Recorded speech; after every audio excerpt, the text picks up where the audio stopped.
Rochelle Price. Here. Tiffany Sathoff. Here. Derek Counter. Here. Prior to adjourning to closed session, are there any public comments on a closed session items? As a reminder, if you'd like to provide public comment on other agenda items that are not closed session items, the board will take those comments later in the meeting. So the board will now adjourn to closed session regarding the items listed on the agenda.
Rocklin Unified School District meeting will now reconvene to an open session. The board met previously for closed session. Trustee Hupp, will you please read the action taken in closed session? In closed session, the board voted to approve Lori Kircher for the position of assistant principal at Sunset Ranch Elementary School, .5 FTE, Krista Burke for the position of assistant director, special education and support programs, and Matt Sanchez for the position of director of transportation. The vote was unanimous. Ladies and gentlemen, will you please rise for the Pledge of Allegiance? I pledge allegiance to the flag of the United States of America and to the republic for which it stands, one nation, under God, indivisible, with liberty and justice for all.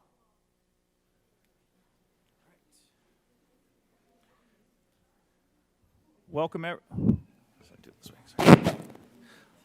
everyone. Prior to beginning our meeting this evening, we'd like to take a moment to remember one of our Rocklin High School teachers, Craig Kaler, that we lost recently. Craig served as Rocklin Unified for over 20 years and was a beloved member of the RUSD family. Our thoughts and prayers go out with him. Let's take a moment of silence.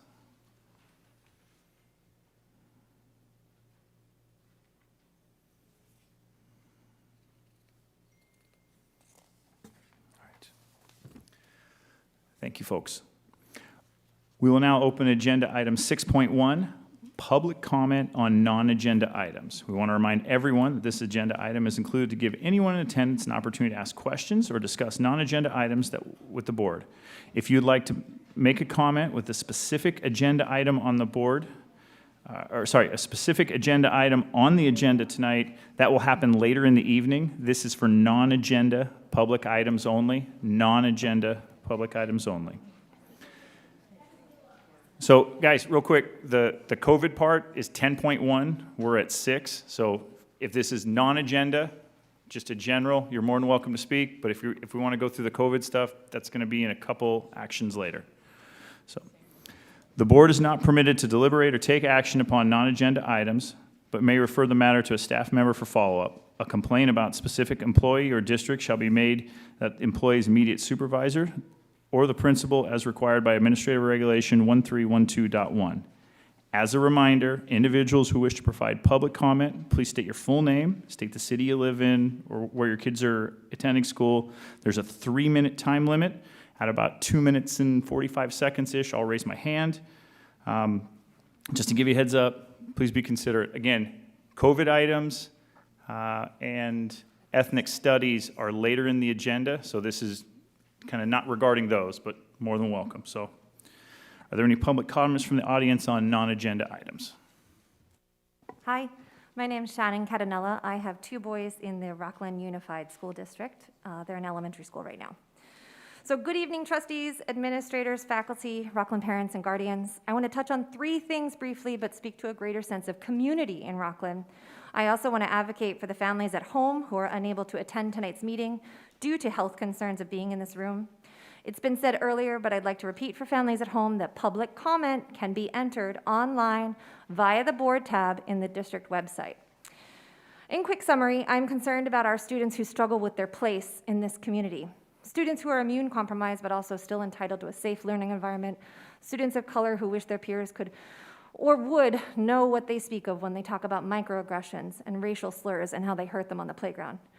Trying to stay in the order of things, tonight's upcoming vote, after public comment regarding the consent agenda, item 9.1, regarding the policing of staff, and their inspirational quotes and email signatures feels quite a bit draconian. Is the only reason for this to outlaw the preferred pronouns of professionals? This maneuver doesn't show caring for the individual, dedicating their lives to this work, and/or an inclusive environment for our kids. In short, tonight's meeting feels like a full assault on students' rights and their desire to learn in a safe and welcoming, and by the words of the district statement, inclusive classroom. It also feels like an attack on the fiscal welfare of our district. As per the letter from last week's board packet, no masks means no insurance. Please think 7 steps ahead on all of these matters and the ground that's being laid. For a board working to ensure the future success of our students and the legacy of its own, I urge you to follow the state mandates, continue to support our most vulnerable populations, because the parents in the Rocklin School District, not Roseville, not charter schools, not homeschoolers, the parents of Rocklin School District, overseen by this, I've chosen this public school district, overseen by the state, because we lead by example and we seek to protect all the children. Okay. Ladies and gentlemen, we have the COVID item in that update, so please, I sincerely appreciate, this is a non-agenda item, so not about COVID, not about masks, not about quarantining, not about ethnic studies, anything else. This is this part. Thank you.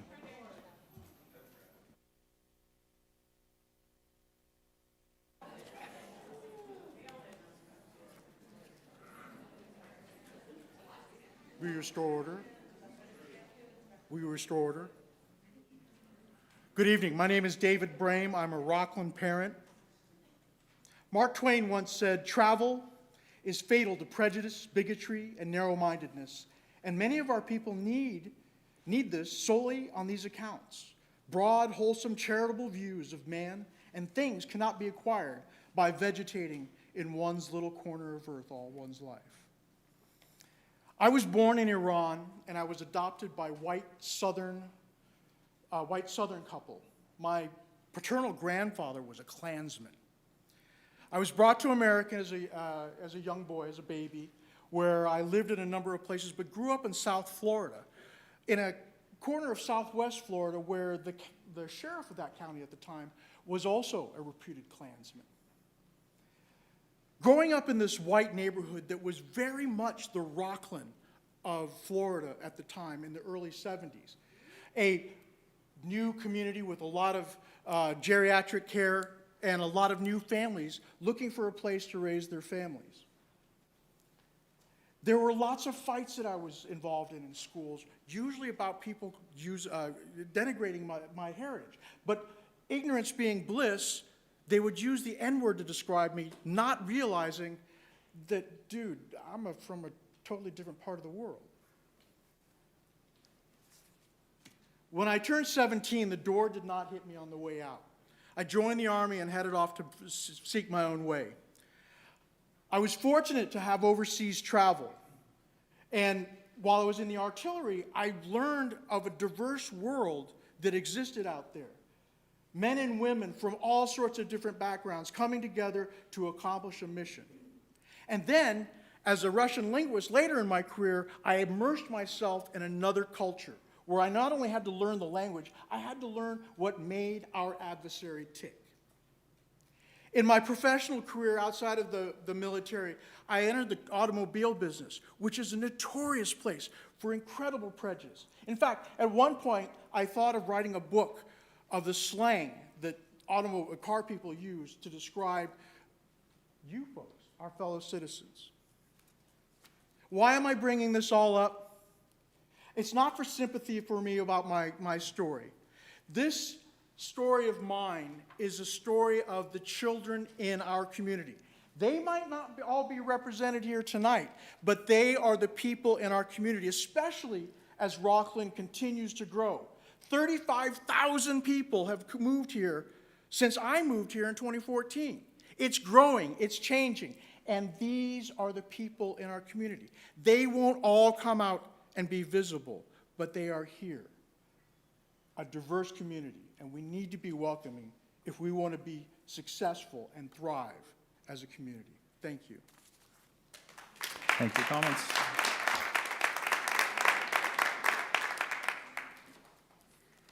Hi, thank you. I'm a little bit nervous. This is my first time being at the board and speaking in front of the board. My name is Rose Sponder. I'm a parent of two students, one at Rocklin High School and one at Springview Middle School. We're relatively new to this community. We moved here in 2018. We moved from neighboring Nevada County. And one of the reasons we were able to choose Rocklin as our new home. I'm one of those people that was fortunate enough to work from home even before the pandemic and choose my community, and I chose this one. And one of the reasons I chose this one was because compared to Nevada County, Rocklin actually is a growing, changing, diverse community.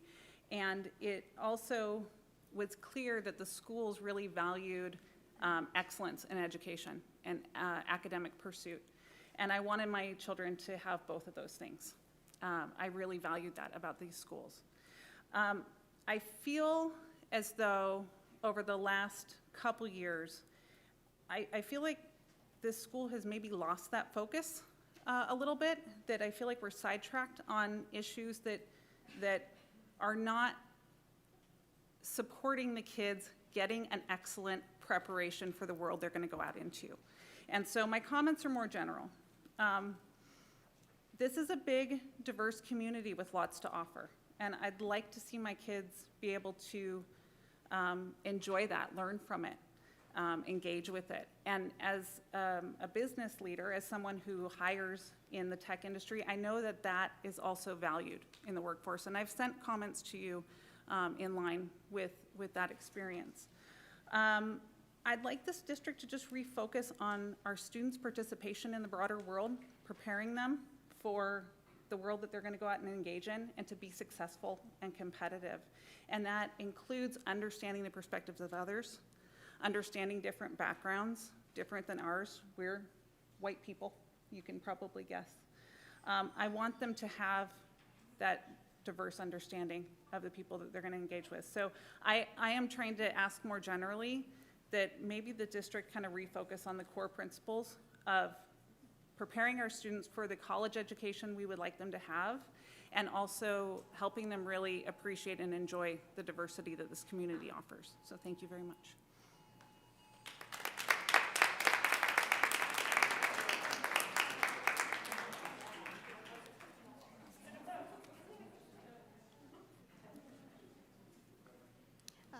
My name is Jana Kingery, and I am the science teacher over at Victory High School. And I'm also a proud parent of two kids that go to Whitney High School. And I just want to tell you a little bit about myself and why I'm speaking tonight. I'm fighting over a salary dispute for the last 2 years. And I have asked for help from the district office in human resources and from RTPA, in which both of them, the lack of communication has been putting me off for months and months. And I have over 20 years of teaching experience. I'm a military spouse who's moved around and has lost all of those years, up to 13 years. I'm being paid in column A when I went to school for 5 years in Texas. And the way that it works in Texas is you take your education classes at the same time as your bachelor's degree. In California, at my last school district, they paid me accordingly. I was put in column D. Well, for some reason, Rocklin did not accept that. And my lawyer, I've never had to contact a lawyer in my life. I've never talked to a school board. I'm extremely nervous right now. I'm a passionate teacher. I was Military Spouse of the Year in 2015 because of the work that I've done for children. For just this school district alone, I've worked here for 2 years and have raised over $40,000 for Whitney and for Victory for our students. I've met with Dr. Biden, Michelle Obama, and the Air Force Corona Conference because of what I've done. And I did not know I was going to be put in column A until a month and a half after I started working in this district. I did not know that I was not going to get my normal pay compared to every other state that I've worked in, including my last California school district. So even if you don't honor all of them, B should be definitely, because I took classes here in California that equal 15 credits. I should at least be in B. If not C, I've tried to talk with people to compromise, and after doing the math on all of this, that's $32,000. It's not a little insignificant amount. It's a lot. And I know money isn't everything. I'm not teaching because of the money, but it's hard. It feels like I'm unsupported. Like I said, I've never spoke up here before. I'm extremely nervous, and I love Rocklin. We finally retired from the Air Force and have not moved around anymore. We chose Rocklin. We love Rocklin. We want to be here. I just feel like my efforts and my education and my experience should be rewarded for that. I realize I will never have a retirement like in teaching, and I realize I will never get all those years back because I'm a military spouse. However, I don't think I should be, it should not be discriminated against because of it, and I think it should be equitable for all of the teachers who are military spouses that cannot take those education and experience with them. And then I think lastly is I didn't get a timely response, and the response that I got from the superintendent was that I didn't ask for this stuff in a timely fashion, so therefore they will not honor my claim because it wasn't timely. But I didn't get responses for months. So thank you for your time. Thank you, ma'am.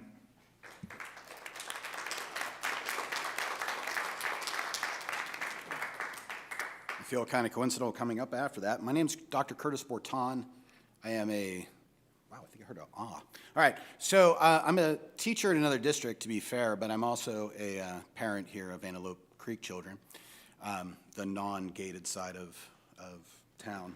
I stand here today because I was talking to the union of this district, and I found out there are no benefits or, I don't know, perks to being a veteran. This district is not actively recruiting veteran teachers, not teachers who are veterans, you know, real teachers, not substitutes or kindergarten teachers or preschool or stuff like that, but teachers to be in our high schools, to be in our middle schools, who come from a background of service. Veteran teachers have experienced the real world way more than anybody else. And I know, speaking to non-veterans, that never really makes sense. But until you actually understand what real service is, it's really hard to teach that to our children. I was shocked to find out when I just was randomly talking to a bunch of coaches at a wrestling tournament that almost none of them had served. They wear the grunt-style T-shirts, they wear faith not fear hats, they go to church and talk about how big they are with their guns, but they never stood a watch. They never put anybody's life in their own hands and asked to have their life in somebody else's. Inside our classrooms right now, we need people of character, people who served, people who will stand up to do the right thing even when it's not popular. We are not going after that like other districts. San Juan offers at least 2 years of credit for military service, and it's one of the reasons why I ended up going there, not just for the couple $1,000s, but because they showed a real value to that. They have a wall dedicated at their district office to people whose children or spouses have served. They go out of their way to have monuments, 9/11 memorials, things like that that really show what it is to be an actual patriot, not a I put a flag on my car patriot and think freedom is somehow some birthright that nobody has to work to earn. There is nothing as important as what our children are learning from the moral side of things. They will learn almost every skill from YouTube. They don't need some teacher who is only worried about teaching an academic skill. They need people of character. And while I'm not saying you should only be recruiting veterans, you're not recruiting any. We have veterans that need work. There are whole programs of boots to books, and those veterans are going to other districts while you guys are looking for teachers. And these are the people you could be going after, but you have no programs in place to do that. So I would encourage you to look into that and get our teacher cadre staffed with some people who understand true sacrifice and service. Thank you.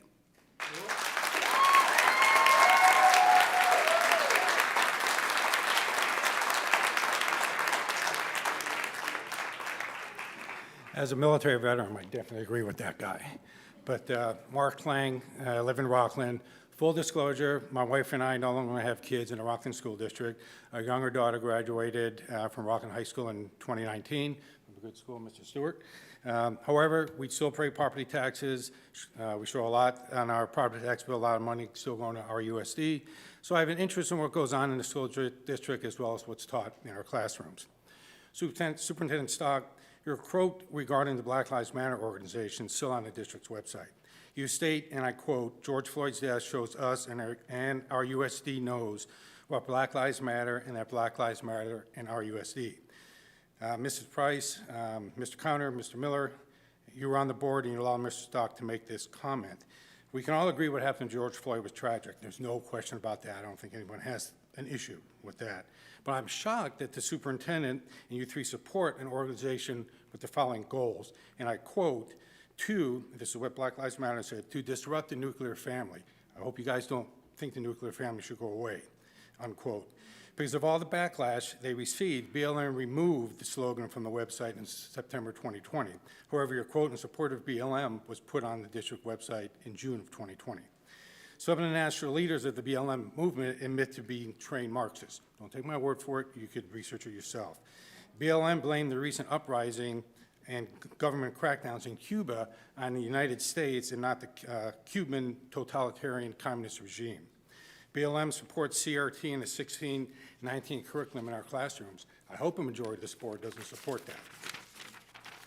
Mr. Stock, you speak for the district. I'd like to know, does our USC support the Black Lives Matter organization? Can you answer yes or no now? No, please, it's public comment. Go ahead, Mark. I know you have. It's, Okay. Well, I assume. it's not interactive.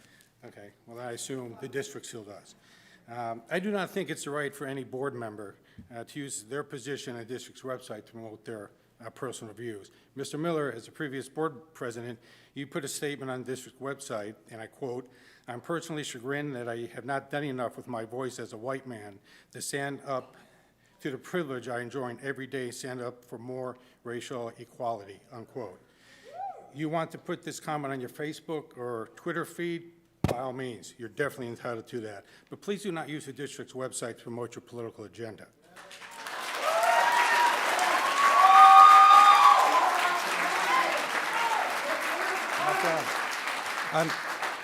I'm not sure what you mean by white privilege. I'm confused. I assume you've worked very, very hard to get where you want in life. I'm sure all you board members and our superintendent has. I've worked very hard to get where I am. My wife has, and both of my daughters have. In our country, at least in the country that I served for 22 years in the Air Force to defend, if you work hard, you can better your life no matter who you are. Do some people have an advantage over others? Yes. And that will never change. But please stop blaming everything on racism. Thank you.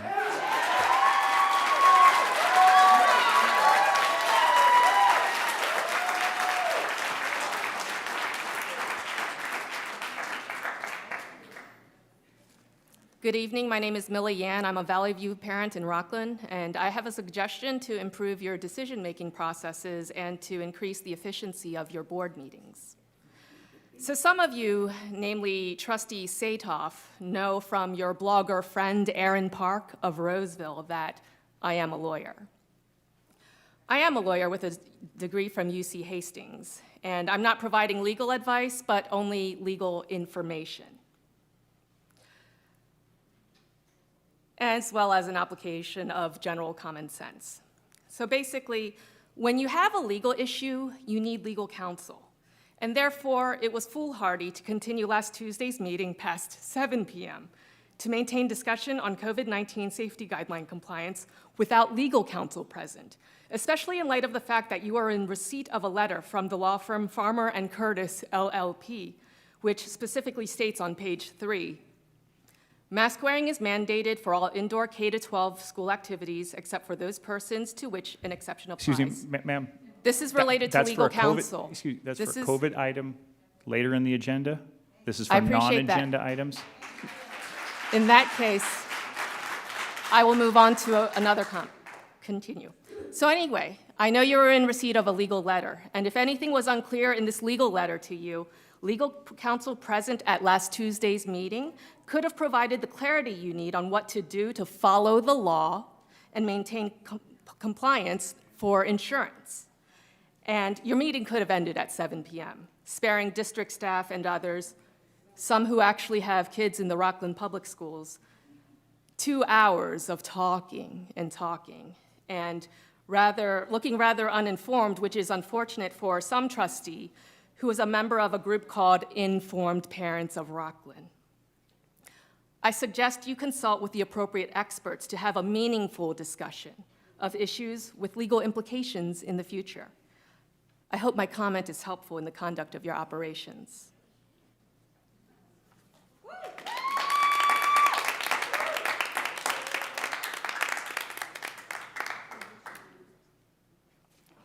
Good evening. My name is Crispin Rouse. I have 2 children that have gone through the Rocklin Unified School District. My son, who graduated from Rocklin in 2014, and I have a daughter who is at Rocklin now. I just wanted you guys to know that my son was the first black kid at Valley View. I think he was one of two at Rocklin when we first got here. He cried every day he came home because kids were mean to him and rude to him. And when they read To Kill a Mockingbird, they all turned to him and said, "What does that mean?" "It's Ebonics. You know Ebonics." I went to the school. The teacher had no idea that this was a problem. It's gotten better, but it's not fixed. My son tried to take his own life because he was bullied and he felt that he was racially just ostracized. We have to do better. We have to make this an inclusive place. I mean, I know people on both sides. I mean, people know me. I mean, I was on the board for Rocklin School District. I volunteer as much as I can. I think that we are missing the mark, and I didn't have any to get up here and say anything, but you need to know that there are people that are suffering in this community because they do not feel included. So I really hope that you take that into consideration when you make these decisions, because our kids are, you know, he had a really hard time after that. He struggled. I mean, he's good now, but it really, his experience at Rocklin High School really damaged him, and took a lot of, you know, a lot of time to kind of reverse. So when you're making decisions for this school district, know that there are people out there that are hurting. I mean, I have a doctorate degree. I'm not, you know, one of those single parents that, you know, work all the time and don't care about their kids and aren't, you know, in their kids' lives. I am there in both of my children's lives all the time, and we still had these problems.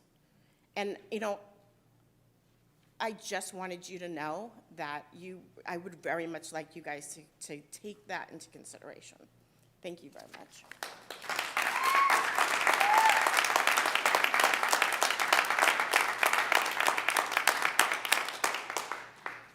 Hi, everybody. My name is Paul Smith. I'm a parent of a sophomore and a senior at Rocklin High School. I'm actually here tonight to speak about the masking issue, so I'm going to take 30 seconds of my time now to acknowledge what was just said.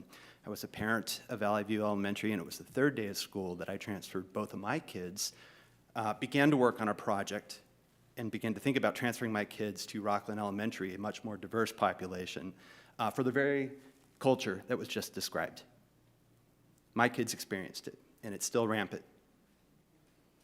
Okay, and we talk about privilege, right? So I just want to echo that. And I just want to say, respond to something that was said earlier before I sit back down. And to all the teachers in the room, teaching is serving. Teaching is public service. Everyday teachers have the lives of our children in their hands, and I am just as grateful to them for their service as I am to my parents who volunteered during Vietnam. All right, I'll be back.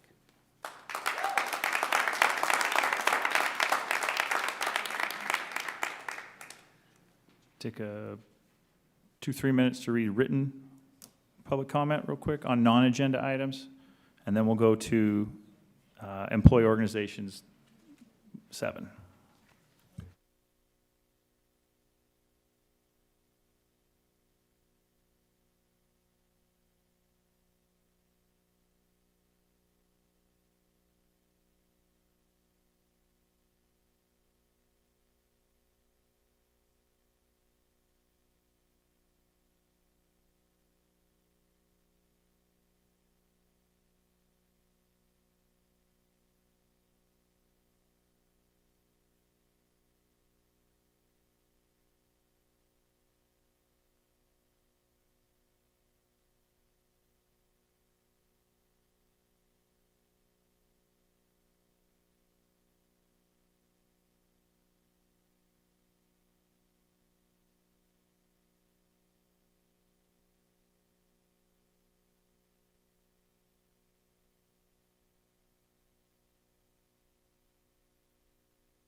Moving now on to employee organization reports.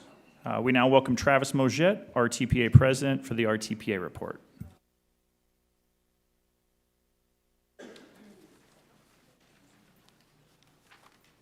Good evening. Nice to see you all. I feel like it's been a long time. I have a few other RTPA leaders that are going to come up at some point and touch on a few things. A couple things. First of all, I want to send a thank you to the board for taking a moment to recognize Craig. As somebody who had Craig both as a teacher and as a coach, he's near and dear to me, and he's a big loss. So thank you guys for that. On that same note, I want to recognize the struggle that some of our members are going through and our staff in the district's going through, like literally as we sit here in this meeting. Big fire broke out in Colfax today. We already have heard from some staff members that have lost homes, property, things like that. So it's very near and dear things kind of hitting as all this other school and work and summer things come to an end. So just want to send, our hopes and prayers out to those people. And if there's anything that resources the district can offer, Superintendent Stock, I'd love to work with you. We've got some things on our end that we're reaching out to people as well. So, but anything that we just want to be acknowledging what those people are also going through as they're, getting ready to gear up for school and things when life kind of throws you those curveballs. Lastly, I just want to send a huge thank you. One of my colleagues, Jalen Gregory, sitting back there, she filled in for me at a few meetings, and nobody loves to be the one to come up here and speak in front of the board. We all love being in front of rooms with kids, but it's a little different when you get up here with all the adults and the board members. And then also Heather Winter, who came at the board workshop and spoke on behalf of RTPA. I just want to send a quick thank you to those two as well. Not only for being up here, but also for allowing me the opportunity to not have to be here. So as much as I enjoy our time together, I also enjoy our time apart. So I hope you guys feel the same way. So moving on, lots of conversation going to happen tonight, lots of opinions in the room, lots of differing things. I want to just talk some of the unfortunate sides is, and this is no news, but we're looking at starting the second consecutive school year with teachers on an expired contract. At what point is enough going to be enough where that focus is to actually be proactive in our negotiations, our problem solving, all of those agreements and things. I know we're working through the process. It's not always smooth, it's not always cordial, but there's got to be a change across the board. One of those changes I know we look to focus in is our labor management group. We're still waiting to get dates for that. We were hopeful to have those dates calendared by now, so definitely want to put that back on the radar of, we did some polling of what's available for everybody, but when are we going to get those dates so we can plan and make sure everybody that needs to be there is available to be there. Because without that effort, we're going to start every year in this contentious, unproductive, focusing on the wrong things environment that seems to become our culture the last handful of years. On that same topic of contract negotiations and things, it wasn't that long ago that we were standing up here talking about the release or potential peak slipping of 28 people, 27.5 FTEs in Rocklin. That created a lot of anxiety, a lot of turmoil, a lot of distrust between the board, staff members. It was just not a good situation.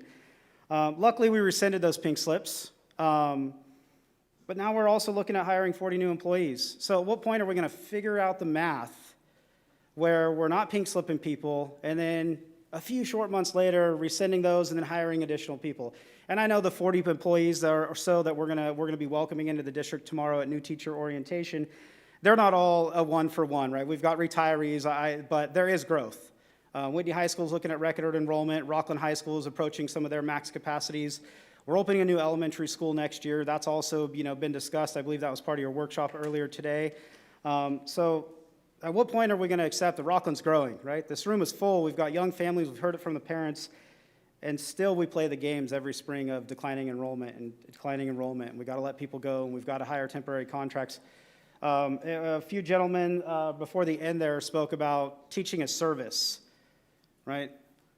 We need to do better for those people that are doing those jobs in our teaching department and in our departments across the board. It's not just RTPA that's affected by these fluctuating numbers of pink slipping and we're going to keep you, we're not going to be able to keep you, and then try to hire this. I mean, Whitney High School was interviewing language arts teachers yesterday, right? Nobody wants to be in that position. So we got to do better. We got to continue to work on those formulas and those practices. to do better, and I will give credit to Ms. Patterson, because she has shared that they're adjusting some ways to look at those things to be more accurate, but we got to make sure that the focus stays there, because it's demoralizing for people. It's disheartening and turns even our families away. It's not just an employee thing, it's also the families in the community that look to that excellence in education. And if we can't have our own stuff together, then we can't expect our community to keep supporting and bringing their kids here, especially with the options that are in the area now. So as we move through things, some things, obviously, the room's full of some very specific agenda items, like I stated. President Counter, you reached out to me after the last workshop and asked if I could do some conversation, some polling, some things. We had some meetings and conversations with literally hundreds of our members since that workshop. And the general consensus, we didn't do polling with numbers and things like that. It just didn't make sense with the timing and everything. But like we've stood from the very beginning, our TPA is here for safety of staff and students. That's our stance. Follow the recommendation of the health experts, follow the recommendation of the people that do this for a living, because as educated as we are as teachers, as you are as board members, as we are as community members, we're not the experts, and none of us, I don't think, have claimed to be, and definitely shouldn't be acting as we are. So that's when it comes to the masking and all those things, that's the recommendation. I want to give a huge credit to both Dr. McDonald and Mr. Flowers. We had a lot of conversation the last week or so, working just because we knew we got to decide things for Learning Fest, even though this board meeting hadn't happened yet. And it seemed pretty just common sense. We worked together. We were able to very quickly come to a solution that, let's do the thing that's going to make the people comfortable, right? So Learning Fest, we're going to model the behavior that we hope to see modeled in our classrooms. And again, I know there's going to be action and discussion about that later tonight as well. But when students are present, we need to be doing our best to protect them and ourselves, especially because we are a unified district. We don't have the luxury of a Roseville joint where we can assume everybody's had an opportunity to get vaccinated or whatever, right? We've got 2/3-ish of our population that can't actually get vaccinated whether they want to or not. So, and there's a lot more to that conversation, but as it develops, just want to make sure, like Ms. Winter said last week, to remember to include the players, right? There's a lot of decision-making that happens in this room, but, and no offense in any way, but outside of Julie, none of you go into the classroom environment that these decisions are being made of. And Julie, your luxury is that you don't have to live with your own decisions here, right, bad, or indifferent. You got to let somebody else carry that burden in your district. So, but we want to make sure that, like I said, our TPA stance is keep our staff and students as safe as possible, because it also has a domino effect onto our community as well. It's not just about me and my classroom as much as that's my priority. It also is about the community that I live in and the people that are around those schools in the same time. I'm going to pass things over. It was mentioned, and I want to thank the parents that spoke on this briefly, but there's a consent item 9.1 on your calendar, and so I want to talk about it now. If there's a way to have some discussion with you guys now and not just hear us out, but and maybe even possibly, I don't know if I have the authority to make a recommendation, but maybe we pull that one off. And I know you guys have the authority as board members to do that, so I want to make sure we have some discussion now. Emily has some pieces she wants to speak to that, and then I will come back up here. So I'm going to pass things over to Ms. Emily Thomas. Hi, everyone. So I just wanted to, open by saying Whitney High School is finishing up WASC, we hope, in the upcoming 2 months, which gives us access to really up-to-date data on our student population. And so in speaking with our WASC chair this afternoon, she shared with me that in our spring kind of data collection, 58% of our students identified themselves as white, which means 42% of our students identified themselves as other, being Hispanic, Asian, Filipino, Black, multi-ethnic. And so we see that diversity growing on our campus. And when I see number 10 being suggested as adding to Administrative Regulation 4040, I want to assume best intentions. And I feel like we started a meeting or two ago kind of having that conversation of, okay, if we have confusion or concern, let's ask those questions and see if we can maybe provide some clarification before anyone jumps to the worst case scenario or makes assumptions. So I guess what I wanted to start with was, why does the board feel that number 10 in AR 4040 is necessary, keeping in mind that number 3 precedes it with language protecting. Wait, I'm sorry, I'm lost. I don't know what you're talking about. Can you help orient me what you're So talking about? it's consent item 9.11. It's 9.1, it's the language you and are then it's voting on tonight. Board policy is the, yep. So number 10 is the one you're adding, or what's being discussed this evening. No, under the administrative regulation, there's a 10th item added. Yeah, okay, sorry. I assume everyone's obsessing over these documents like I am. So I guess, yeah, I just wanted to start there with, I'll be honest, right? Like I see that language and I'm super confused as to why the board wants to control what my signature says, right? So like this shirt, in a world where you can be anything, be kind, and I wear this at least once a week, because I don't know about other campuses, but at Whitney High School, like a little extra kindness never hurts. And I've had that conversation with my 4-year-old and my 6-year-old almost every day this summer, like we don't have to punch back, we can be kind. You know, and I'm not saying that it always works, but if that is maybe a parent's introduction to me, or a student's introduction to me, I see great value in that. And so before I assumed anything, I asked Travis if I could join him tonight to just ask the board, what was your intention in adding that piece of language to the document? Okay. Are you able to answer? We Oh, can't- sorry. Yeah, so that was question 1, if anyone's comfortable discussing a response.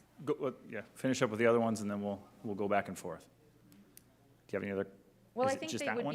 be, yeah, I mean, essentially that's, oh no. Picture's down, but we'll hopefully get that fixed. Go ahead. So I think starting there would be helpful, right? Because maybe the answer alleviates other concerns. Okay. And I can pull it up on my phone if it helps to read it out I think loud. we got it up Okay. here.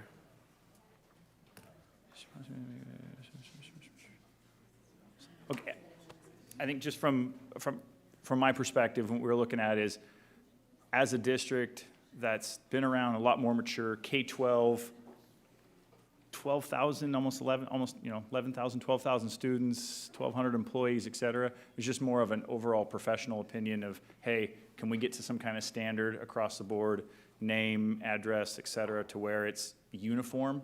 So similar to, and I'll use like a business, let's say UPS down the street, it's just a standard, what's your name, your address, your telephone number, your contact information, a very standard one, so it's uniform because we're a big company, quote unquote, or a big organization. Nothing more than that, just to try to be uniform business standard is where the conversation is headed.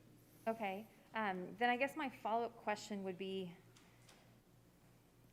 according to our LCAP goals, which we constantly, at least at Whitney, and I know other places are talking about, we are striving every day, and as evidenced by the speakers who have gone before me, our goal should be, we are lining up, establish an inclusive culture where diversity and individual difference are valued and celebrated.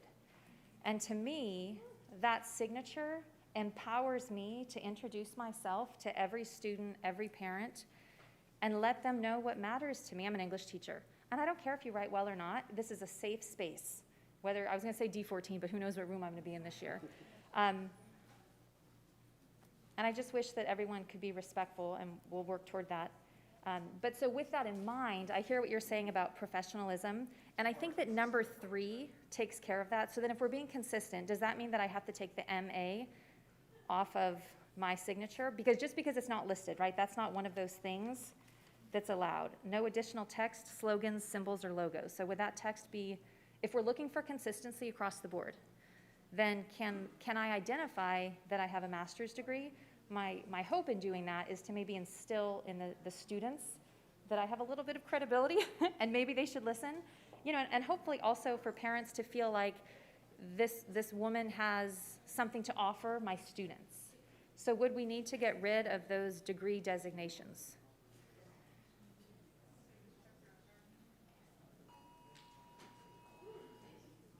Is my child still? Okay, perfect.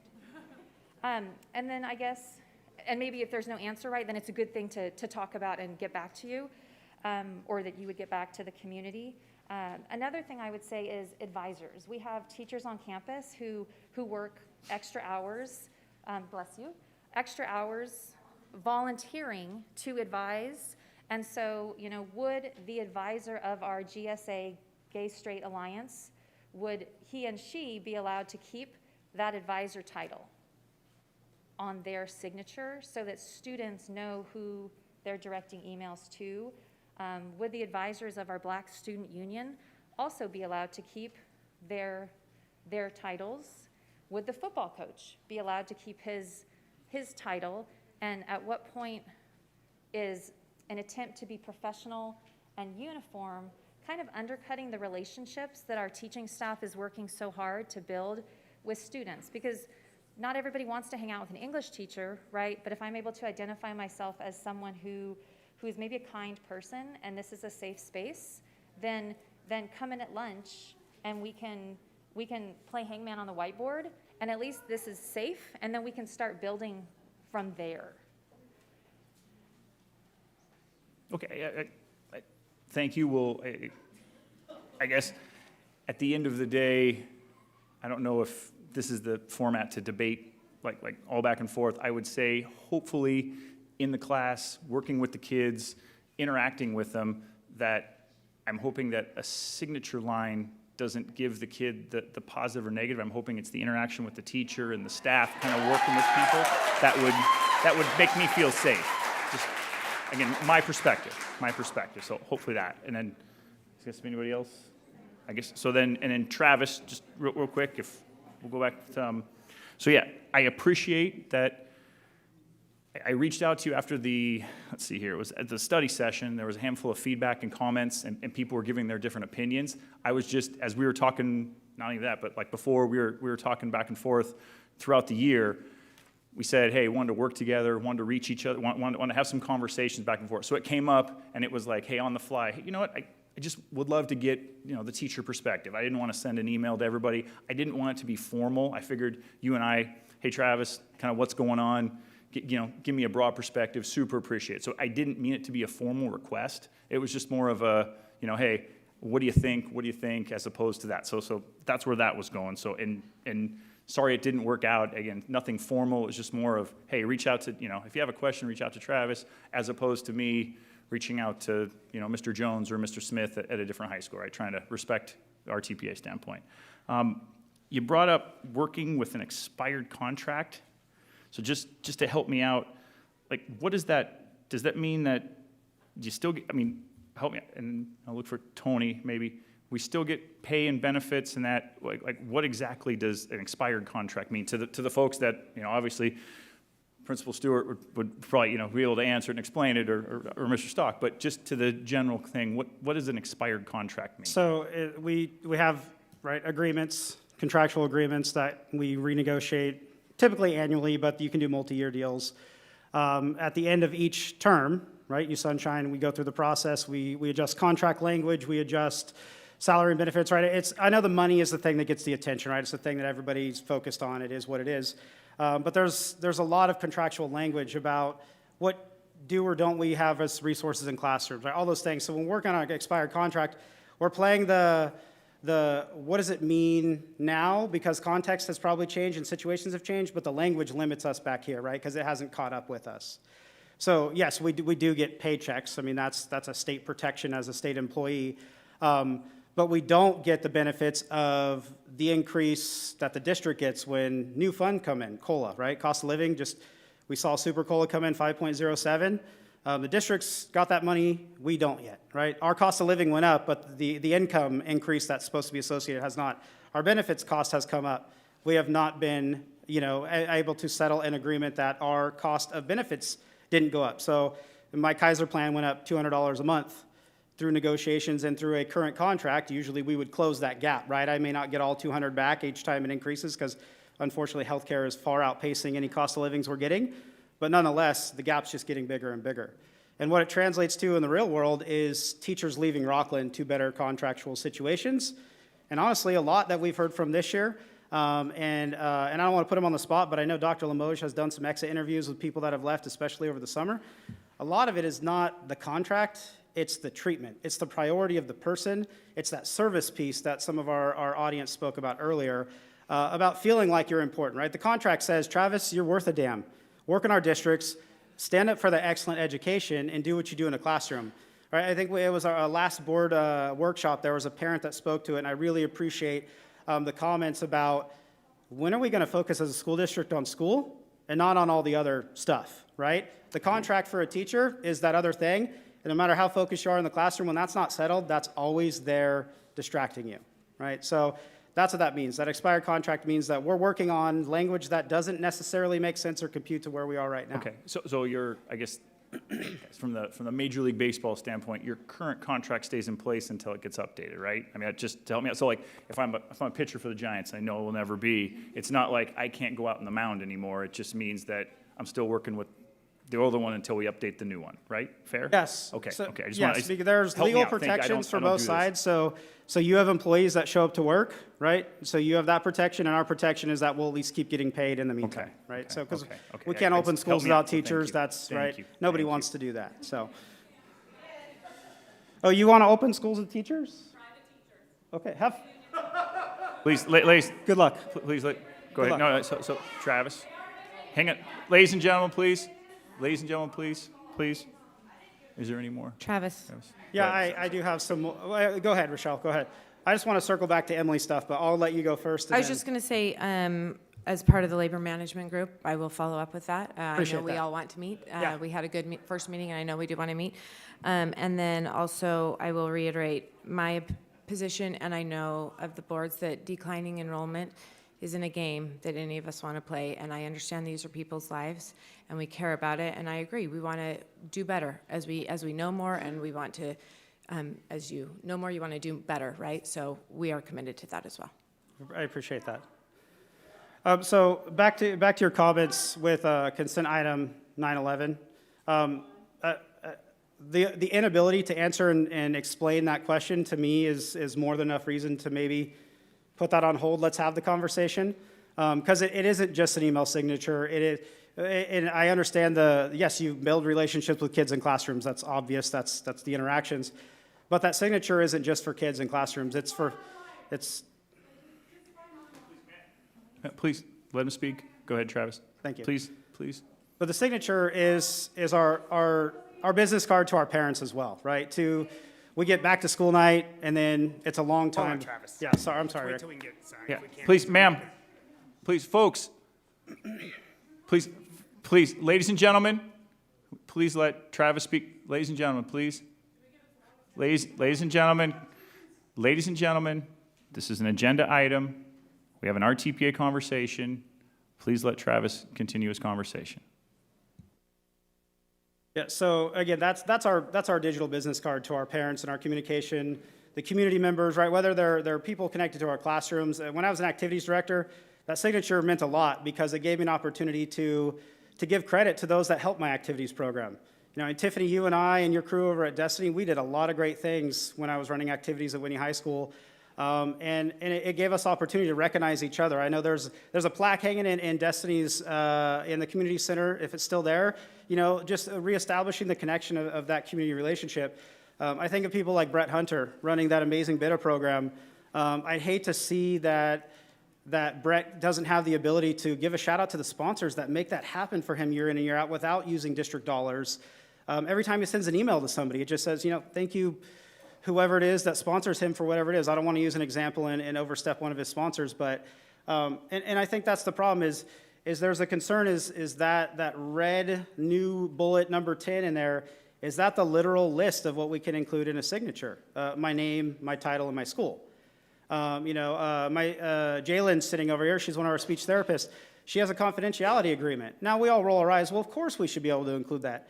But that's not what it says. So is it literal or is it open to interpretation until somebody has a problem with it? And I think that's the conversation that needs to be had is where are we at with that? And we're just asking to just not make a decision tonight. And that's our concern is as a consent calendar item Typically, there will be a question, and I don't need to tell you how it works, but we approve that, and then it becomes the thing moving forward. So that was our concern, that we have that conversation, and if that's where we land, that's where we land.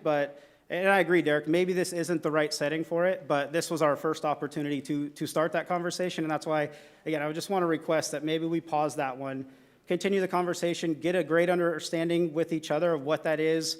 If we need to make it as black and white as literally here's the example, or use your professional judgment, then that's where we land, and then we can come back and make a formal decision before that becomes something that we're trying to undo or we have unintended consequences in the process of. So, I think that's it.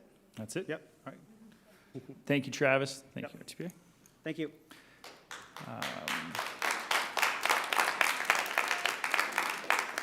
We now welcome, sorry, folks, we now welcome CSEA President Chuck Haddix for the CSEA report.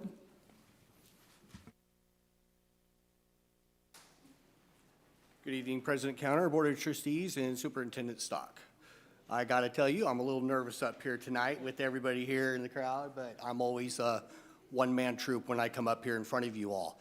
I just want to give a shout out to our classified staff doing such an amazing job at getting all of our facilities cleaned and up and going for not just for the classified staff, but for the teachers and for all these folks as kids. We did it on just, we did it with just the manpower that we have, though. I've been up here, I don't know how many times, saying that we're shorthanded, coming up with negative results, whether it's up here or behind the scenes. Ladies and gentlemen, please let Chuck Haddix speak. Go ahead, Chuck, sorry. And even though we do have some hiring processes coming up, the only things that the hiring processes are filling is open positions. They're not creating new positions. And I'd just like to say, when you have 2 people that are dedicated to HVAC throughout our whole district, that's an awful lot of HVAC systems to be taken care of only by 2 people and be run and be taken care of, and the MERV 13 filters and all that. I mean, we had to scramble to make those ends meet. We had to pull from grounds and maintenance to make those ends meet. But what doesn't make no sense is the money that's being spent on contracted out work to get our HVAC systems up and running. So I want to put it on the board's plate that our classified staff need to be re-looked at, maybe a reevaluation of everything that's going on within the district. And maybe let's get some new positions and some new bodies out there, because, I mean, we're out there doing what we can. And, I mean, you guys have got an amazing group of classified staff, but I don't think you guys realize how amazing these guys are, because we've already had some people walk off the job and go to other districts because they don't feel like they're getting treated right. So with that being said, I just want to say, I know behind the scenes, we're all trying to make the best decisions. Some of them haven't been the best decisions, some of them have. But to continue from here and going forward, I really, really would press to get some more employees in the classified staff, in all departments, not just filling the open vacant positions, but getting people in there that we can do the job. Because when you have one custodian taking care of 30 to 40 rooms a night, that's way too many. There's a formula out there, and I know you guys have it, and I know you guys have seen it, and I know you guys are way more educated than I am, and it's just plus and minuses. It's not algebra. So, you know, I think it really needs to be reevaluated before we get started in a week, and let's get some new employees in here. Let's get this district cleaned up even more than what it is already. I would like to see new employees in the classified staff and make this district even better than what it is. When COVID broke out, I had mentioned to us in a board meeting that, you know, this is going to make us better and stronger, in which I honestly believe it has. But still, there's still a lot of things to figure out. Even though COVID seems to be at that, you know, we can look down the road and still see that light at the end of the tunnel. That tunnel is a long tunnel still. So let's try to get some new employees in here to make these rooms clean and get our HVAC systems going, because we can't have kids in rooms if there's no airflow. I know at my site, we might have maybe one room open, so if we break down an HVAC system, where are those kids going to go? You know? So I know you guys got a lot of decisions to make tonight. We all appreciate you. And I'm just wanting to hear all the mandates and everything coming up with all of our new decisions for COVID. So let's just make the best of it, and thank you. All right, thank you. Thank you, Chuck. And so I will say, we'll work with Craig, we'll talk to it, we'll figure out how to reevaluate, make sure that we're all balanced. I don't have any numbers on top of me, so I can't quote anything, but I firmly believe that, you know, as administrators, we can sit down, figure it out, do the math together, work through this thing and go, okay, does this make sense, that makes sense, get some feedback, and if we need to make improvements, we will continuously improve, always. Thank you, President Yeah, Kaler. thank you. Thank you, Chuck. All right. 9.1, consent calendar. All matters listed under the consent calendar are to be considered routine and will be enacted by one motion followed by a roll call vote. There are no separate discussions of these items unless the Board of Trustees, audience, or staff requests specific items to be removed from the consent calendar for a separate discussion action. Any agenda item removed will be voted upon following the motion to approve the consent calendar. Does anyone wish to remove an item from the consent agenda for separate discussion and action? Yes, I'd like to remove 9.11. I need to remove 9.2. I was gone that meeting, so I can't vote on the minutes. Okay. Is there a motion to, let's see here, is there a motion to approve the remainder of the consent agenda items, so removing 9.11 and removing 9.2? So moved. Second. Second, all right. Brenda, will you please call the roll? Julie Hupp, Yes. Rick Miller, Yes. Rochelle Price, Yes? Tiffany Sathoff, Yes. Derek Counter. Yes. And move this one, I'll move 9.2. Okay, Second. all right. Yeah, we just have a revote with bringing call the back roll. 9.2. Yeah, call the roll, sorry. Julie Hupp, Yes. Rick Miller, Yes. Rochelle Price, Abstain. Tiffany Sathoff, Yes. Derek Counter. Yes. Let me go. Okay, so I removed 9.11 because clearly consent calendar is supposed to be for non-controversial issues. It's very clear. That is clearly not non-controversial. There's a concern raised by our teachers. And I actually was particularly struck by this notion of the lack of clarity within the proposed guidelines. This MA is a perfect example to me. So I do think it warrants more work to make sure we're clear of what specifically we're asking, so they're clear and when they have to comply. So I'd like to, yeah. So I'm going to suggest we wait and bring it back when we have it more clear. So I'm not going to move it because right. So I'm done. But Are you suggesting we table it? correct until we can answer those questions. Yeah. Sorry. Say it again. Oh, sorry, so not discuss right now, but get responses to those questions and come back? Correct.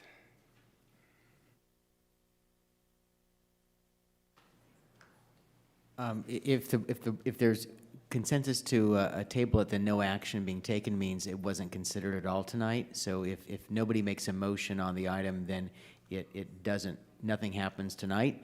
And if the direction is to provide some additional information and bring back at the next meeting, we can do so. But no action means it doesn't move. Just helping out, so. Correct. That's what I'm looking for, is waiting. I think there was some specific instances where then we can take it, we can figure that out, and we come back, the staff come back with answers of how that would deal with. MA being a perfect example, how would that be dealt with? Are they questions you feel we can't answer at the moment? You want to hear from the staff on them? Yeah, I think it's better use of time to just come back to us. If we want to talk about it, we can, obviously, but I think it's a better use of our time. Yeah, our time.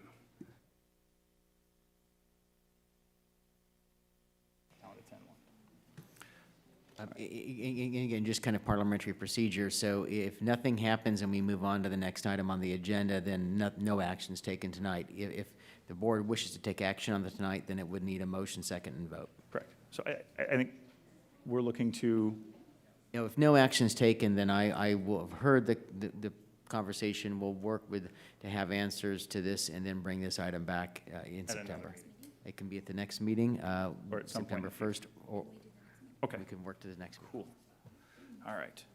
So now on to item 10.1, action on 2021-2022 COVID protocols for RUSD.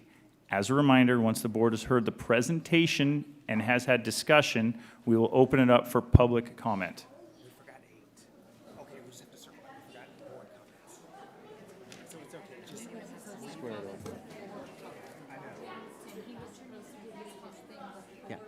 Yeah, he's gonna. I will. Everyone's lined up already, though. So. Yeah, so, folks. So hang on, folks. So we'll have. Gotcha.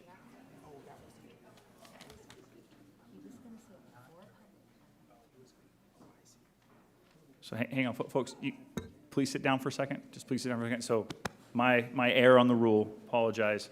So we're gonna do quick board comments that we'll share, and then we'll jump over.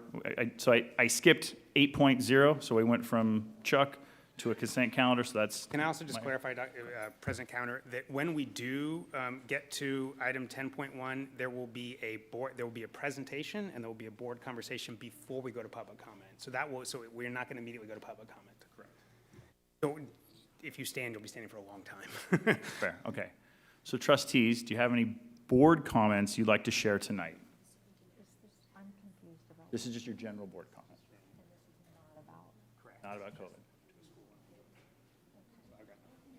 Okay. Enough? I can Go ahead, Tiff. We apologize. We're having some confusion because we're jumping back up in.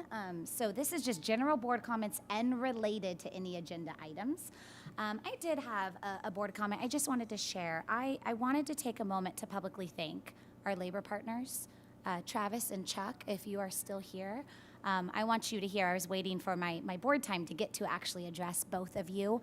And for every staff member, classified staff teacher that is listening in, I do think it's important that you and the entire community here, not just because we're going back to school, but at every turn you did show up. At every turn you faced the unknown for our students, for our families, and so I wanted to just take a moment. I actually am leaving at 5 a.m. in the morning to go help my oldest get ready for his college this next year. So I'm disappointed I won't be able to personally greet you these next few days as you have some of your onboarding. But for those that are listening in, I wanted to let you know how appreciative I am and how appreciative I know many, many parents are. I know they say often to me, thank you. You are taking care of our babies for many of us. And I have a student enrolled myself in RUSD, and you guys are going to be with my baby a lot of time that I'm not with my baby. And so I really mean that heartfelt, and I want to make sure that I not only say that publicly, but that I also set the tone for our community, that this has been a very, very difficult year and a half for all of us. But our teachers and our classified staff have been committed to work with us. Doesn't mean that we're going to agree on everything, hopefully some things. Doesn't mean everything will be easy. But I think when we give each other the benefit of the doubt and we have appreciation for one another, it'll actually bring us closer together rather than cause the divide even more. So I wanted to take a moment to please thank and appreciate our staff, as I know they're getting ready to return with school starting next week. So thank you. All right, just, I guess, real quick, we had a study session earlier today, and with everything going on with the debate on different topics and different things, it was just very refreshing as a board member to talk about math goals, learning loss, and that kind of stuff. I hope some point we can get back to really talking about those things, that we're focused on the kids, we're focused on the education, and we can get past this. I understand it's all part of it. Ma'am, please. Ma'am, please. Ma'am, please. Just hope that we can move forward with that. Superintendent Stock, do you have any comments?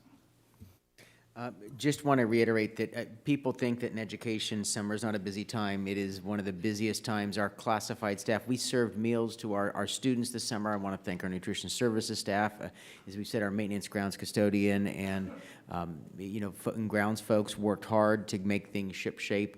teachers were teaching summer school. We had, lots of work going on, teachers attending professional learning, so just a busy, busy time. And then our district office getting everything ordered, everything in place, and new employees processed. So I just want to thank everyone that worked so hard during the summer to have everything ready for school, because I think people do believe that summer is an off time for our staff, and it's not. So and we're very excited to welcome back our students next week, and we just ask everybody to remember that we now having everyone back and everything, please be careful as you drive. We have kids walking to school, riding bikes to school, so just be careful on those right turns and watch out for our kiddos. Thank you. I did want to comment as well. First of all, the gentleman who is a veteran who came up and talked about the boots to books, is he still here? Yes, excellent. So I'm a Gold Star wife, and so you know what that means. I think that is fabulous. I hadn't heard of that program. I have a nephew who just became a teacher, and he's retired military, and I think that's fantastic, and I will look into that. Thank you for bringing that up. I also wanted to thank Chuck and Travis for updating us, and also compliment them on all the hard work, not just them, but all those that they represent, on all the hard work that has happened these last 18 months. I know from a teacher's perspective, it has been obviously the hardest 18 months that we've ever had. So thank you, and please let your staff know that we are very grateful for their hard work.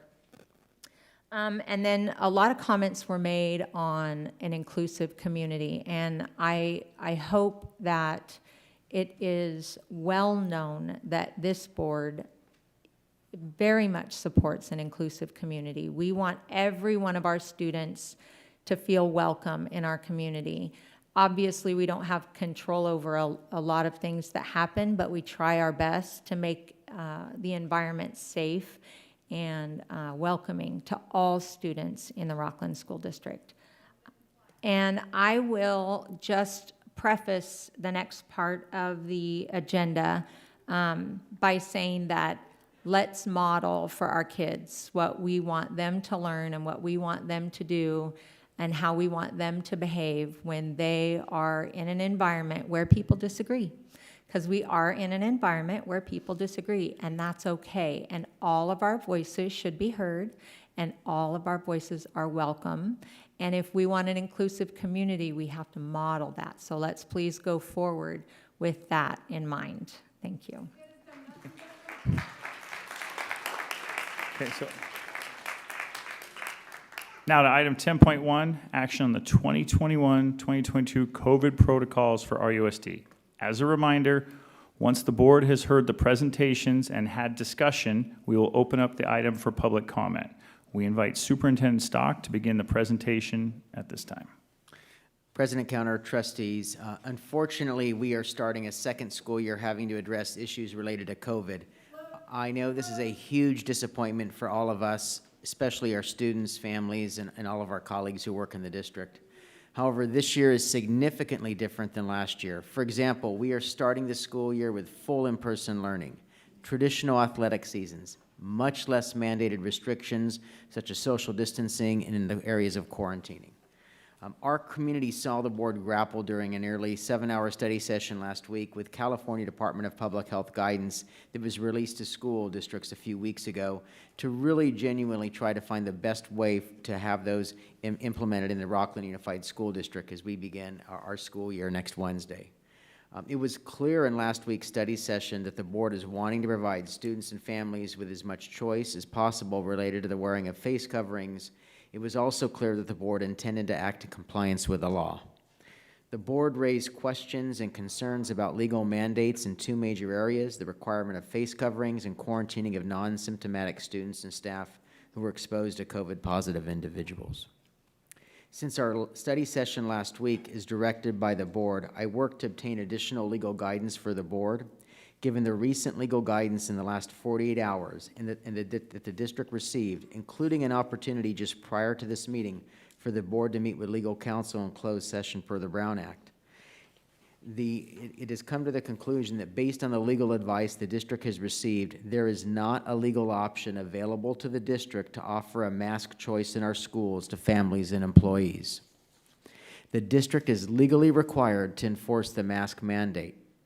Therefore, on the COVID protocols that are before the board, I am removing the option that that face covering enforcements would not occur in our district, because it is not legal an option for the board to consider at this time. The board is legally required to enforce the face covering requirements indoors for students and staff.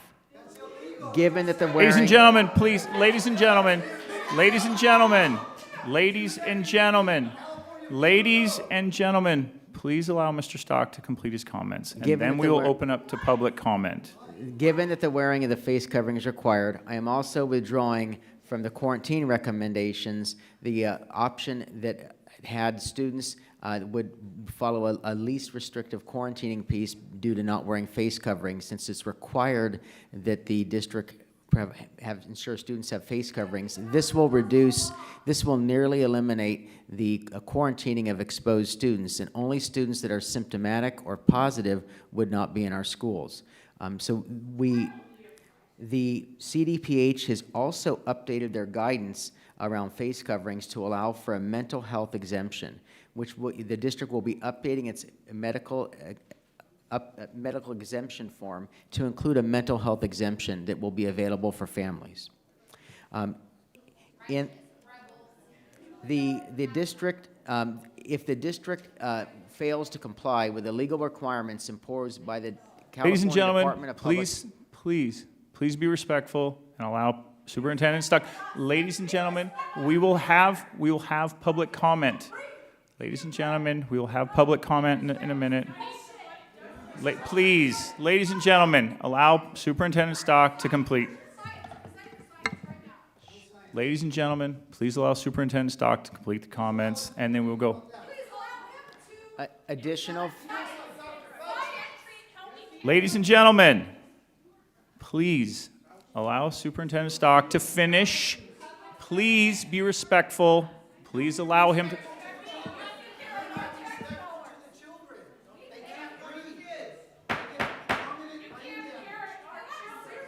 Ladies and gentlemen, please, ladies and gentlemen, I will adjourn the session and we can stop and then we can bring it back. Ladies and gentlemen. You can have Ladies and gentlemen. President Counter, is it okay if I share something for just a moment? Go ahead. I would like to share with the room. Ladies and gentlemen, we will adjourn the meeting for 5 minutes. We will adjourn the meeting for 5 minutes.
Ladies and gentlemen, please. Ladies and gentlemen. So, we are unable to conduct a meeting in this manner. Once we restart the meeting, if we are unable to maintain silence, then we'll have to clear the room. The only way to view this meeting will be virtual and to make comments online. So please, we're going to restart this in 2 minutes, and then we'll go from there. Thanks, folks.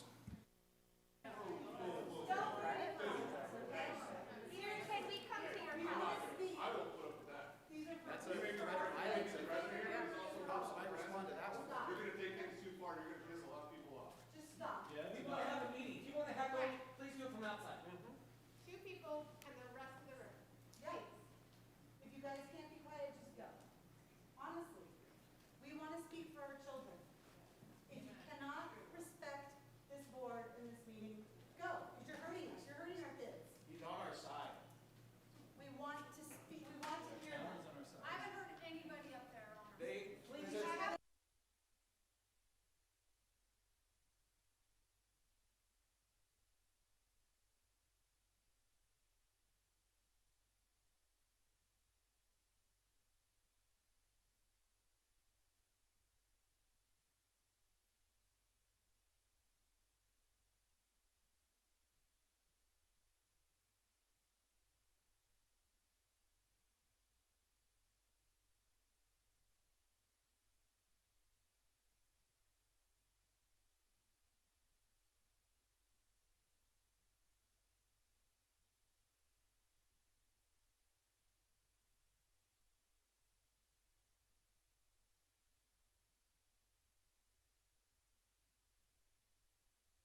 Thank you. We will now continue with Superintendent Stock's comments. Additionally, failure of the district to comply with legal requirements imposed by the California Department of Public Health, including the wearing of face coverings in schools, is not just illegal violation of the law, but would also put the district at substantial serious financial risk by losing liability coverage by willfully defying or ignoring a public health order or adhering to the law. Therefore, I'm asking the board this evening to approve the proposed RUSD COVID implementation protocols of CDPH guidance without the option that does not have mask enforcement in it, and also the option that would require excessive quarantining because face coverings were not being worn in the schools. At this time, staff is happy to answer questions, and with staff also will, as we mentioned earlier, we'll be updating the COVID face covering medical exemption to include a mental health exemption, and that will be available to families prior to school starting. So, have any board comments or questions?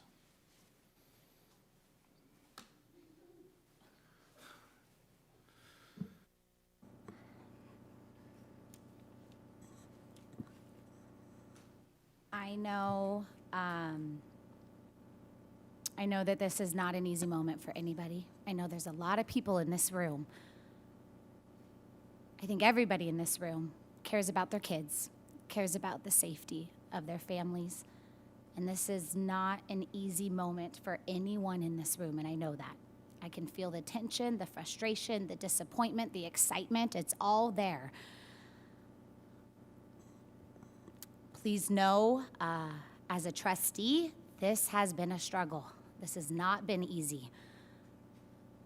We have tried and tried to receive clarification. We have tried to receive guidance. But it is important that we do follow legally what is asked of us. And so a few thoughts I just wanted to share with the room as we just met with our legal counsel right before. As a mom myself, I have full support and respect for parents' rights. I truly believe every single parent should be able to decide what is best for their student.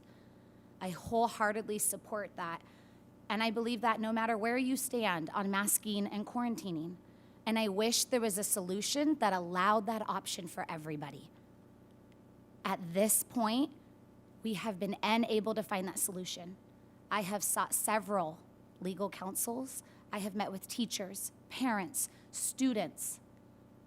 I am not joking when I say, for the last week, every night, I think I have been up until 1 or 2 a.m. talking with individuals to try to see how we can give parents the option instead of a board. I am not a professional. I'm not a medical professional. I'm not an educational professional. I'm a mom that was elected to represent our community and make local decisions based off of local conditions. But the fact of the matter is, there is an emergency order in place that does require us at this moment, as I have been notified, to follow requirements that have been given to us. With that being said, I do want you to know I hear, I see, and I understand the mental health concerns. I don't take that lightly, and I have researched to see how students with mental health concerns can be supported, and CDPH does allow that. As Superintendent Stock mentioned, our form will be updated to reflect that.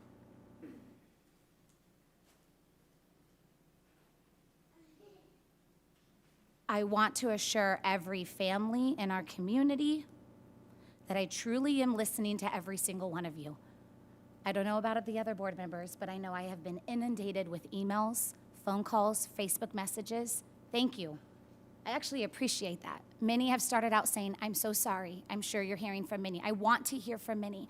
I want to hear from you whether we agree on everything or not. I want to support you whatever your stance is on masking, on quarantining.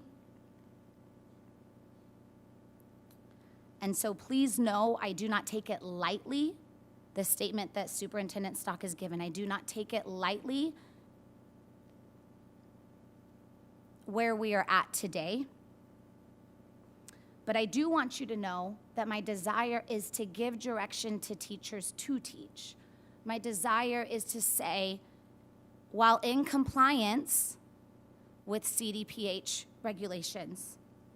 How can we support you to teach? How can we resource our classrooms so our students can have increased outdoor time? And so with that, Superintendent Stock, I would like to just make a recommendation during my comments that I would love to support you working with our principals to maximize outdoor space. And if that means purchasing items, then I would like to show my public support that that's a priority for me as a board member. And so if that's something we need to discuss as a board, we can, but I would like to see that be a priority for our district, that we use when safe and as possible, we maximize our outdoor time. Additionally with that, I would like to see us understand what this is doing to our children. And when I say this, I mean everything of the last 18 months. And so I would like to see, as a board member, that moving forward, this become a parent-district, parent-teacher conversation point, so our students can come to school and do what they do best, learn and make friends. I know my daughter is very, very nervous about next week. And we try to reassure her that there are many unknowns, there are many fears, but we're not alone. I think everybody in this room has unknowns and fears right now for lots of different reasons, but they do. So with that being said, I would also like to recommend as a trustee that we, whatever our role is within the district, that we remember these are children, no matter their age, and that we allow for personal care breaks when necessary. If that means putting on a chapstick, scratching an itch, getting a drink of water, I do not want children treated like they are the problem, because they are not. We have very real concerns in our community. It is not our children. Let's let them come and feel safe and do what they need to do to feel welcome. And with that being said, please know I do not feel this is the end. I feel this is where we are at this moment. If there are other legal options, I open myself up. I would love to talk with you, hear from you. But as of right now, this is where we're at this moment. And I will continue to request and demand the authority be given back locally for local governance to make local decisions based off of their local conditions. Thank you.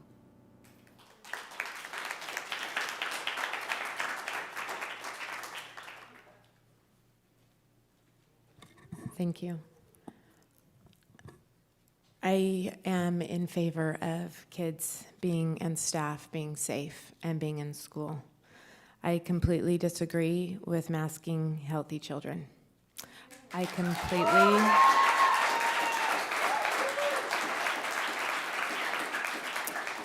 completely disagree with Americans, specifically parents of school-age children, losing the freedom to assess our own risk. The last 18 months in this position has been an interesting one. I have learned and been reminded of a few things. Even though we disagree on a few things, we largely agree that we want kids to be safe and be at school where they can learn and socialize. And honestly, we have a lot in common. We have so much in common. People want to be heard and understood. And I read every email, I return every call, and here I hear each of you publicly voice your opinion. I honor whatever that truth is for you individually. I honor that. The guidance has been constantly changing and will continue. Last year, we sat up here in July and August and September and October, and it was painful because remember, the guidance kept changing and it kept coming down and we couldn't get kids in school. We had the inability to open schools. We were prohibited from local control when, remember at the beginning, we had 8 cases and LA County had 8,000. We continue to have guidance over masking and quarantining, social distancing. We had limited athletic participation when 48 other states were allowing students to play. This has been extremely frustrating for all of us. And now we're here today. Anyone over the age of 12 that wants to be vaccinated can be. We can walk into Costco and we can assess our own risk. Some people are choosing to wear masks and some are not, and that is the way it should be. We were very clear in our June 17th meeting to the California Department of Public Health. Experts agree that mask wearing impedes a child's psychosocial development and their ability to process language and communicate effectively, and is a burden. I am maddened that the local control to make these decisions that we pleaded for was not given. There was an attempt to make it look like we had something in the enforcement, but in all honesty, as we learned tonight and from hours with legal counsel, they are requiring masks for our children. I will continue to do all that I can do personally to advocate for our children and for all of us as individuals to be able to make choices, assessing our own risks and regarding our own health. I've talked to Superintendent Stock about using some of our COVID money and what can we do to be creative? How can we get our kids outside as much as possible? We've already got some great things on our side, right? We don't have to wear masks around campus. We don't have to wear masks outside. Let's give these kids an opportunity. And also, I'm confident, like we talked about, in our staff, that they will be kind and patient, and we can focus on getting back to what we do best, which is educating children.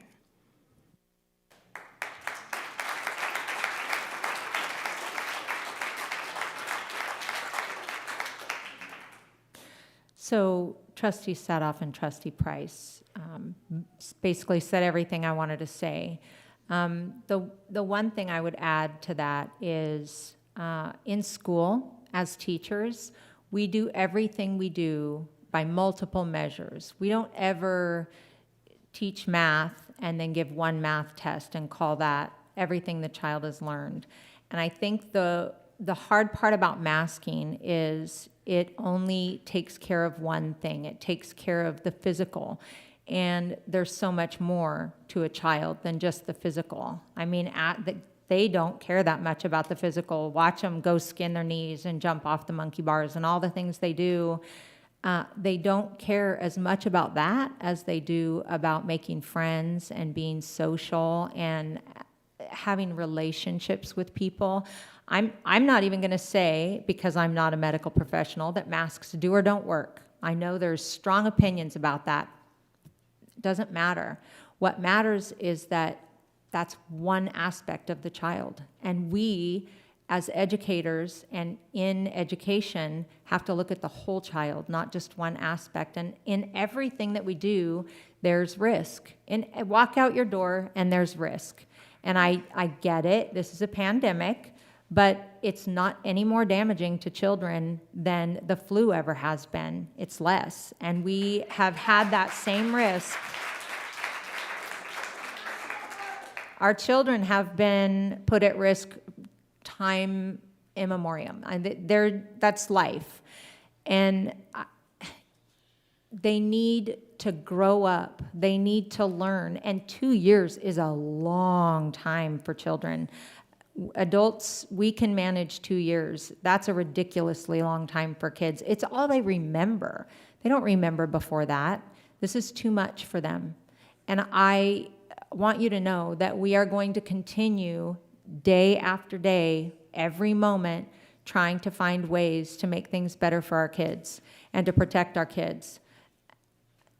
I don't agree with masking children, little children at school. I'm there every day. I see how ineffective it is. They're up and down and filthy and slobbery, and it's ridiculous.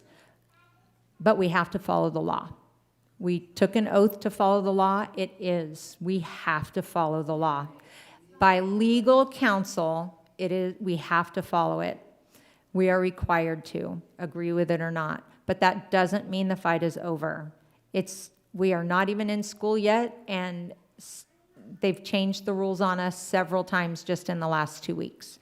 So we'll keep working forward, and we'll keep studying and learning and consulting and doing everything we can to make things as good as we can for the kids. And I 100% support outdoor learning spaces. And if we need to invest in materials for that, then I am 100% behind that. I hope that we can think outside the box and be creative until we can get further guidance. Thank you.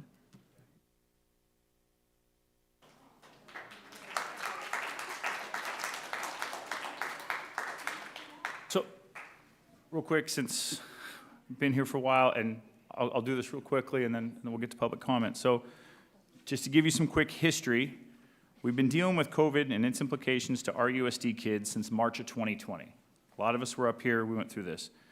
Those spring teams, they lost the season. Those seniors they missed those spring events, standard graduation, that 8th grade promotion. Fall of 2020, students and staff went through home learning, hybrid, an A and B schedule, and we finally got back in spring of 21 to a somewhat normal school. Most of the athletics, the high school level, were being played. Junior athletics and the junior highs, it wasn't. Dances and events didn't occur. Finally, after multiple quarantine events, game cancellations, faux dances, mock formals, an in-person live graduation occurred for the class of 21 at Victory, at Rocklin, at Whitney. I was tremendously proud that day. I thought, after going through everything we went through, to see those kids up on that stage, walk across that stage, I mean, you know, hearts and cries and all that stuff, it was amazing to me, and it was a great thing to see. So, we're going to continue to move forward. It's not all the way back to perfect. It's not all the way sunshine, rainbows, unicorns, all that stuff. It's not there. We continue to move forward. As Trustee Price said, we've got athletics going, we've got outdoor events going, kids can do lunch without a mask. We continue to move forward. Is it all the way to perfect? No. I want mask choice. I want parents to choose. I want those things to happen. I want to reduce the quarantine. I think we're definitely getting there. We're not quarantining healthy kids, pulling kids out of school that are perfectly healthy to sit down in a room or at their home and not get that quality education that we like at Rocklin. So that's tough. So we're getting better. Is it all the way there? No. I want to continue to press forward. Frustrating for us, frustrating for all of us. We saw when we were going through this last year, we were hoping that guidance would change slightly, every little bit. We were waiting for CIF, for something to give us a little inkling, and it was slow, and it was slow. I can tell you from sitting up here, since July 15th, the guidance from CDPH has changed 6 times. It's amazing how fast it goes that way and how slow it was on the other side. It is very frustrating. I want local control. I want to continue to fight for our kids and that local control. We're going to continue to do that. I love the idea of outdoor learning. I think that's amazing, and I think all of us up here want to support that, encourage anything we can. If Craig is here, if you need help building things, putting things up, assembling, I'll volunteer myself and a handful of parents by all means. If that helps to get out there and it helps let those kids breathe and get out there and experience life, all means we're all in. So please understand, it is very frustrating at this side. We're trying to work through. There's some positive things. It's not all the way to perfect, but we are getting a little better than we were, again, going back to that March, April, May of 2020, and we had all those challenges. So before I start, we will go through, at this time, we'll open up the floor to public comment on COVID protocols for IUSD for the 2021-2022 year. Hang on, folks. Real quick. Ladies and gentlemen, please be respectful. You will hear different perspectives, different stories, facts, research articles, science, and opinion, all of which is background to what you think and what we think, and people translate data and information differently. Medical opinions, legal opinions, educational opinions, health opinions, all are perspective. Each person in our community has different factors, and what they apply weight to comes from their own perspective. You'll always find studies, experts, analysts, data that support either side. All perspectives have experts, all perspectives have doctors, all perspectives have scientists, all perspectives have analysts. In closing, once our schools start and kids attend school, I can guarantee you, classes and schedules will go back to getting adjusted, seating assignments will be modified, events will occur, recess will happen, kids will forget their homework, all those things. When we get into sports, teams will get upset, spectators will disagree with a coach or a ref. In the end, we'll adapt, we'll flex, and we'll continue to overcome these obstacles. Please be respectful as you communicate. I will give 3 minutes in the beginning. I recognize that there's a lot of people in here, so we'll go 3 minutes a person for about the first hour. If we continue to have more people that want to speak after that first hour, I'll go to a 1 minute time clock, and that should allow everyone to get through our approximate 100, 120 people. So sincerely appreciate it. Please be respectful of the 3 minute time clock. I will raise my hand when you got about 15 seconds left. So with that, as we say, state your full name, state the school in which your kid attends or the city you live in, 3 minute time limit per person, and then 1 comment per person. In final, the board is not permitted to deliberate or take action on the agenda items as we go. Go ahead, sir. Well, I was prepared to walk up here and thank the board for their leadership, but I see now that you're doing little more than capitulating to a mandate, and that's disappointing. It really is. I'll say this. I thank God right now that both of my kids are vaccinated. I really do. I really do. I look at what's happening across the country with unvaccinated kids. There was a 17-year-old football player 2 days ago, dropped dead, perfectly healthy, no comorbidities at all. That can happen here. There's no reason why that can't happen here. Is that an edge case? Let's find out. The thing is right now, the COVID pandemic is over. The pandemic that we're in now is the Delta pandemic. And all the research and studies that people are going to bring forward right now, and all the information that you guys got to make your decisions and your opinions are no longer valid. We don't have the latest research on what's happening with Delta. We have anecdotes from across the country as schools begin to open. They open, 2 days, shut down. A school in Mississippi was open for 2 days. District, shut down, they went all virtual. They're seeing outbreaks like they've never had before. This is all happening this week. We found out on Sunday, no pediatric ICU beds in Tennessee, Arkansas, and now Louisiana. You'd think in a district that had such a Puritan and sexist dress code that you guys would be hip to forcing women to cover their faces. I really think, I'm surprised as anyone.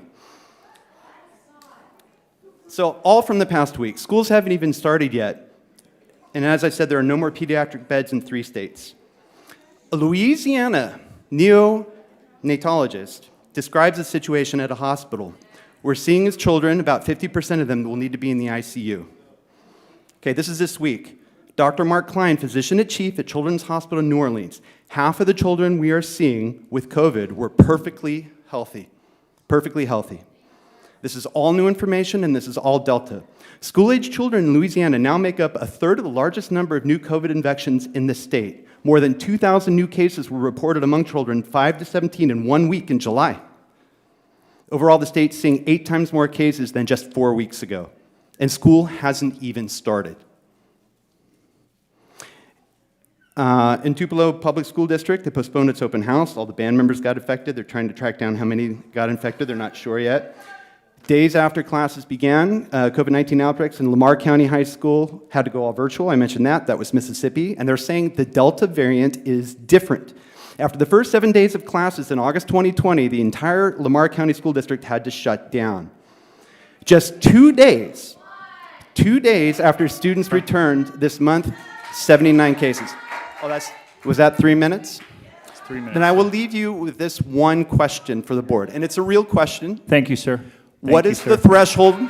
Thank you, sir. What is the threshold for when you will shut schools down? How many students need to die? Please be respectful. No, it's an honest question because I don't see this in the protocol.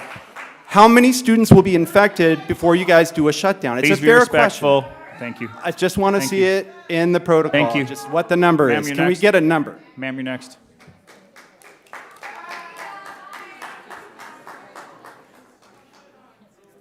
Go ahead, ma'am. Hi, my name is Gemma Marizzo, and I am a Breen parent of 3 kids who are not eligible for the vaccine, along with their entire school student body. So we go to Breen Elementary, and I'm actually not reading my own written comment. This is from a mom who is a pediatrician, and her kids go to Breen.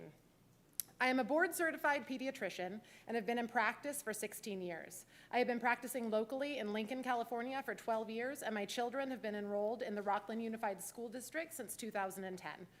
I currently have a sophomore at Rocklin High School and a 5th grader at Breen Elementary. I am writing this letter as a substitute for my presence at the board meeting, as I am unable to attend due to my son having surgery. I am writing because I feel it is imperative that we get our children back to in-person learning. It is imperative not only for their academic development, but also their social and emotional well-being. I have seen firsthand the impact that the isolation from COVID-19 has had on my patients and my own children. We are seeing significant increased rates of anxiety, depression, learning difficulties, and school struggles. Unfortunately, we are seeing increasing rates of COVID-19 around the country with the rise in the Delta variant. We are seeing increasing rates of pediatric infections, and the percentage of infections that are in children under 18 has been steadily increasing. The most recent numbers from last week show that pediatric cases account for 14% of all new COVID infections. Approximately 1% of children infected will be hospitalized, and there have been nearly 400 deaths related to COVID. This is twice what we see in the typical influenza season. Twice. In order for children to be able to attend in-person learning continuously, we will need to mitigate the spread of COVID-19 as much as possible. With the rise of the Delta variant, which is more contagious and transmitted by aerosols as well as respiratory droplets, and accounts for 80% of current isolates. This means that universal masking is necessary. Even fully vaccinated patients are at risk of breakthrough infections with Delta variant and are at risk of asymptomatic spreading, as evidenced by the recent outbreak in Massachusetts. Without universal masking, we run the risk that COVID-19 will spread unmitigated through our schools. Unmitigated spread of COVID-19 is also likely to lead to additional variants, which may even be more infectious or severe disease in the disease course. There is developing data that shows that universal masking can reduce the spread of COVID in the school setting. Layering universal masking with at least one other prevention strategy, such as physical distancing, is our best option for reducing the impact of COVID-19 on in-person learning for the Rocklin Unified School District. Thank you. Thank you.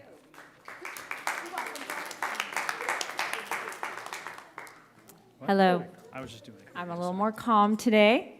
I was here the other day for the study session, and understandably, a lot of the RVC parents are very scared, are very concerned, and are very emotional about sending their kids back. We're talking about, I'm sorry, my name is Brittany. I have 4 kids in the Rocklin School District, Parker Whitney, Springview, Rocklin High. They all did RVC last year, so we did kindergarten through freshman year. You're talking about a lot of families like mine who are barely doing play dates with our little unvaccinated kids that are thinking about sending their kids into a school without masks, without protocols, and it's incredibly scary. I know, Tiffany, you talked about wanting to discuss ways to allow the kids to address like their needs in class. I know I talked about my daughter having a chronic health condition, and what she did this week is she wrote to her teachers and she said, in light of the COVID protocols, what would you like me to do? And I think that that's something that we just need to encourage our kids to do in an age-appropriate way. Is if you have a need, you need to discuss it with them. If kids need access to water, we need to be parenting them in a way to prepare them for that and let them know if they have questions, they need to ask their teachers. Kids are gonna have needs, that's normal, but as parents, we also kind of have to prepare them, and the school district should be sending out something to prepare parents to talk to their children about what's going on. I'm preparing my first grader to go to school. He spent the last year in RVC with his 3 siblings. He's getting his backpack ready, he's getting everything ready, he's very excited. He said he will wear 10 masks if he needs to go to school. He is that excited to go to school. I have heard that the academic outcomes of RVC were better than a lot of the school sites, and I would be curious to know that, because I know in our household, while a lot of kids were only in school for 2 hours, my kids were in it for 8, 10 hours. and they still excelled and they did well. I would like to hear from the board, from the district, more about the RVC students. This week, instead of getting him prepared for all the fun things in school, I had to go over the possibility that he may be in class with students that take their mask off, with students that tell him that he's weird for wearing a mask. I had to prepare him to be bullied. This is not something that I want to be talking to my 6-year-old about. And I hope that the schools will address that. I did everything to keep my children safe, and I expect that from this district. And I expect that our unvaccinated children should be all masked right now until they have that option. Thank you.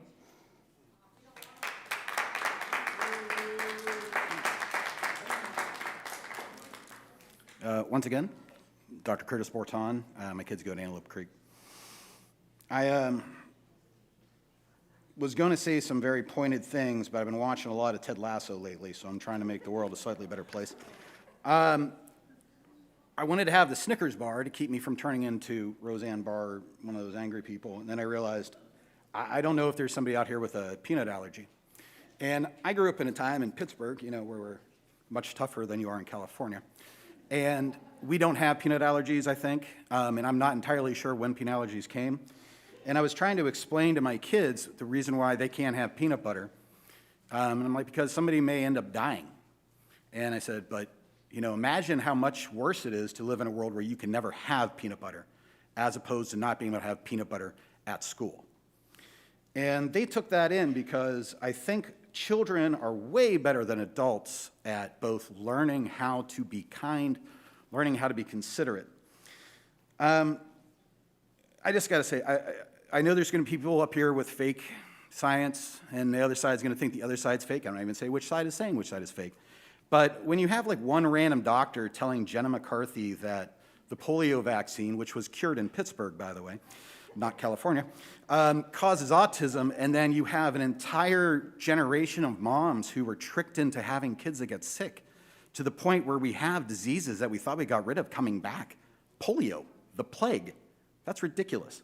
Just because one scientist or one doctor who wants to sell himself says something that a whole bunch of community doctors say is not true doesn't make it an equal argument.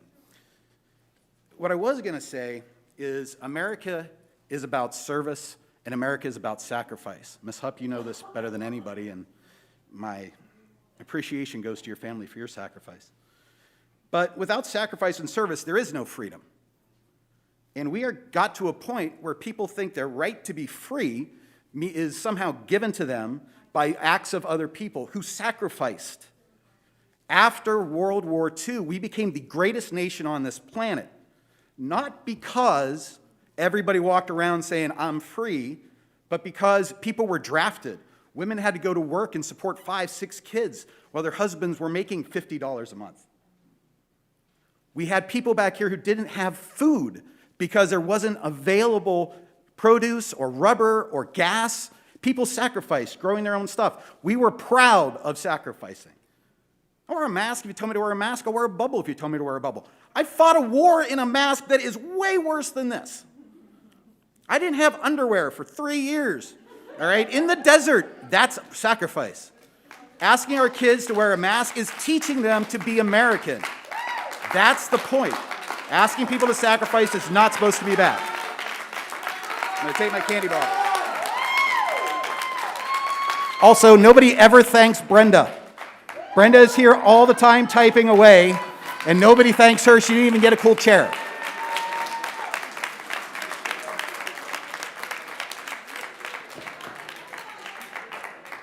I've got to follow no underwear for 3 years. Thanks. I had all kinds of great comments all written out and thought up, and I'm you need to speak up. Oh, my name is Robert Dodge. I have 2 children here in Rocklin, and I'm very disappointed by everything that you guys have said tonight. I can't believe, I sat here for 5 hours, whatever it was, during the study session until 9:30 at night, and you guys all seemed committed, like we don't want our children to have to do this. Ms. Hupp just talked about risk. We have risk in life. And then I just heard the first person talk about capitulation. And that's what I'm hearing tonight. We understand that a dirty cloth mask is not going to protect children from things. We know that. You know that. I've heard you all say it. The inability for you guys to see the forest through the trees on this. This is the risk of an insurance policy dropping you. It's a risk. Just like driving to school, it's a risk. The risk of the union going nuts, it's a risk. Change gets done by people taking risks. This is how things happen. Now, I went through the CDPH guidelines. It says schools must develop and implement local protocols to enforce mask requirements. You guys have talked about that ad nauseum. I've heard you say local protocols a million times. That sounds to me like it gives you an invitation, not to say we're not enforcing, but to pick the enforcement mechanism. Is 1 minute after school an appropriate punishment for not wearing your mask today? Sounds like a good punishment to me. Maybe you can recite the 8th Amendment. That sounds like a good punishment to me. Maybe we set a policy where, yes, you must wear a mask all day, but you can take it off for drinking, eating, rubbing your nose, blowing your nose, whatever, up to 15 minutes, as many times as needed. You get to set the enforcement mechanisms. You get to set the policies. If there's a stupid mandate, make a stupid punishment. This is what local control is. This is what risk is. Find outside the box thinking. Find a way to let my child go to school without wearing a mask all day, or I'm pulling them. And you're talking about lower enrollment, I will pull them. You start school in next week, forcing them to wear a mask without any other option, I'm pulling my kids. And I bet a lot of these people are too. So if you want teachers... Thank you. Thank you, Rob. Appreciate it. Please, thank you very much.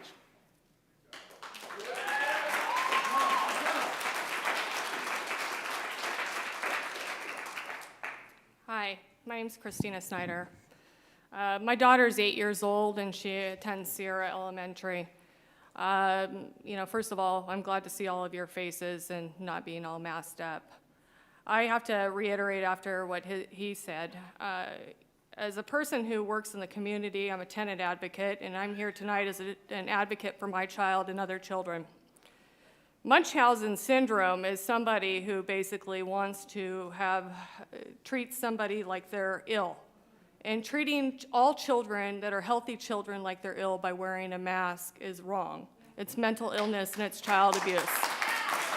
And by you going ahead, and you all took an oath when we voted for you, and you took an oath to go stand up there. We entrusted you with our children. I entrusted you with my daughter that I had to fight for 5 years to have because I had a problem having a baby. So I'm going to fight for my daughter. My daughter over the last year, who has always been a happy, healthy girl, had problems. She has learning disability, she had behavioral problems, issues that she never had because of this. And over the last couple months, with the blessings of God and our stable home, I've been able to undo all of this.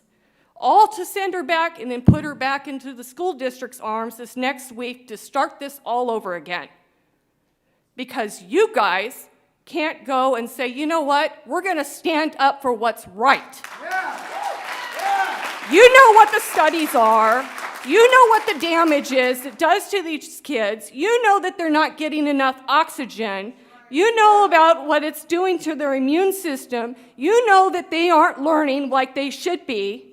You know everything that I have in these papers, because I know from what you've all said, I don't need to read you what these statistics are, because you all have just stated to me that you've done your research. So I'm not going to tell you what it is. But I will say it's Munchausen syndrome. So you're basically complying with that by saying my healthy 8-year-old should be treated like she's ill.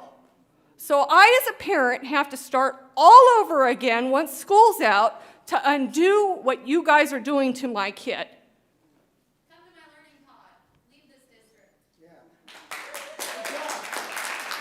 We live in a country with a constitution and with laws. And if we come together, we are stronger if we lock arms together and say, you know what, we're not going to put up with this. We're not going to put up with this. And I will lock arms with all of you. But we have to do it together. But I want you to remember that. My baby girl that I had to fight for 5 years to have, I can't have any other babies. She's it. And she's in your hands. So I want you to remember that tonight. Thank you, ma'am. God bless.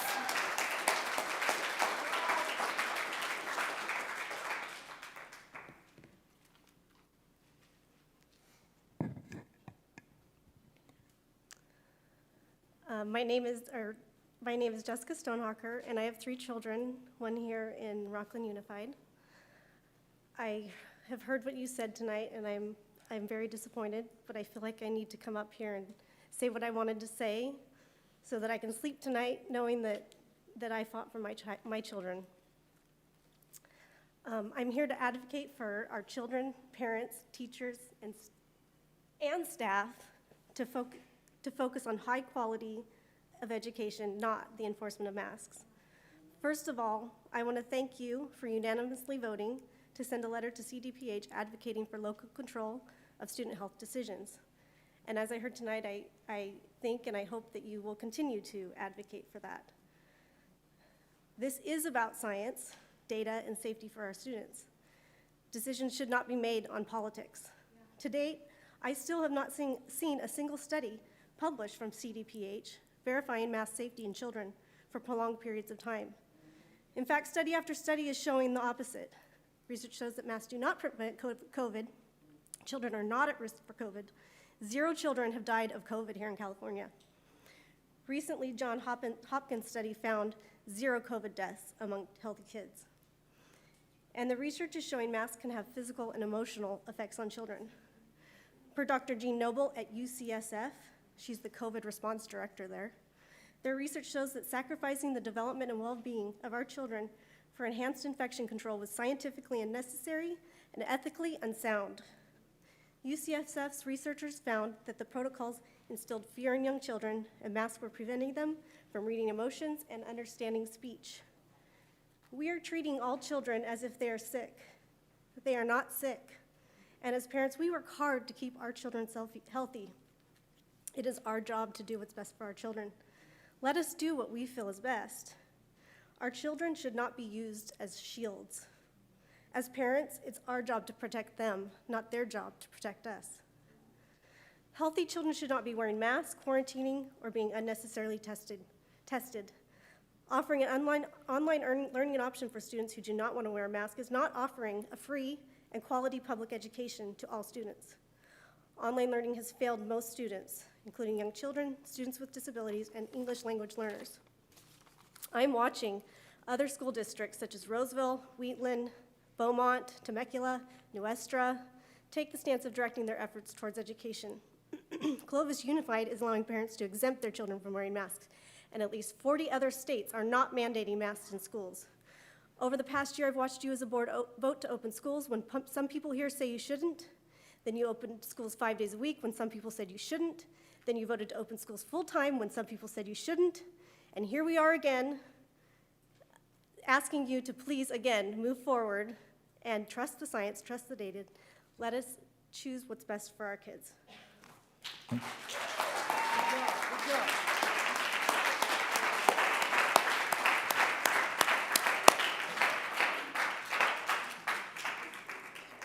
My name is Dave Aria. I live in Placer County, and I have a niece that lives right down the street, okay? First thing I want to say to everybody in this room, the front and the audience, is the time for begging for your inalienable rights, that time's over, okay? I've been watching this shit show for 18 months. Sorry about the language, but you guys, they're getting ready to execute kids and bring vaccinations that are coerced to the public school. Robert F. Kennedy wrote an 11-page letter. He gave it to every county in the area of California, 58 counties, 11-page letter twice to the Board of Supervisors. Teachers don't have it. They don't understand the extreme violations of the law when you try to coerce these emergency use authorization materials like masks and that kind of a thing, okay? The other thing that I want to say is the PCR test has been proven completely invalid, okay? There's a court case, major court case going on in Davos, Switzerland right now. 1,000 attorneys, 110 subject matter expert witnesses right now are doing this case, and it will turn into some death penalty type of situations as it goes from civil to criminal, okay? Because the PCR test is false. They're running it at too many cycles. Instead of 28, they're running it at 45. Okay, they admitted it. It's been admitted a few weeks ago, but the situation has been going on almost since the start of the pandemic, okay? And once you guys are aware of all these things and the permanent brain damage, that physiological, not just psychological, but physiological permanent brain damage, there's neurological studies by top neurologists that it causes to the children. Sometimes they get the brain damage in the beginning in a few months or a few years, and other times it shows up later in life, okay? But you guys are responsible for that. And like the Nuremberg trials, you can't say, oh, Department of Health told me to do it. Oh, that guy told me to do it. Oh, that guy told me to, that's not gonna fly. You will be an accomplice to the crime. You will be an accessory before the fact, an accessory after the fact, okay? 273 subsection D California Penal Code is child abuse.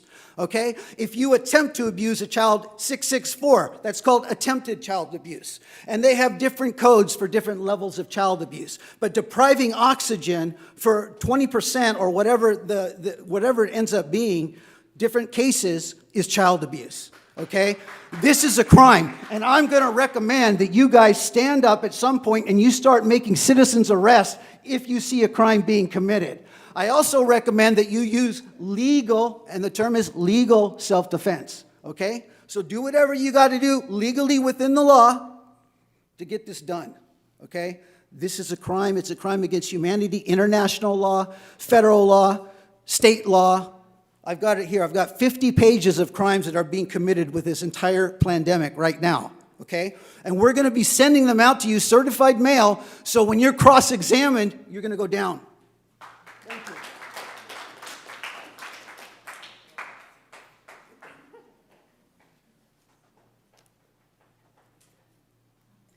My name is Vicki Kenton. I live in Placer County, and I'm removing my child from the public school district and signing an affidavit for her to homeschool.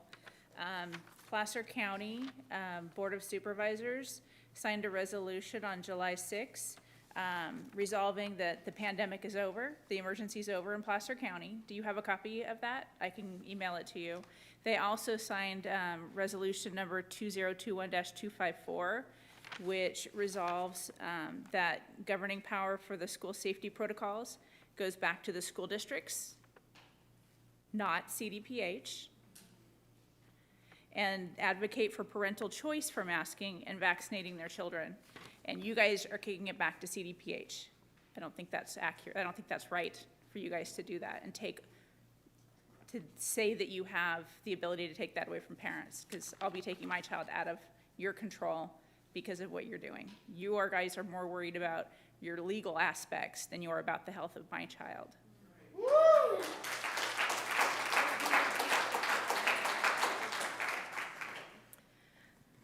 Hi everyone, Sylvia Bond. I've got 3 students in RUSD.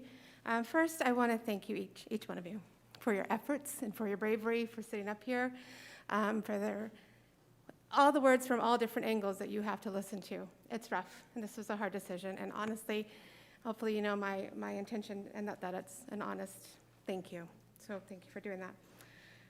My original speech was going to be about, this is not a mask or no mask issue. You're never going to win that. There's never going to be an even side, right? For me, it's going to be a rule issue, following rules, but we've already discussed that, right? I do want to talk a little bit, though. Again, I wasn't going to bring it up, but I think the confusion lies in the word enforce, right? When you enforce a rule, you have to enforce the definition of that rule, which is where we are now, right? The definition of the rule that's in place now is the end result has to be the child has to be masked indoors, right? So simply telling them or informing them or sending them out for 3 minutes in the hall does not enforce that rule. So that's where there are everybody in the public. They have to enforce that rule. Now, luckily, as many members have said, things are going to change. This is not permanent, right? But this is where we are now. So hopefully we as a community can be respectful and try to move forward as these things change. A couple other things I wanted to address. Sorry, I'm scattered. Like I said, the whole speech kind of went off. But first, Tiffany, I wanted to thank you for working so hard and seeing both sides and acknowledging both sides, even though you have your opinion. So I really appreciate that, because as a board, you are called to represent the community. So I appreciate that. And I totally agree, and I actually emailed the same type of suggestions of outdoor classrooms, rotating them outside, having elementary kids have dress-up days on their mask, draw a pirate on their mask, draw something. Make it fun. Now, I hear grumblings, but if this is where we are and you really care about the mental health of the children, start thinking about the children.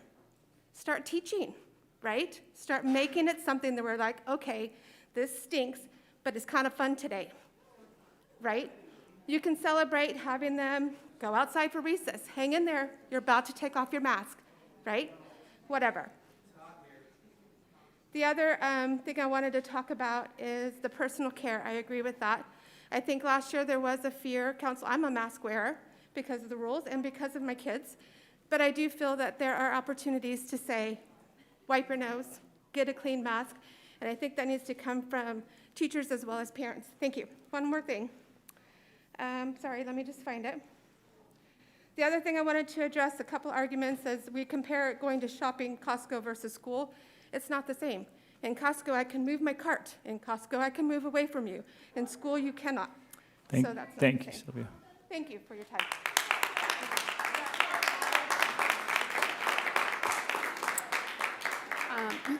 Hi, trustees. My name is Yvonne Sieber. I'm a parent in Rocklin. I have 3 children, 2 current and 1 grad from RUSD, who missed his graduation his senior year. And I just want to implore you, as I hear your words tonight and you're talking about all of the things that you've discussed regarding educating the whole child and the psychological effects, the physiological effects, the science is there. We know kids aren't the ones suffering in the severity from this disease. And as much as I hear you, I want to just implore you to please take into account those folks that are saying, get creative, think outside the box. And I understand some of the legal hand tying that you feel that you're under. But again, going back to the enforcement, please think of ways that you can work through the enforcement of this. Please do that, and please give us the trust that we can count on you to be creative and think outside the box, because it's masks now, but it's going to be mandated vaccines next. And this meeting is going to look a whole lot different, and this county will look completely different. And I guarantee you, it will not be good. And this county will suffer greatly, as will this school district. So please take that into account as you move forward and try to come up with some enforcement ideas. Thank you.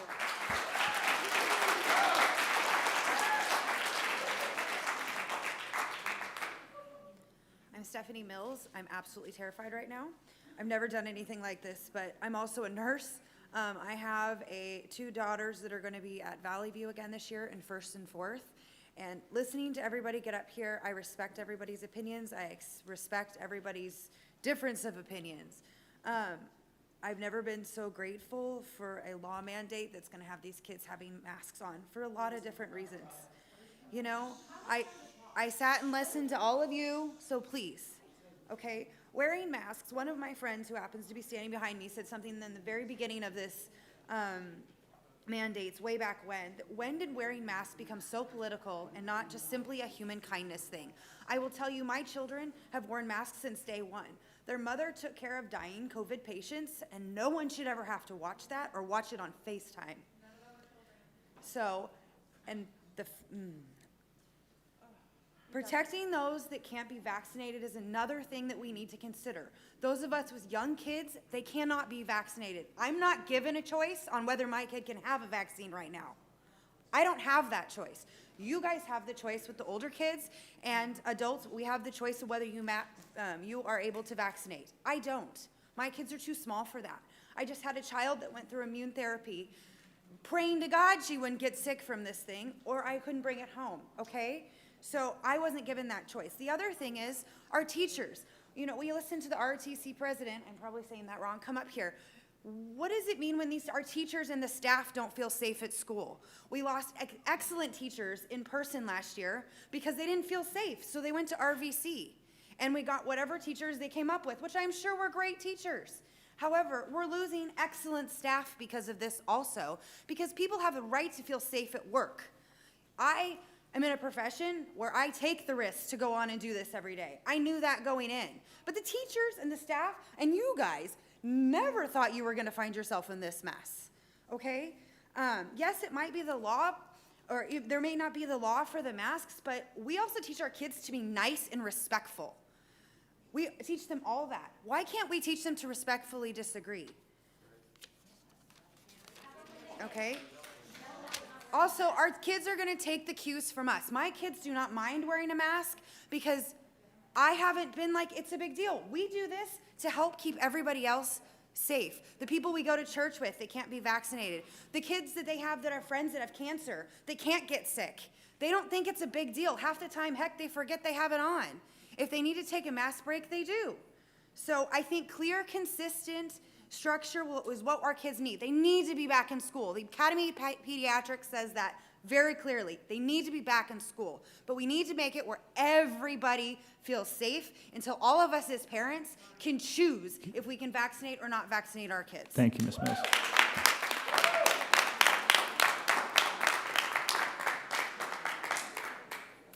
Good evening, trustees. My name is Dee Dee Cordell, and I have a 9-year-old son at Valley View. First, let me say that I want to thank you all for your service to our schools and to our community and our kids. I know it can be a really thankless position, especially at times like this, when no matter what you do, you're going to infuriate a whole lot of people. I came here tonight to ask that you please do take this mask requirement seriously. And obviously, that decision has been taken out of your hands, and I'm grateful for it because the comments that you've made have made it clear that you would not be enforcing it if you had a choice.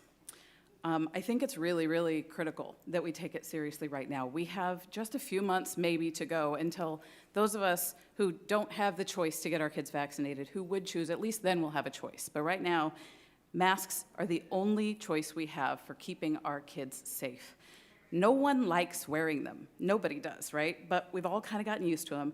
And as Stephanie said, half the time my kid forgets he's wearing it. I hear him speaking muffled, and I'm like, what? And he says, oh, sorry, I still have my mask on. He forgets. It's not a big deal because we make it not a big deal. We encourage him to embrace it, make the best of it, and he does. He's very resilient. Our kids are ridiculously resilient. I'm a fixed, firm believer in parents' choice. I've heard so many people say, parents' choice, parents' choice. But when your choice can affect the safety and health of my child, that's not okay. All through this pandemic, I have tried to live by a very simple rule that I know Rocklin Unified tries to instill in all of our kiddos as well, and that is simply being kind to others. Something like us wearing a mask around others is just a simple act of kindness. It protects all of us. It seems to me that people who are against masks, so adamantly against them that they would be willing to put other people's kids at risk, if their kids want to continue to refuse to wear a mask, then they should, in fact, go somewhere else or go to distance learning, because the rest of us are going to be punished otherwise for trying to do the right thing, for trying to be a good neighbor, for trying to follow the rules. So I encourage you, please, to continue to do the right thing and take care of the health and safety of our kids first and foremost. Thank you. Thank you. Before my time starts, I just want to encourage the audience. Please, let's just respect everybody, you guys. Thank you.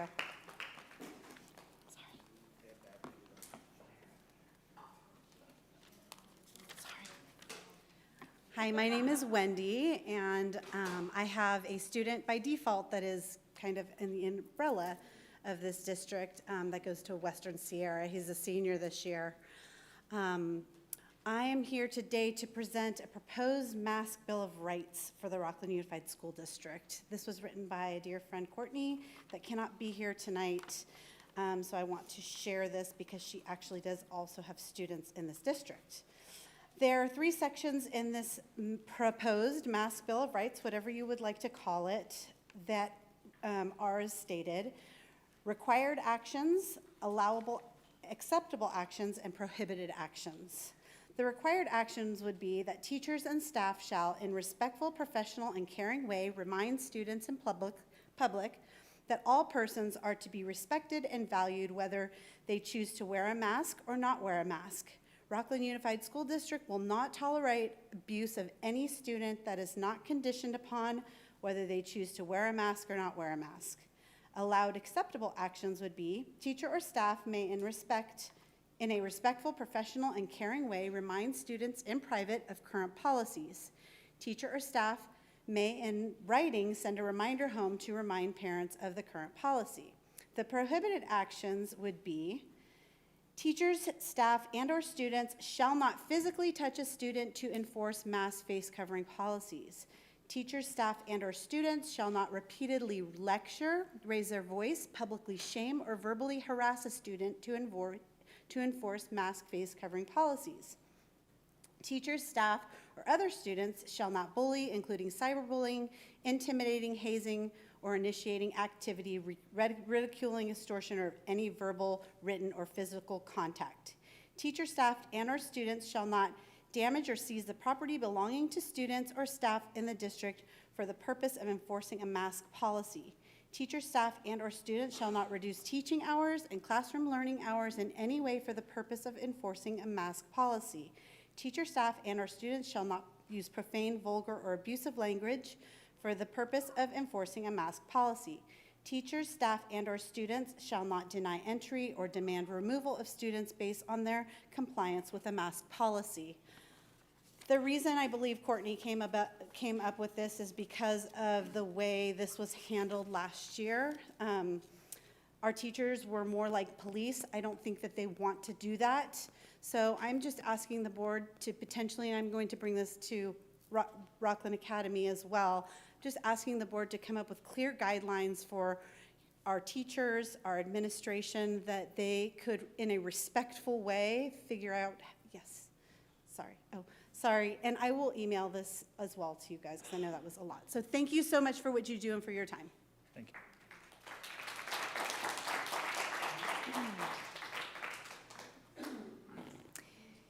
My name's Kelly Tajiri, and I have 3 kids. They attend Whitney High School. So I have to say, I'm honestly confused. I hear what you're saying, that you have no choice, and your legal counsel completely took away your choice. I'm genuinely confused, because I am speaking to legal counsel that is saying you do have a choice. I volunteer, as you know, with Children's Health Defense. Their mission is to defend the rights of children. It was founded by Robert Kennedy, who is an anti-corruption attorney. And the guidance that they are telling me is that you do have a choice. And if you would like to speak to them, I can make that connection happen. Well, I've been in here. They have texted me saying, the guideline says that the districts must make an enforcement plan. It does not directly say that enforcement is required. It doesn't say that. That is why some districts have chosen a hands-off approach.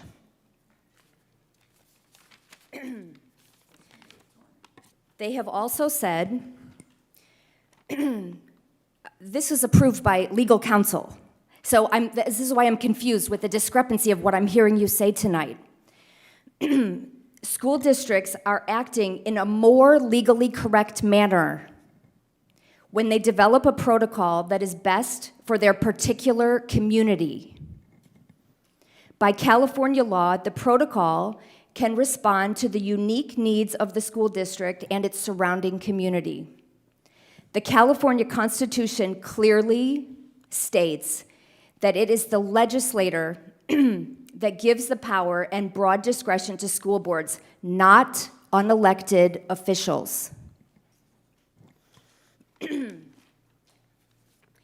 And was brought up previously, the Placer County Board of Supervisors ended the state of emergency. They passed a resolution giving the school board local control. So again, I'm baffled why there is this discrepancy and the school board is not able to make local control. I would invite you to please look at the exemption that the Clovis Unified School District has passed. I hear what you say, that you are passing a mask exemption for mental health. Okay, I have 3 children, some with mental health, but they will not say that in front of their peers. So please take a look at the Clovis exemption.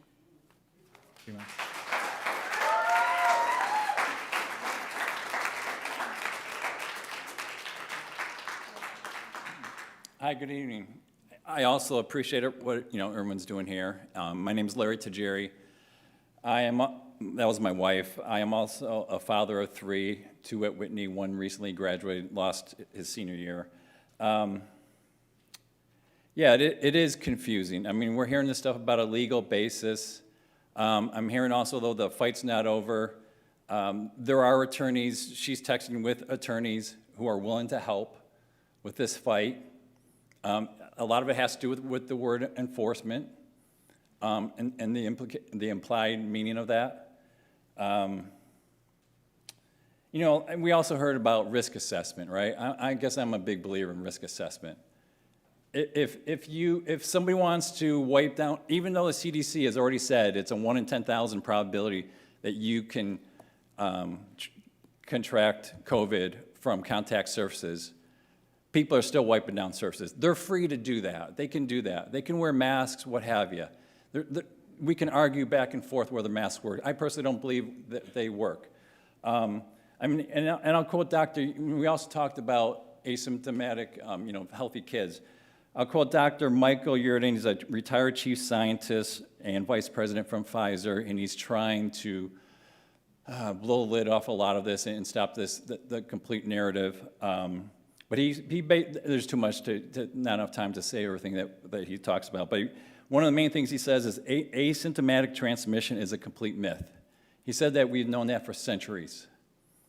It's only now that we're applying it that there is transmission with asymptomatic kids.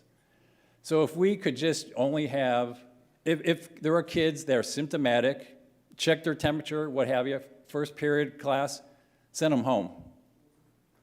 Then we don't have to be concerned about transmission at school. But if people are concerned, if their risk assessment, everyone has their own risk assessment, I understand that. If you feel scared, fearful about all this, then stay home, whatever. But if people are comfortable with the risk assessment and believe that there is not that much of a risk with all this, and like somebody said, it's documented. There are 0 deaths in Placer County with use.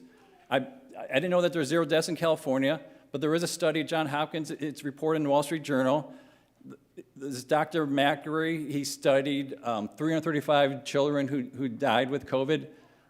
All of them had underlying health, pre-existing conditions. None of them were healthy. So anyways, I guess with that, and that's the other thing is, so we're exchanging very low probability, astronomically low probability for things that are real, things that will happen. There are suicides that are happening. There are higher drug use and alcohol use. Anyways, yeah. So anyways, these are real. Thank you. Thank you. Real quick, you go, and then you're next, and then we'll finish off public comment. So thank you. So go ahead. Okay, thank you. My name is Katie Doms. I have kids at Rocklin High School and Granite Oaks. You guys know the science of this all, right? We talk about the science a lot. I heard you guys all acknowledge that you know the science. You know the real risk to kids. It's not in COVID. It's not in COVID transmission or COVID variants. You know the risk to kids is in their psychosocial well-being. You know the risk to kids is the depression, the anxiety, the suicide. You guys know that COVID is not statistically going to impact our kids in a negative way. You've heard a lot about cases rising, and we know now that cases are not tied to negative reactions and not tied to death anymore. You also know that there is a vaccine available for the teachers who do feel concerned.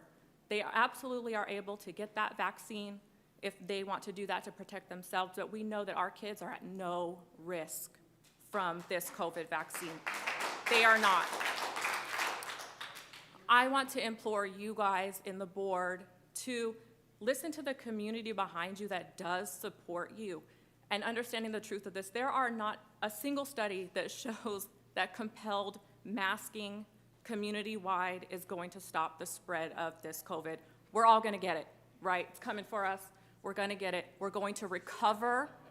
99.9% chance we're going to recover from it. We're going to be fine, and we're going to move on. We stand with you as a community. I don't want to hear about risk to your insurance policy. I want to hear about risk to my kid. I've watched my child deteriorate. I have watched my healthy, happy teenage girl go through depression, go through anxiety, go through her inability to be with her friends or to even recognize people's faces because we have people covered up. Basic human interaction, we interact with people based off of their faces, based off of our expressions, based off of the words that we use that we can't understand when somebody's muffled or covered and they're not able to see. You guys know this. You've read the studies. So I'm not worried about your insurance policy. You shouldn't be worried about your insurance policy. You should be worried about our kids' well-being. And we support you. We support you in being bold, taking a stand. And for those parents that want to mask their kids, go for it. Mask your kid. I'm not telling anybody that they can't. But to compel kids to mask at no benefit to them at all is cruel. And we support you in standing against it.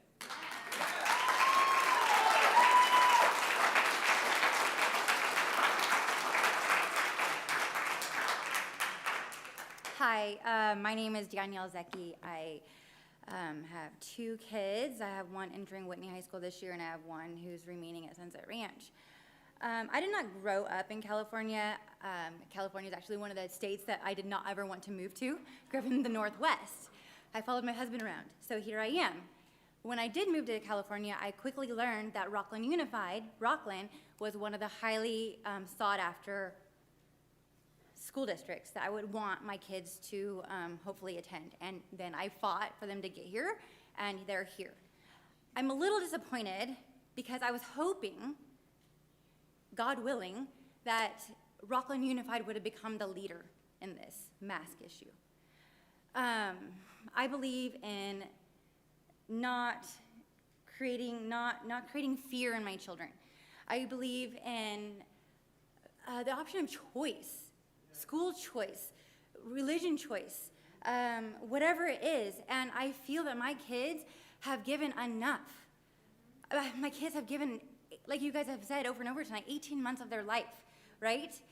I am a teacher in a different district, 30 minutes from here.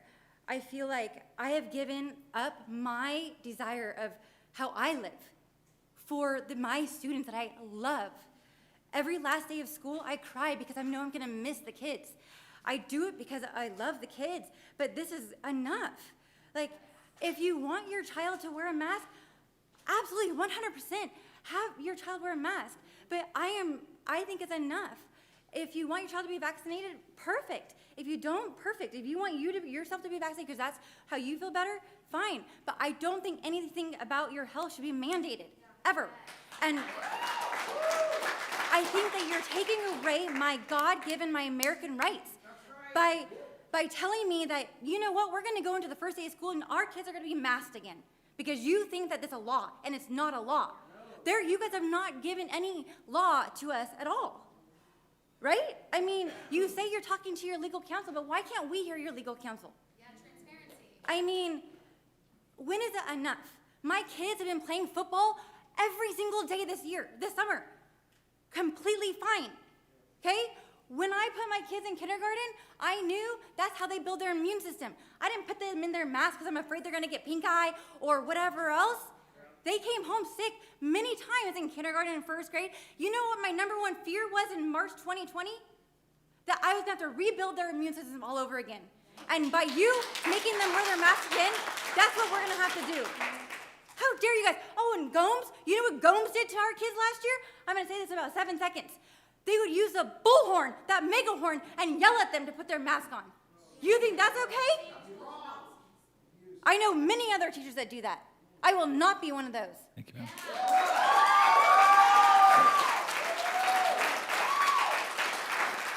Oh, can you be quick? Yeah. My name is Ollie Euler, and I just graduated from Whitney High School. I have been in the Rocklin Unified School District since I was in kindergarten, so I've been there for a really long time. My whole senior year was filled with wearing a mask, and honestly, it was hurtful. I couldn't focus in class, so any stuff that I was doing for school was outside of school because I didn't have to wear a mask at home.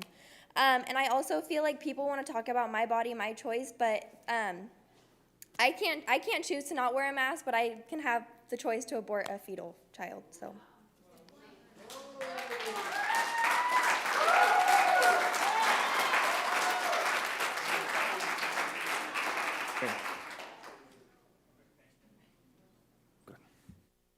Good evening, all.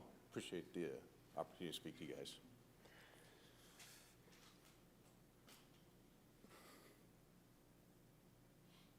This is emotional. It really is.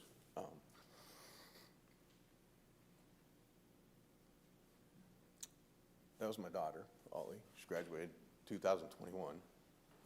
It's what Whitney High School produced as a student. My son will be a sophomore this fall. Anyways, I work at a contract manufacturer for a big pharma. Each year, I know we work with some of the nastiest chemicals you've ever seen come through. I wear a mask probably on the average 2 hours a day. But I have the luxury to be tested pulmonary function each year in the physical. And I talked to the doctor and I said, well, if I wear the mask, I'm safe, right? She said, not necessarily. I said, why is that? She said, because the human body's not meant to have a mask on their face. Which I thought kind of odd, but she said, you have to understand when you're sweating, you're breathing, that moisture is getting in your mask. And what pulmonary function is, it's kind of, they hook up to a meter, you take a deep breath, you blow into a tube, and it measures how much you exhale. If we don't meet those requirements, we can't be in a mask because we can't exhale the toxins that are in our lungs. And when I see kids in masks, I know they don't look at the luxury of being pulmonary tested like I do. And I gotta tell you,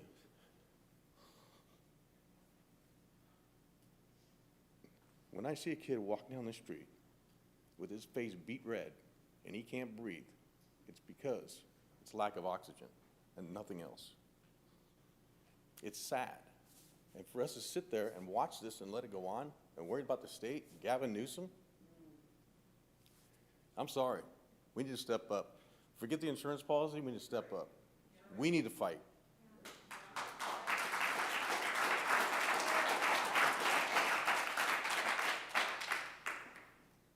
I'm tired of sitting back. I'm tired of sitting back and taking the back seat. We need to fight for these kids.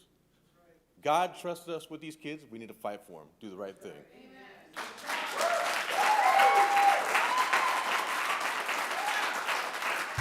Ma'am, you'll be the final speaker. Okay, thank you. My name is Amanda Meadows, and we have students who go to John Adams. And I wanted to talk on behalf of a couple of items. Last year was really hard. I have 4 kids total, one who's not in school yet, and then I have a 9-year-old and an 11-year-old and a 23-year-old. So I've raised, and she's in the military, I've raised children, And now I'm dealing with this. And last year was hell. I mean, I'm sure most of you can say that and understand that for yourself, and not just yourself, but also for the children that you know in your family. Samantha, the one standing next to me, I'm going to use the word tortured because that's how she came home and explained it to us. She had not just staff at the school, but also other students who were with her, because she struggles with social anxiety and she struggles with, yes, thank you, sensory disorder and also a tic-like behavior.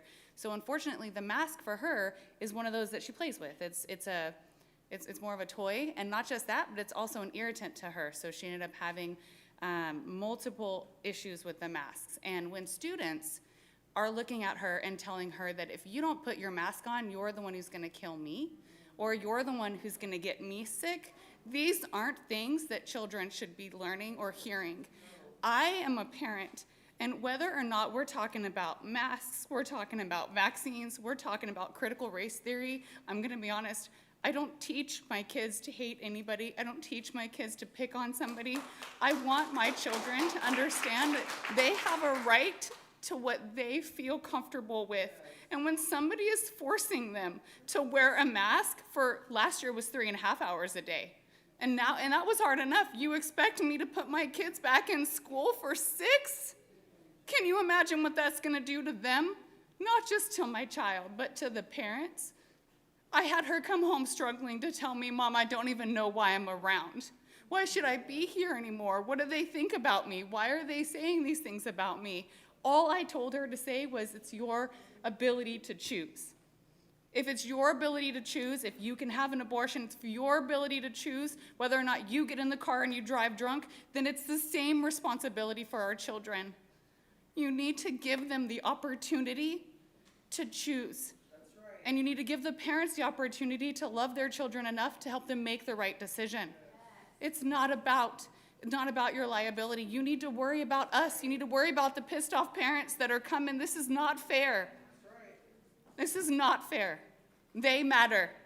She matters.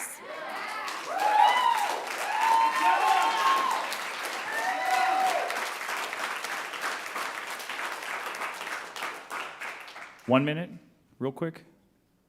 And then we'll call it, please. We have to, the other agenda items. 1 minute, there you go. Quickest minute ever. My name's Lisa. My kids attend John Adams Academy.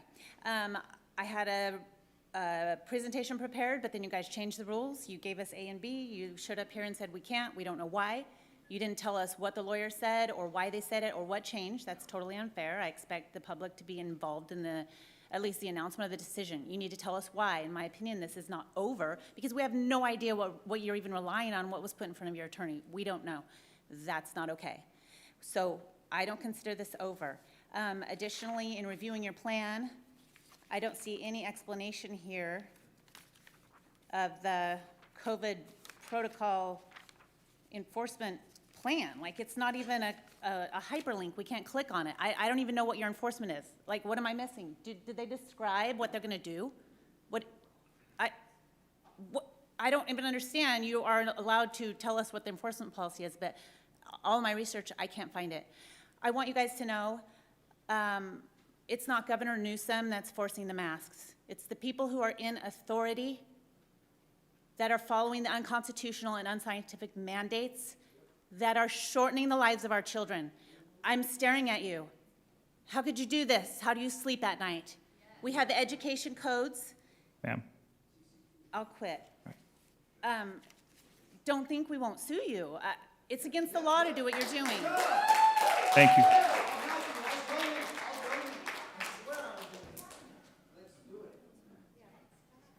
Is there a motion?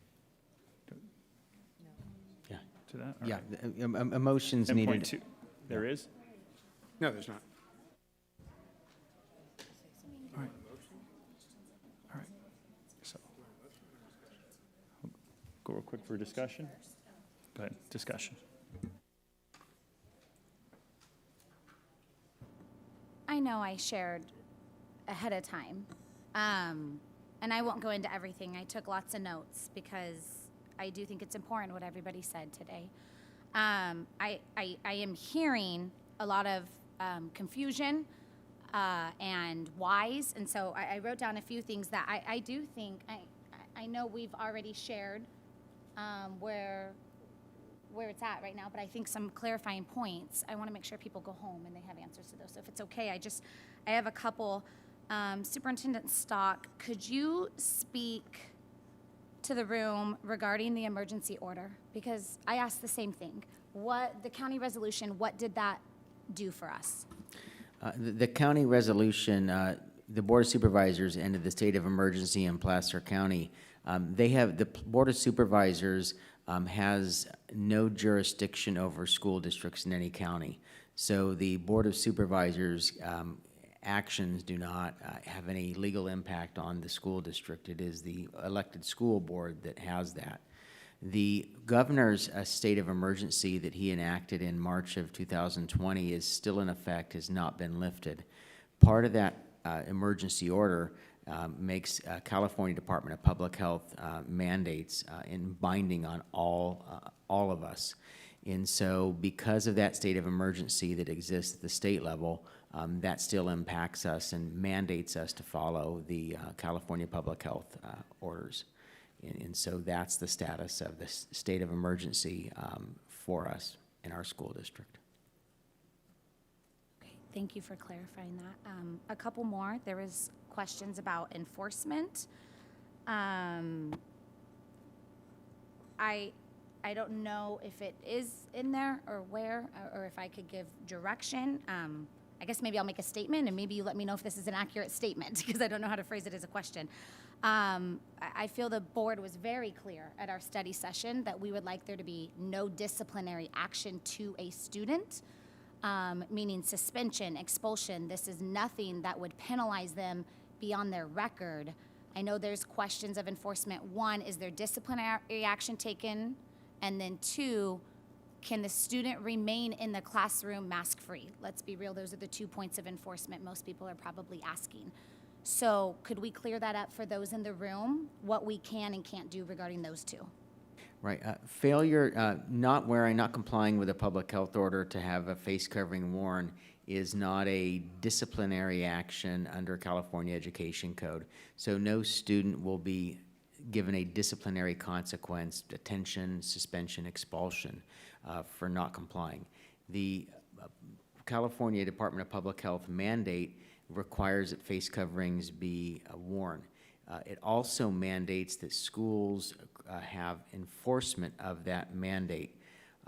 The legal advice that the districts received, which is consistent, is that the order must be implemented, and that implementation must include that students who fail to comply are excluded from school.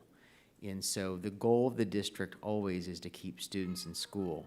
So the enforcement piece would be that we want to remind students of the requirement, provide them a face covering if they need one, communicate to families of that requirement, and if they fail to do so, that their child would be excluded from school.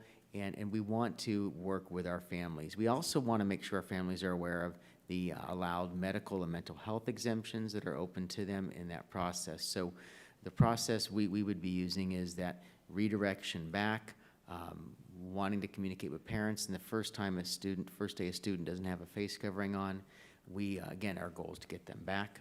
The second day, instance that occurs, we would do the same process. And then if we have a third occurrence, then at that point we need to schedule a parent conference, and the student would not be allowed to come into school until we've had that conference. And that goal is to interact with the family, get the student compliant, come back into the school.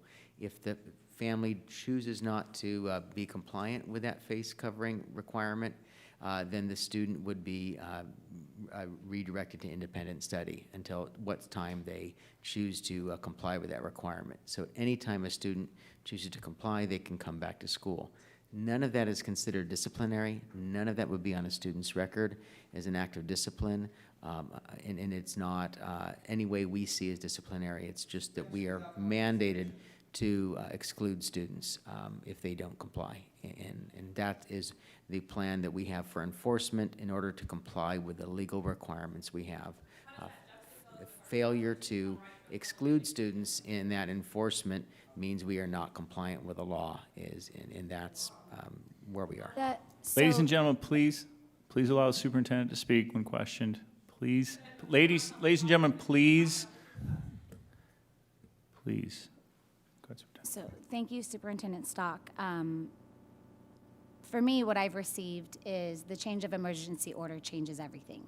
Or I shouldn't say everything, but the emergency order is what makes that the weight of law, because there is legislature in place, I have been told, for that and shown that. So I wanted the room to at least hear that so people can go home with questions answered. And I would like to just reiterate, I heard from, I believe, our board at the study session, but my desire is that as a trustee that we handle this as much as possible, parents and administration, that this does not become, I heard many things that people shared had happened to students or they're afraid of happening to students, and I just want to reiterate my comments before. I feel this is not, I shared this at the board study session, this is not a disciplinary action where a student is taking a pencil and throwing it at a teacher's face. These are family decisions, things that they're talking about as a family, and so I would like our district to take an approach where this is being handled as much as possible between the parents and the administration. And then just reiterating a little bit about that exemption as well. I know some had asked about Clovis. How does that happen? What are we doing? It has been, CDPH has updated, and our form will reflect that. We do have serious mental health concerns, and I do not take that lightly. That is not easy to live with, but there are options there if there are mental health concerns with your child. And so I would encourage you to have that conversation with administration if that be the case for your child.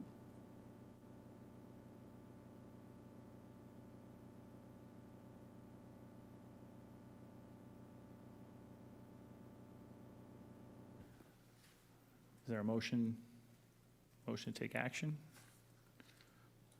Yeah, I move item 11, I'm sorry, I don't know where we are, 10.1.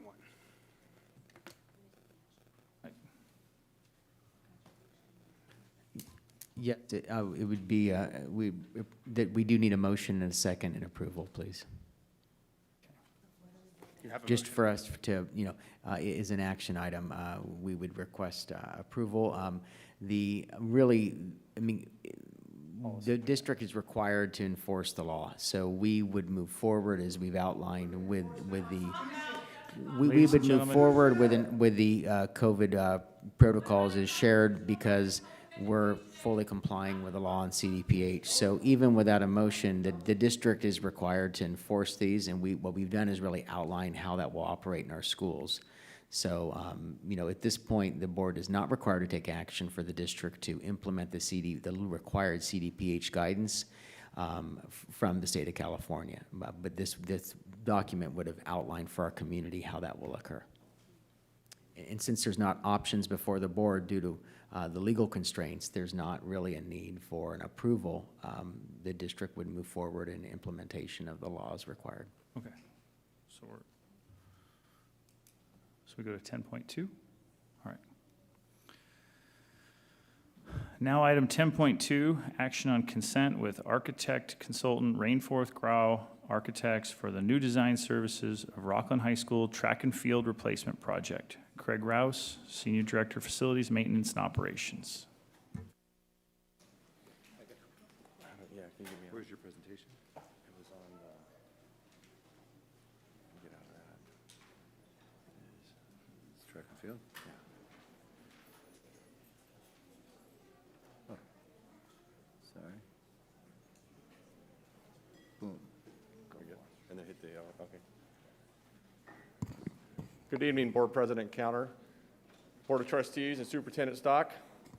I'm coming forward tonight to talk about the need to replace the Rocklin High School synthetic turf and all-weather track. And we'll go through the PowerPoint tonight of the why. So tonight we'll be talking about how how the synthetic turf and the all-weather track are past their life cycle expectancy. Talk about the GMAX testing, which is the concussion protocol that we do every year on the field. And then also talk about the process that we'll be going through for recommending the replacement of the synthetic field and the all-weather track. Talk about the project funding, how we got here, and then also the next steps to move forward. So the synthetic turf field was installed in 2010, and it's definitely showing the wear and tear, and it's outlived its life cycle. The field's showing the visual wear, the leaf, what we call the grass, is worn down, it's laying down. The field seams are coming loose, and we're seeing, the compaction underneath sinking around the edges of the field and also on the boxes around the field. And then the field isn't draining properly. So we did our GMAX testing this year, and the GMAX testing GMAX stands for the maximum negative acceleration on impact, which is basically concussion protocol on that. And we take a cylinder and we drop it onto the turf, and it gives us the rating. And we basically follow the ASTM, which is the American section of International Association for Testing and Materials.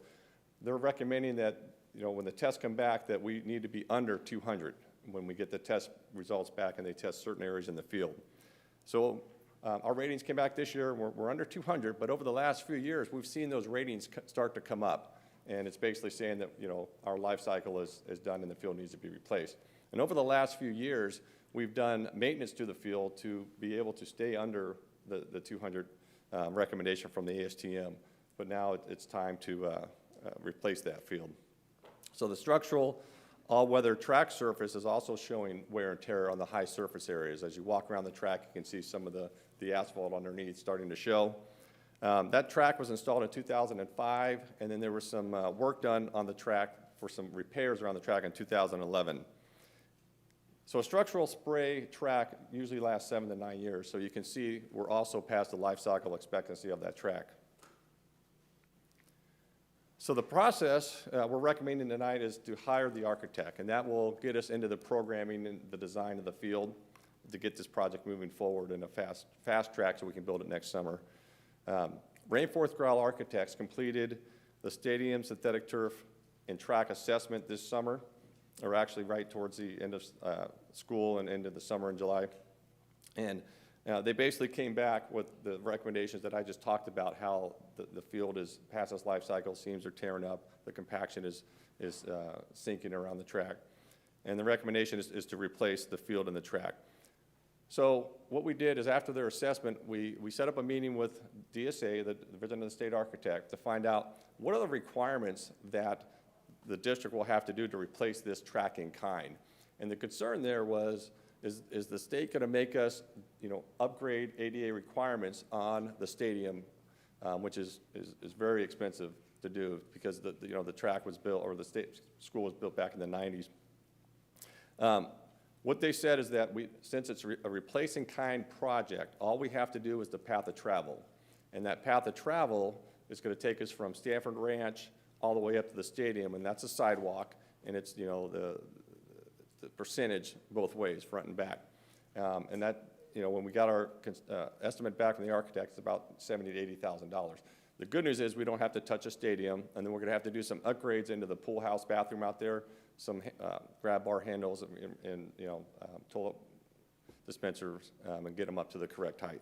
So that was really good news. They also stated that we don't have to go through the full DSA process, which is about a 4 to 5 month process. It's what we're calling an over-the-counter review, which means that if approved tonight, we'll be able to go through that, immediately go into the design process, get it in the DSA, and be able to bid this project coming out in January, February, and be ready to go as soon as school is out in June. So if approved, we'll move very quickly working with David Stewart and his staff at the Rocklin High School. I'll be involved on the committee. We'll put a committee together. We'll bring in our maintenance ground supervisor, and then Rocklin High School Athletic Director, Mr. Spears, would join us on that, and whoever else they want to bring onto the committee, and then also the architects. And we have to move very quickly to get the design going and get into the state. And what we're also recommending is to have the students from the graphics class and help us with the design. And it's the same process that we went through at Whitney High School. We got a committee together, the students put a design together, we brought them in, and we started at a real high level, and we brought it back down into budget. Said, no, we can't do that, and walking through the why we can't do that budget. But the design out there in that field at Whitney High School was designed by the kids and the students, and it's really neat to walk them through that process. So we're looking forward to going through that same process here at Rocklin High School. On the funding, the district has been putting aside funding for this replacement project through the routine restricted maintenance account since 2018-19. We're also using the cell tower income from Rocklin High School to help pay for this project. And the engineer's project cost estimate came in at about $2.34 million. And that's for the replacement in kind and the ADA upgrades. And I just want to note that this funding can only be used for replacing kind projects. That's what routine restricted maintenance allows us to do. And we can't use it for salaries or textbooks or other programs. So in our next steps, we're recommending to approve Rainforth Growl Architects so we can jump into design and programming. And then work with the committee at the high school and finalize the criteria and standards for this replacement project. Obtain DSA approval, like I talked about earlier, so that we can go out in the winter and the sooner you go out for bid, obviously the numbers are more in line with our budget. The later you wait and you get closer to summer, we see the construction project costs come in higher. And then as soon as school's out, as soon as graduation's over, we go on that Saturday and we start the project. And it's going to be real tight till the end, but we're very confident that we'll be able to get that project done before school starts in the fall of '22. And then just a note here that I'll be bringing in September a facilities maintenance and operations project update. So you'll be hearing from more of our routine restricted maintenance, our capital improvement projects that we've been doing throughout the year and what we're planning on doing for next year. Any questions?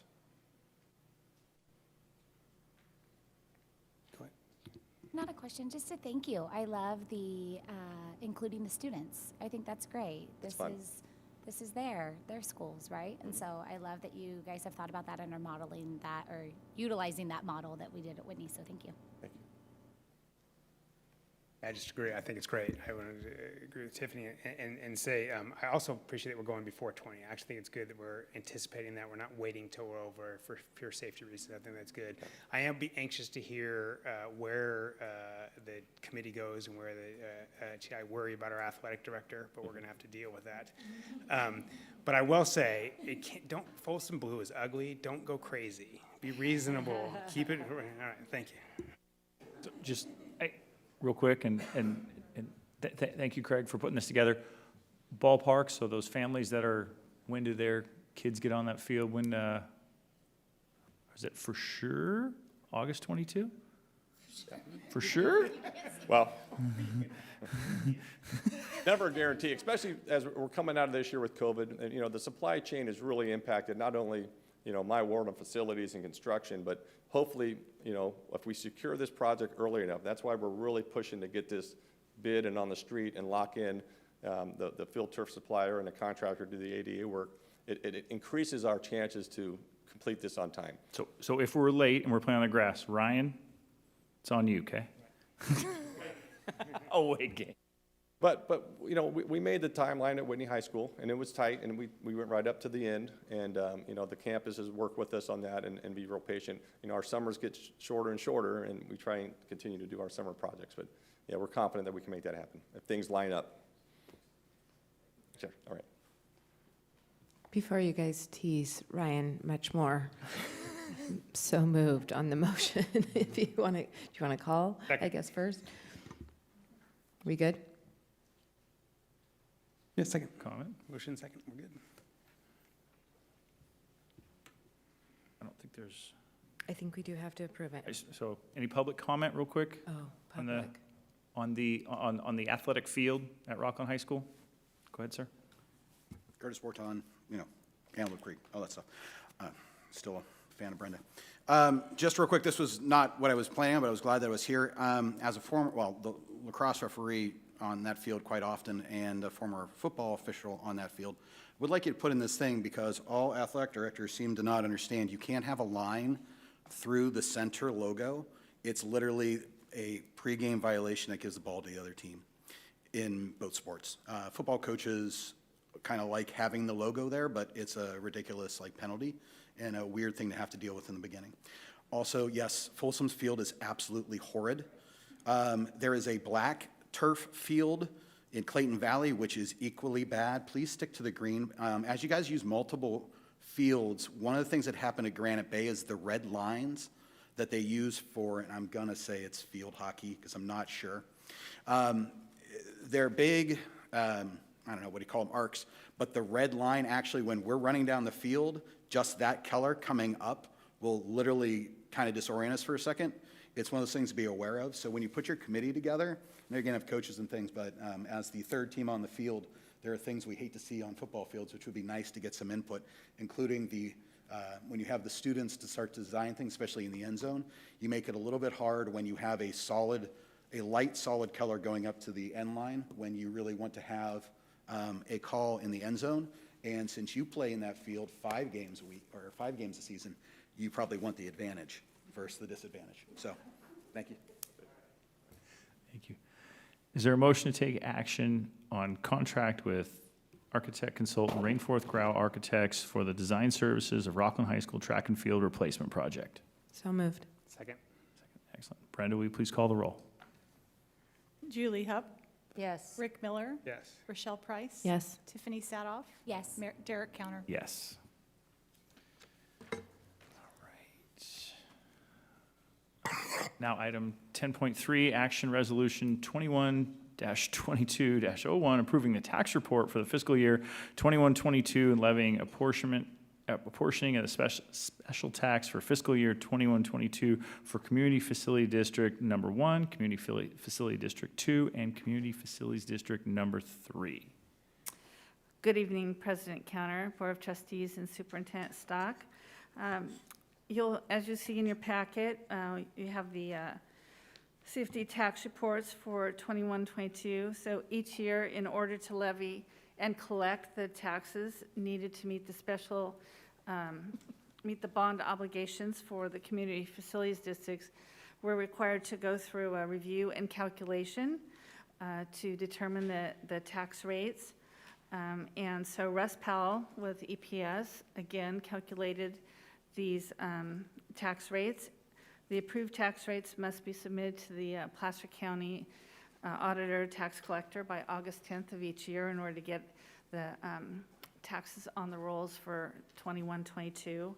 And so staff recommends approval of these tax reports and levying and apportioning the special tax for fiscal year 21-22 for all 3 community facilities districts. Are there any board comments or questions? So moved. Open the floor to public comment. All right. So moved. Moved. Second. Second by Rochelle. Brenda, will you please call the roll? Julie Hupp, Yes. Rick Miller, Yes. Rochelle Price. Yes. Tiffany Sadoff, Yes. Derek Counter. Yes. Motion passes. Thank you. All right. Now, item 10.4, action resolution 20-2137, a resolution allowing Rocklin Unified School District to request the issuance of Calstrs exemption to separation from services required on behalf of Susan Watkins, permitting her to serve in special education. Thank you, President Counter. Good evening, trustees, Superintendent Stock, Miss Brenda. I always say hi to you. I want that on the record. The governing board of a school district may authorize the district to request a Calstrs exemption to separation from service requirement to fill a critically needed position.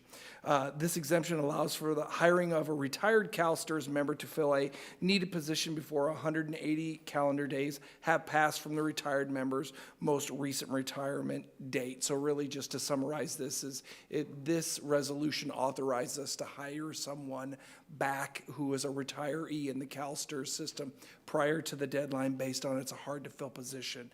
Resolution 2020 2021-37 is being resubmitted as an action item for board approval. I want to fall on my sword a little bit and apologize. We did receive guidance on how to present this. It was originally presented in the June board meeting as a consent action item, and when it was approved by you already, so I wanted on the record also to know that this isn't a new hire. This is something that's already been approved. However, when it went to Calstrs, they redirected us, telling us that it had to be an action item. So for making you do double time on one thing, even though I'm sure you love when I come up and present, this is a motion to take action on Resolution 2021-37, a resolution allowing Rocklin Unified School District to request the issuance of a Calstrs exemption to separation from service requirement on behalf of Susan Watkins, permitting her to serve in special education. Can I ask a procedural question? So I appreciate the time. So I think accidentally, what's attached on the agenda tonight was actually the resolution we passed. Correct. So with our votes. Yes. That's what you want us to vote on, a resolution? Yes, it actually, but I have to bring it to a direct action, a public But we shouldn't vote on vote. a fresh resolution?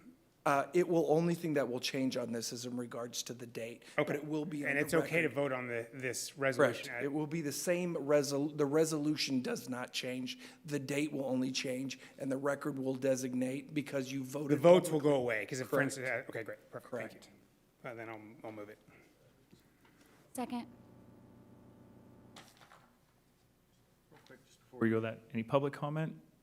All right. So forwarded by Rick, seconded by Tiffany. Brenda, will you please call the roll? Julie Hupp, Yes. Rick Miller, Yes. Rochelle Price. Yes. Tiffany Sadoff, Yes. Derek Counter. Yes, motion passes. So Marty, real quick, can we take 5 minutes real quick before we start 11.1, which is or information items in section 11. So 5-minute recess real quick, just to set yourself up.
All right, folks, ladies and gentlemen, we're going to start up again.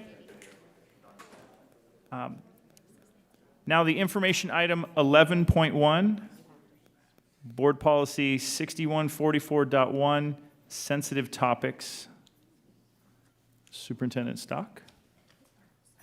Actually, I'm going to go ahead and defer to Associate Superintendent Marty Flowers for the presentation on our board policy on sensitive topics. Ladies and gentlemen. Superintendent Stock. President Counter, trustees, before I get started this evening, I do want to just update you. Unfortunately, one of our family members lost her home in Colfax. It's been confirmed during this meeting. And so I appreciate Travis bringing this up, and the RUSD family will rally and support her because that's what we do in times of trouble. So I just want to let you know I do this with a heavy heart, but we will get through this. With that being said, I'm happy to come before you this evening to talk about a review of Board Policy 6144. Just a quick overview. We'll look at the priorities that in RUSD, the alignment to our strategic plan in LCAP, the actual board policy itself, the overarching and general recommendations, family communication, sample responses, and training towards this policy. Excuse me. With that, I had the privilege of being with Superintendent Stock this morning at Transportation and at M&O Kickoff as he went over the RUSD priorities, and they continue to be the same. Equity, we want to provide excellent education for all students. Collaboration, we want to work together as a family, not only to support our teachers, but also to make sure our students are getting the best education possible. And then we always want to work on that continuous improvement. As far as our strategic plan, it aligns very well here. Strategy 1, to facilitate learning experiences that ignite passion, develop enduring skills, feature relevance, choice, and purpose for each student. And then LCAP goal and strategy 2 are very similar. We will provide a system of academic and social emotional supports in a culture of acceptance for all students to be respectful, self-awareness, resilient, high-functioning individuals. Now, as far as the policy itself, this is an abbreviated copy. In the board packet, you have the full policy, and it's also available online. But I'm just going to go through and kind of highlight some of those topics you see here. The Board of Trustees recognize that the district's educational program may sometimes include instruction related to sensitive issues, may arouse strong reactions based on personal values, beliefs, political philosophy, culture, religion, and other influences. Instruction shall be relevant to the adopted course of study. Goals shall be designed to develop students' critical thinking skills, ability to discriminate between fact and opinion, respect others, and understand tolerance of different points of view.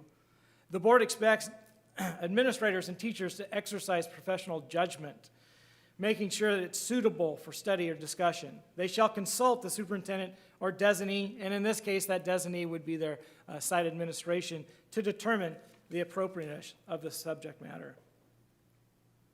When providing instruction related to sensitive issues, the following guidelines shall apply. 1, suitable to the age and maturity of the students, in a balanced manner, without bias or prejudice, and without promoting any particular point of view. In the classroom, teachers shall act on behalf of the district and are expected to follow the adopted curriculum. Teachers may not advocate his or her personal opinion or viewpoint. The superintendent or designee may instruct teachers to refrain from doing so. Students shall be assured that their right to form and express an opinion without jeopardizing their grades or being subject to discrimination, retaliation, or discipline. 5, students shall be informed of conduct expected during such instruction and the importance of being courteous and respectful. 6, actual factual information shall allow for students to objectively analyze and evaluate the issue and draw their own conclusions. 7, the instruction shall not reflect adversely upon the persons because of their race, ethnicity, national origin, sex, sexual orientation, gender identity or expression, disability, religion, or any other basis prohibited by law. Number 8 here talks about guest speakers. When they are invited to make a presentation, the designee shall notify him or her of this policy. If the guest speaker is presenting one point of view, it is the teacher's responsibility to ensure that the students also receive information on the opposing viewpoints. Number 9, when required by law, such as in regards to the comprehensive sexual health and HIV prevention education, Parents shall be notified prior to the instruction, and this is the area where parents do have the right to opt out of that.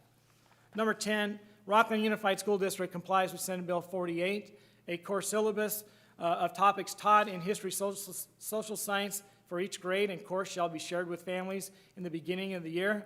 Parents and guardians wanting more information may communicate directly with that school staff. A student or parent or guardian with concerns should speak to the staff directly, and if they are not happy with that, should use appropriate district complaint policies and procedures. Overarching recommendations we make to our staff is students will be referred to the parents or guardians, community leaders, or other trusted in order to form their opinion or make a value judgment regarding these issues. Staff recognizes that family are the primary provider of the education around potentially sensitive topics. General recommendations we have are based on RUSD board policies, RTPA contract, and California Ed Code. Model and set expectations of respect and value for all people. Acknowledge and express that there are a variety of viewpoints and to teach civil discourse. Ensure multiple viewpoints are respectfully shared. Emphasize that slurs, harassment, discrimination, and/or violence are unacceptable and illegal. Emphasize the importance of perspective and historical context. Refer students to trusted adults, including parents or guardians, community leaders, and others to help them form their opinions around potentially sensitive topics. Communicate with families, collaborate with colleagues, and understand that sensitive topics may arise at any time. We understand that family communication is important. Two-way communication is imperative, but there are multiple means of communication, such as electronic, paper, and verbal. It is encouraged that families contact teachers for clarification and further information regarding classroom-specific questions. I want to point out that last one here on verbal, back to school night, and parent review meetings are a great way to ensure clarity. Some sample recommendations we make, and these are just general responses with the example of name-calling or derogatory slurs. Clarify what the student is asking. Emphasize respect for differences, and always refer to the family. I'll just read a couple of them. People have different ideas about, you can fill in the gap there. It's okay for us to have different ideas. I encourage you to talk to your family about it. For example, if name calling is taking place, it is not okay to call someone names that insult them or make them feel bad. It can be hurtful when used as a put down. Remember, we encourage and treat all people with respect for our class and school. The last one here is our speak up strategies that are taught throughout our district and will continue to be taught to inform kids how to speak up, to interrupt, to question, to educate, and to echo. The implementation and training of this policy, and I apologize when I wrote this was last week. Some of this has already taken place, but site staff training will take place Monday, August 9th. The Educational Service Department, also known as Amanda Bannister, put together a great PowerPoint presentation to ensure clarity and consistency of this policy and to provide a safe and respectful environment for all students to learn. This training will also provide an opportunity to ensure all staff members understand the expectations of this policy. And finally, the next steps. We have already finalized this policy and provided that training in our district leadership team this past Monday. They will be taking this on to their staff site meetings on Monday, August 9th. And then we will continue to support them and to support any administrator that needs help in providing this training to their staffs. That concludes my presentation on sensitive issues. Are there any board comments or questions? Just to thank you for putting this together. I know I've had many individuals over the last 6 months ask me about this policy. What is it? Why do we have it? And so I feel it is important for people to be aware, everybody to be aware of what the policy is. I think you did a great job, laid it out very clearly. I especially appreciate slide 10, the second bullet point where it says we recognize the family as the primary provider of education around potentially sensitive topics. Everybody I've talked to, I haven't had a teacher, a staff member, a board member that has disagreed with that. And so I appreciate that. Together, we are really helping educate our students with their families. And so thank you for including that piece in there, because I think oftentimes that's questioned, and I get confused why that's questioned. I feel like that's a given, but I like seeing it in print, because I think it's a good reminder to me as well, even as I'm sitting up here It's the family that's the primary provider for our children, and we're partnering with them. So thank you for that. Thank you.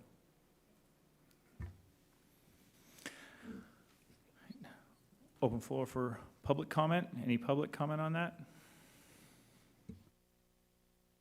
Gordon here. I don't know if it was 8 or 9, but when we were going through this, we talked about if there is a guest speaker, it is the teacher's obligation to present opposing viewpoints. Having been a teacher in classes like this, I know that I've had Holocaust victims who have come in and I brought in as guest speakers. Guess what the opposing viewpoint is? Thing I'm not going to say, but that's what you've actually just done when you've done that. I think you need to work on the language of that, because when we also do talk about the family, and I understand you have the best intentions when you say that, but I've had family members, not my family members, but family members call in to say, well, there was no Holocaust. And you didn't bring that up, all the things that made it fake. And I'm saying you're putting educators in a position to, and I should say, I get the ideas, and there's mild examples of this, but you are putting educators in a very strange place for when a parent does call in. We did have a principal in Florida who was fired because he tried to placate parents by saying to the teacher, well, there's no proof, and some people have opinions that the Holocaust didn't happen. Just sticking on the Holocaust, because I'm pretty sure everybody can agree that's pretty bad. This is what that principal did. He tried to follow this line and said, hey, you know, we have to respect everybody's opinion, and he was fired, and rightfully so, because that's a stupid thing to say. We've proved that there's a Holocaust. At least I've been trying for the last 20 years to prove to kids there's a Holocaust.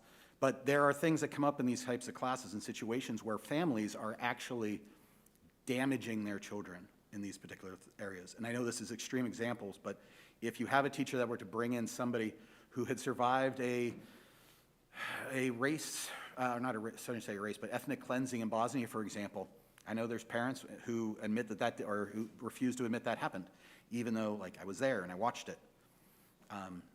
This puts teachers in a very awkward position. We are supposed to be imparting wisdom, and sometimes you can't always protect yourself. And if we have a board policy like this, it's something that a parent could bring up. And I'm also just going to say, and I hope anybody finds this is equally as disturbing, is there was a letter in my file in a district because I did tell a bunch of 8-year-olds, or 8-year-olds, that would be cruel, 8th graders in my 8th grade class that there was no Santa Claus. And I was, a parent said I had broken the illusion they had created. We were talking about the history of Santa Claus because it came up in a poem and a story. It was kind of, it was a weird thing, but you are putting teachers in an awkward position with that particular item. Thank you.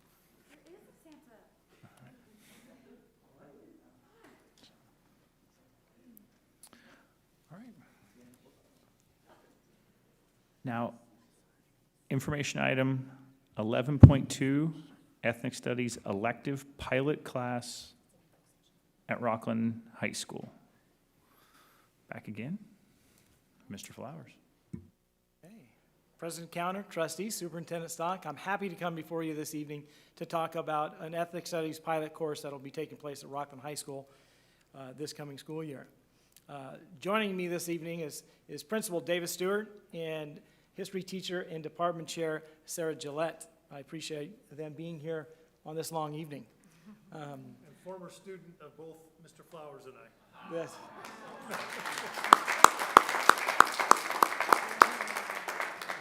We're both very proud. With that, I will start off the presentation. Our outcomes for this presentation, I will talk about recent legislative action regarding ethnic studies. We'll talk about the process for new course development. I will quickly review Board Policy 6144. Mr. Stewart will then step up and talk about why now is the time Rocklin High School needs this course. And then Ms. Gillette will finish up with an overview of this new pilot course, a timeline of the course, and the textbook being used. And then I will finish up with our next steps. With that being said, Assembly Bill 331 requires high schools to offer at least one semester course in ethnic studies. Commencing in the year 2025-26 school year, a local educational agency, including charter schools with pupils in grades 9 through 12 inclusive, shall offer at least one semester course of ethnic studies. In regards to the new course development, when people think of this, all core curriculum, ELA, math, science, history, social studies, we follow at the high school level the requirement that K-8 follows when they do a textbook adoption. However, in courses like electives, in bullet 2 here, both Rocklin and Whitney have handled that in their individual sites. Rocklin since 1993 and Whitney since 2003. To my knowledge, this is the first time we've come before the board to talk about an elective course. Wanted to make sure I pointed out to change any current graduation requirements or any new graduation requirements, those must be approved by the Board of Trustees according to Administrative Regulations 6146.1. How does that new course development take place? Again, Rocklin's been doing this since 1993. There's been slight adjustments to this, but for the most part, if a teacher or students express interest about a certain course, a teacher can make a proposal to the department head. The department head will then share that with the rest of the department, and they'll hold a discussion about whether or not this is something they feel they should move forward. With that, there is a new course proposal form that is completed and turned into the site administration. And then at a later date, this new course proposal is presented by the teacher interested to the leadership team, which consists of all department heads plus site administration. If that course is then approved, the course is offered through their course request process. So it goes in, kids are allowed to sign up for that. And in this case, we had 34 kids take advantage of this course offering for next school year. Again, I won't go into the details of this, but I just want to let you know the teacher is well aware of our board policy 6144 and will be adhering to that. I'd like to now call up my colleague, Mr. Davis Stewart. Thank you, Mr. Flowers, Superintendent Stock, Board President Counter, Trustees. Thank you for the opportunity to come tonight. I really believe that we've worked long and hard to get to this point. Some of it not real easy. And I look at it really in two stages and not real clear cut, but, and it comes down to simply reacting versus leading. And I'd say during my time as principal, the first 2.5, 3 years has been mostly reacting to situations. And then over the last 3 years, although there have been some incidents that have taken place, we've been much more proactive. And I can tell you to be more proactive and trying to lead this, and I do see this course as a big part of that leading, a vital next step for where we are in our process. I'll talk just briefly about some of the situations that have happened on our campus. We've had a series of racial incidents, as other high schools in our area have had. The difference of the most recent one in January of 2020 that we had was we had a BSU on campus. And so when this situation happened with racial slurs on a video that went viral and we watched it take place, we were able to meet with every African American student within 24 hours. And we were able to let them know, we were able to give them a voice. It was a huge difference because we were now being proactive rather than completely reactive with that. I was incredibly proud of them. I was proud of our community, the way that they responded. The other big aha for me as a leader of the school was we had a community forum. And in that community forum, our parents, it was a gut punch. And I had got up in front of almost every presentation that I've done at Rocklin High School, and I talked about school safety and how every student felt safe or had the right to feel safe on our campus. And what parents expressed to me that night was they did not feel that their students were safe when they came to our campus, our students of color. They did not feel, they taught them how to behave differently when they came on our campus so they would remain safe. They taught them how to code switch. And for me, I couldn't say that anymore. I couldn't say that we were ensuring safety for every student. So for me, it just kind of furthered that passion to continue this work. And so when we look at introducing this course, I think it's the down arrow here, right? The steps that we've taken in the school year of 2019, we started, and Julie, I really appreciate your comments about civil discourse, because if there was ever a better time, it's now, right? And it's with everything. And so I am proud to lead this work at our school. I think we would want our high school to be able to do this because our students need to learn that skill if we have any hope in our society. I know we're in a rough patch now, but I do get hope out of the skills that they will be learning. and the values that they're going to take from this. With that said, I know that the Speak Up curriculum, I know how supportive you are of that. We started that training. Unit number 6 that Ms. Gillette's going to talk about actually is a community building. And part of that, and even though it's the end of the unit, it's spiraled throughout there. They will be using that Speak Up curriculum in conjunction with breaking down the walls that we have scheduled for September 13th through 17th as a forward momentum of how we can instill that campus-wide. That will be part of their community building. So another proactive step, we have something in place. We'll be able to use this class as a facility to be able to move that forward. The other things that I wanted to mention, I know you guys have seen the California Healthy Kids Survey, but we've had this in our strategic plan about building this. We took it to our school site council in the fall. They approved of it. They asked lots of questions about us, what we were doing. They really wanted us to do this and more. They wanted us to continue down this journey. They know the need. Our WASC report this last spring, same thing. Our parents expressed that their students still did not feel safe. However, they have seen progress. They have seen us making steps. All the more reason for us to continue on that action. So for me, this is the logical next step as we move forward. We've done the work up to this point. It gives us a great proactive model to move us forward. And one of the things in breaking down the walls that is their theme, it's hard to hate somebody if you know their story, right? And so as we break down the walls, as we learn this, as we use our civil discourse skills, this is what we want our students to take away. And so that's why we're so passionate about having this.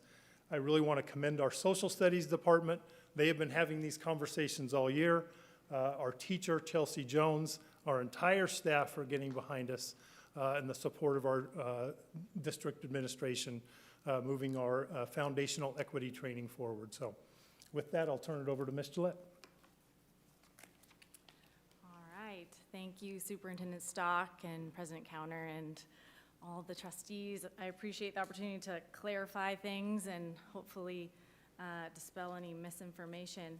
So I thought I would start really quick with just a little bit of background that ethnic studies is a field of study that was created in the 1960s and 70s. It came out concurrently with the civil rights movement, and there was a variety of ethnic groups in California at UC Berkeley and San Francisco State who were advocating for classes that they felt would represent their story, and they were able to push for those to be included on those campuses. In terms of goals for what this class does, it's pretty much been explained so far. But in general, you know, I have an excerpt there directly from our syllabus and how it really comes at a critical time where we need to provide an opportunity for more students to feel connected to campus, for more students to feel seen and heard, for you know, building connections with each other and the broader community, and of course practice the skills of civil discourse and those kinds of things. Just to continue a little bit further, another excerpt from, I'm not going to read it for you, our syllabus kind of clarifies a little bit more clearly what the goal and outcome we hope to achieve with this class. And I will direct you, though, to line 3, like 3 lines down.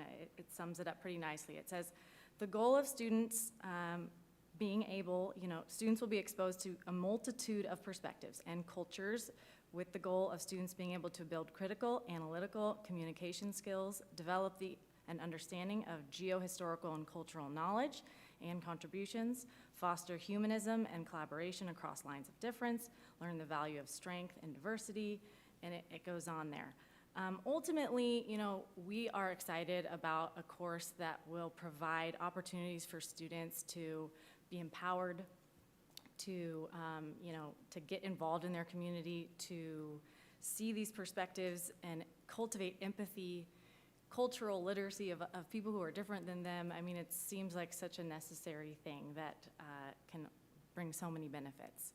And it provides a lot of perspectives that aren't traditionally shown in the state-required curriculum. So I think that's important too. One slide we wanted to clarify too is, what ethnic studies is not, in order to provide a little more clarification. Ethnic studies is not intended to demonize or shame any one group of people. All students and voices are welcomed in this course, and that is absolutely a foundational principle. It is not a course that is designed to perpetuate one viewpoint. The purpose is to foster all of them, right? The civic discussion and provide those viewpoints that aren't always shown. And we put a quote up there that I think just encapsulates what we're trying to achieve and why it's necessary, and I'll read it to you. It's not the student's responsibility to educate others about their lived experiences. It is the educator's responsibility to facilitate learning experiences that allow for students to learn from a new perspective. After a lot of our student panels and things like that have been so eye-opening and beneficial and really raise a lot of awareness, it also begs the question of, is that what we are going to rely on? Do we have to put that burden on those students? And we want to take that burden away from them and provide a space to do that and to help facilitate that more. A little quick overview of the first semester units that are outlined at this point. You can kind of see some of the essential questions up there. Starting with each individual student, this is going to be a very individual experience for all the kids that choose to take this class. They're choosing this on their own to dive a little deeper. And then, stories, and then it will focus on different groups throughout. And the second semester, we're still going to be working in PLCs with our team, as well as other teachers who teach ethnic studies in other districts like Roseville. A few other examples from the class that we have planned would be things like cultural celebrations on Fridays to really celebrate different traditions and norms and the joy and resilience of a lot of other cultures. Students will also have the opportunity to share their own ancestors' history, and we'll do kind of an ancestor recognition, oral history, family histories, things like that. That will, again, it's kind of going to be unique to the class based on who's in that room. There will be a lot of self-driven, project-based assessments. Students will have a lot of choice to do kind of research. I think she's planning to do a research paper as well. So that's that. And then last thing is the textbook. The textbook we are going to move forward with is Our Stories in Our Voices. This was written by 2 Sac State professors. So it includes a lot of local stories and narratives from people around here in our communities. And as with most classes, this textbook is not going to be the primary source. It's going to be supplemented, like we do in so many of our social studies classes, with other primary sources, secondary sources. And this is the textbook that all Roseville Joint Union High School, that they are using in all of their 25 sections of ethnic studies. All right, and that concludes my portion of the presentation. So just next steps, as Sarah alluded to, our RHS team will focus on educating more students and staff in the stand-up, speak-up strategies. They will work together as a department in their PLC as well as within the county. And then this class will be evaluated. We do have plans for student surveys at the semester and at the end of the year, because as always, one of our goals, continuous improvement. And that concludes our presentation. All right. Are there any board comments or questions? I can go first. Thank you for your time and for your information. I want to be really clear that we appreciate this because there's a lot of confusion out there, right? And there's a lot of misinformation. And our job is to bring our community, is to help inform them, right? And so I really appreciate that you shared what ethnic studies is not. Those were some of my concerns, right? I don't want anyone shamed, anyone. And so I appreciate that you brought up some of the misconceptions. I'm super excited because I'm somebody that loves genealogy and family history, that's the first section that they're going into. I'm super excited about the joy on Fridays. I'm really excited about learning the value and strength in diversity. You know, it's for sure there's a need, and it's at our schools, it's in our community, it's here in the boardroom tonight, for heaven's sake. It's in our country, it's in our world, and as adults, we are responsible to help these kids learn how to be kind and tolerant and inclusive and all of these things that we really do value. And so I appreciate any efforts, and talking to Chelsea specifically, I can see her passion behind that, and that she was really sincere about that. I love breaking down the walls, because it's true, when you know someone's story, you can't help but love them. And the same with, I know I've said it a couple board meetings in a row, that Stand Up, Speak Up gives kids tools, because kids are in hard situations, for heaven's sake. We were in a hard situation tonight, right? So what do we need is to give kids specifics, and so I'm really excited for that. Can you tell me, on slide 10 at the bottom, it says community service. What plans do you have for that? So the community building part was the one I talked about, and that for this year would be the Stand Up, Speak Up in the very beginning. The individual part of what community building is, or their community service is, really depends on the students in that class and their interests. And that will be ongoing each year, is really you want to know which students you're teaching to. And, you know, we have 34 students signed up, and she hasn't met those students yet, so we really don't know what that community is. So it will change as we evolve. I want to encourage our community that if they have questions, to ask, right? Because there's, like I said, just the misconceptions can be really confusing and really hurtful. I'm excited for an opportunity to, at the end of the year, survey how this goes. Does it produce the results? Did the kids love it? How do they feel going through this? So that will be information as a board I know that we'll be looking forward to hearing. Thank you.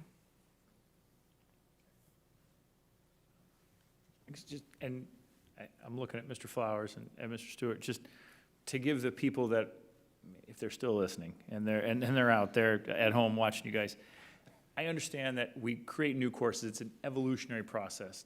Can you give us some history? I'm assuming we've added courses, we've taken away courses.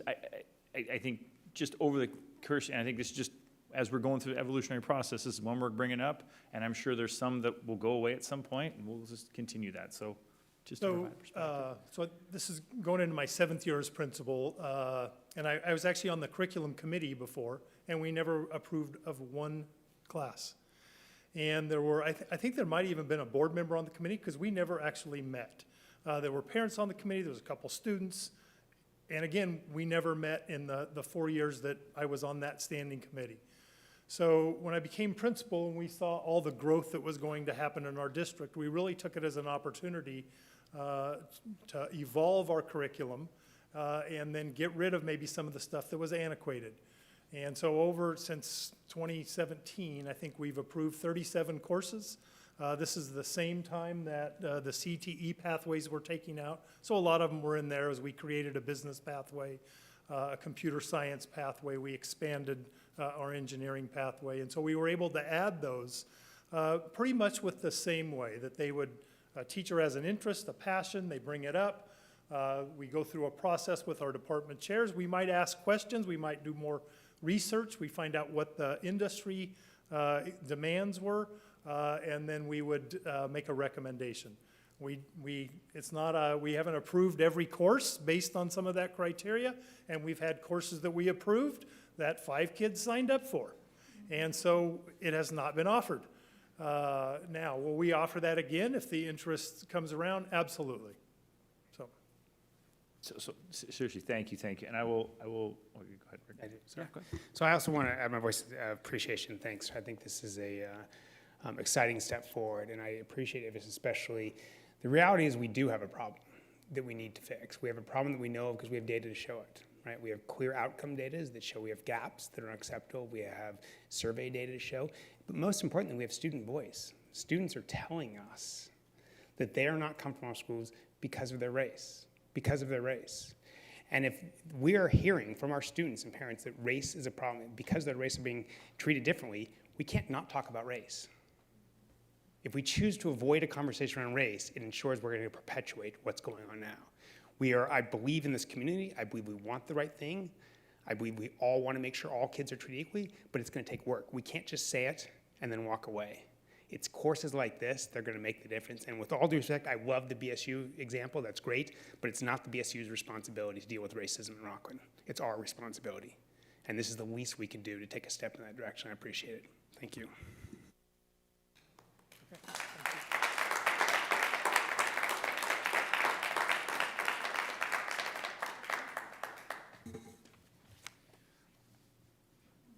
Open the floor for public comment.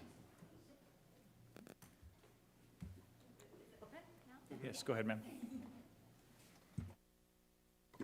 Okay, first I'm just going to say my name is Corrine Meyer. I have 2 children here in Rocklin. One of them is only 2, so he's not in the schools yet, but I hope he will be.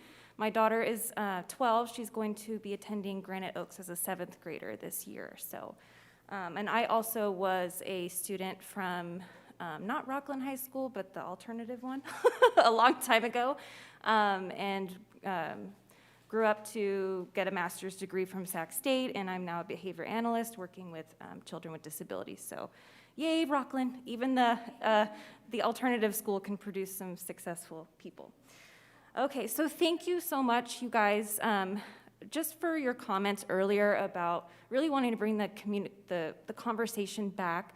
I think we've all spent way too much time feeling so angry in comment sections on social media and not having that face-to-face interaction. Wendy was a woman who was, I believe, from Moms for Liberty. She's not here anymore.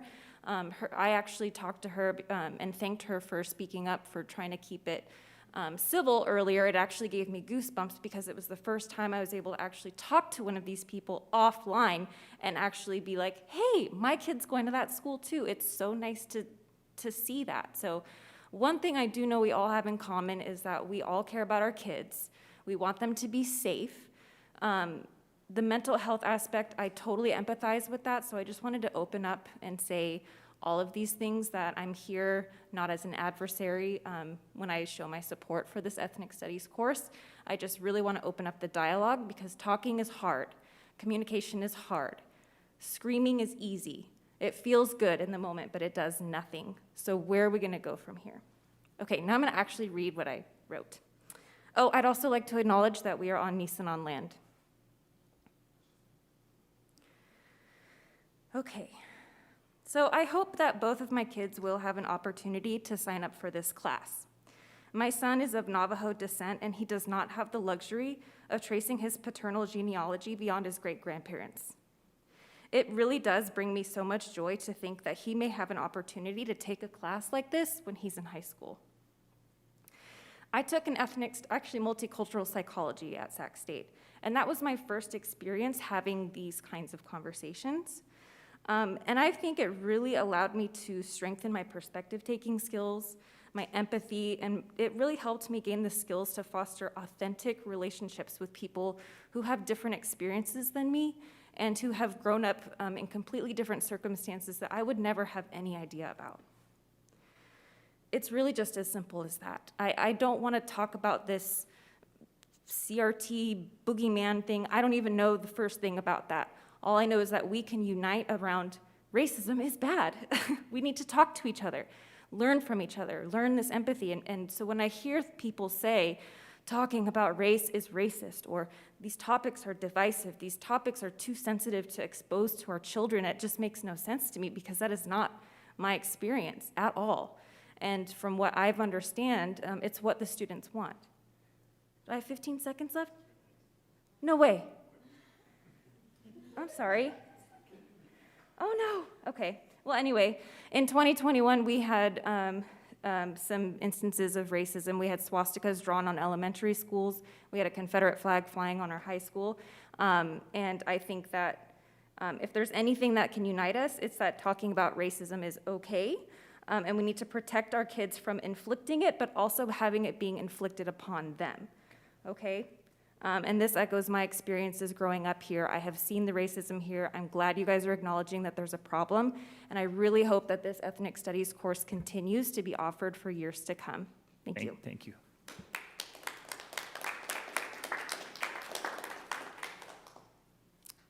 Hi, good night. Trustee, Superintendent Stock, esteemed staff. These are my peeps over here. You know what, I stand before you today echoing, I heard William Barr say, history is written by the victor, you know, and they don't always stop to ask those who may come in second, third, and fourth place to be included in the books, especially as they try and get those books published and everything.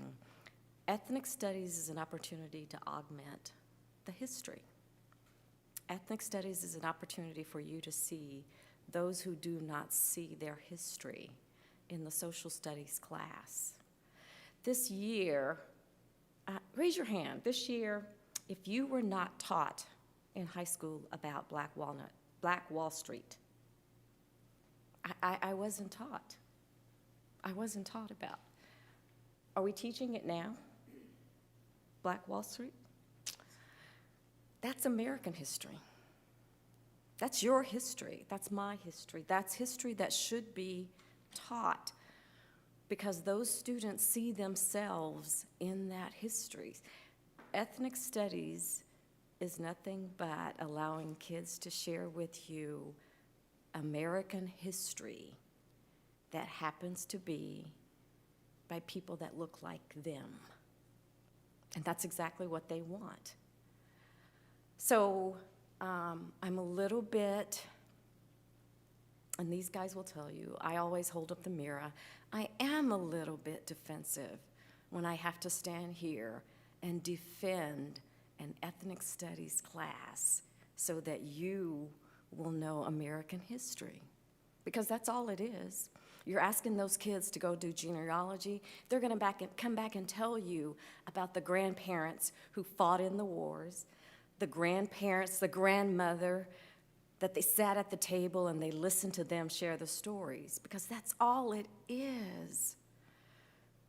But if you want a presentation about ethnic studies, but we're not even teaching Black Wall Street in social studies, I find that just a little bit, and I find it just a little bit hypocritical. I do, because Black Wall Street is American history, and it's not being taught, but we've got to come and we've got to justify ethnic studies. But that's okay, because we will. And this is just the beginning, because these guys know I don't quit. I'm sticking around. I love where I live. We're going to get it right. Each kid, red, blue, black, purple, polka dot, they're going to get the best education possible, because that's on my watch. And we're going to do it, and we're going to get it right, okay? Thank you. But we need the class. Thank you.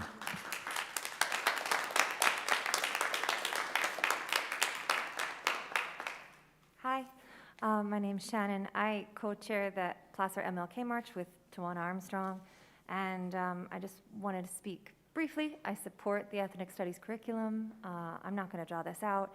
I think it's the culmination of some data, some great work, and it's been happening over the last 5 years.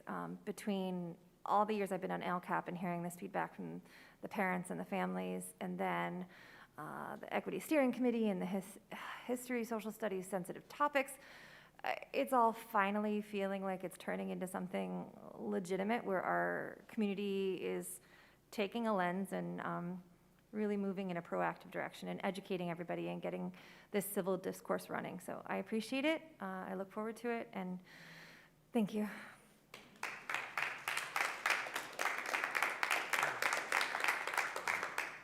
Hi, I'm Martin Harris. Been a resident of Rocklin for 25 years. My daughter just graduated Rocklin High School. We're very happy that she got accepted to her first choice school, and she can't get there fast enough. They're on the quarter system, so they start a little later, and she's all anxious about getting there. So, and I'd be remiss if I didn't thank Principal Stewart for helping us through a very difficult time. There were times we weren't sure how we were going to navigate what was happening in 2020. But we got a chance to meet with him and talk with him about the pain our daughter was having and what she was experiencing. We kept trying to get her to focus on her studies, but there was only so much we could do before we just had to acknowledge what was happening with her. And so Principal Stewart sat with us and helped us work through that.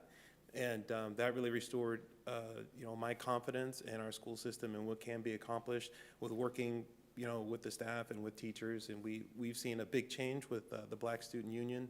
What that does is it gave my daughter a place to like have a home on campus, a support group that she could reach out to. And that made our job at home a lot easier. I know that going through this pandemic, we've all had to face, different challenges. We've lost people. I've lost people. I've always tried to model behavior from my daughter, but I was losing it. And with the event of George Floyd, just my whole picture of America was crashing because I had spent all my life being successful. And that's what brought me here, to be a part of this community, to be an engineer in the schools I attended and all that. But I had not dealt with some of these issues myself of how I had been offended or slighted and how I saw my friends treated growing up.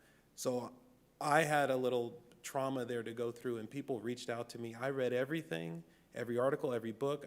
I saw every film that was recommended to me because I didn't have the energy anymore to go out and advocate. And so I'm thankful for everyone that poured into me. And if you face blowback from starting this class and going through this process, just know that I'm someone who was raised in the history of the civil rights movement, and I had to start all over by consuming 120 hours of new material, right? So for those that would push back and want to just stay where they are and not want to grow, not want to learn, not want to reach out, not want to, take a class like this or learn something new, I was surprised how much I had to relearn, right, just to make it through. And I'm very thankful for people that reached out, like the principal. And so thank you for doing this, and I'm glad to be back. And thank you for the series on racial healing for you and your staff. And I can't tell you how much it did for me. It did a lot, and I trust your decisions on this, so thank you. All right. Thank you.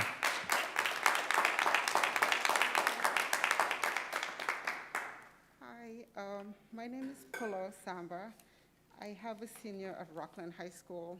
I have to say, I was very excited when I heard that the district was implementing an ethnic studies curriculum. I was really excited. Then this week I started hearing chatter, that we have to do this. I felt like, are we defending the program even before it started? So I'm just gonna read through my notes why ethnic studies is so important in our community. We live in a homogeneous community, largely homogeneous community in Rocklin. Ethnic studies would allow students in marginalized groups to see themselves in the narrative and affirms the contribution of these groups in our history. It will affirm their identities, and they will know that they matter and belong in all the spaces that they occupy. Your children will learn to think critically of all our complex history and identity and avoid cultural and racial stereotyping. Children should not be centered in the middle of the story. It's not about our individual children. It's not about their feelings. It's bigger than all of us, okay? Our students of color in this community are suffering because of lack of representation, cultural stereotyping, daily microaggressions, and not being able to be seen and heard. I've had 2 students in this district, and not once have they come home with a book that had an author that remotely looks like them. I remember during Black History Month, when my daughter was in 4th grade, I actually emailed her teacher and principal because nothing was being covered and asked what was going on. I didn't get a reply until 3 months later. I have heard it's just, in addition, because of this, I have to be well-intentioned in knowing that my kids are exposed to the stuff that they need to learn. In addition to the usual Shakespeare, Whitman, Frost, I have to make sure they know about Black literary giants like Maya Angelou, James Baldwin, Chimamanda Adichie. Every student benefits from interdisciplinary study of our history as it relates to race and ethnicity and culture. This helps them understand different perspectives and the experiences of marginalized groups. This is not about indoctrination or feelings of a dominant group, but education and humanity. Lastly, this is the 21st century. We live in an interconnected and global world where cultural competency is a must. If you want to hang on to the past by latching onto archaic curriculum that are not inclusive and cherry-pick the best out of American history, then we're doing our kids a great disservice, all of our kids in the district. The jobs of the 21st century requires a diverse perspective. We no longer live in an ethnocentric world. If nothing else, do it for our common humanity, so every child feels seen and heard in the district. In the words of Chimamanda Adichie, let's not fall victim to the dangers of a single story. Appreciate it. Thank you, ma'am.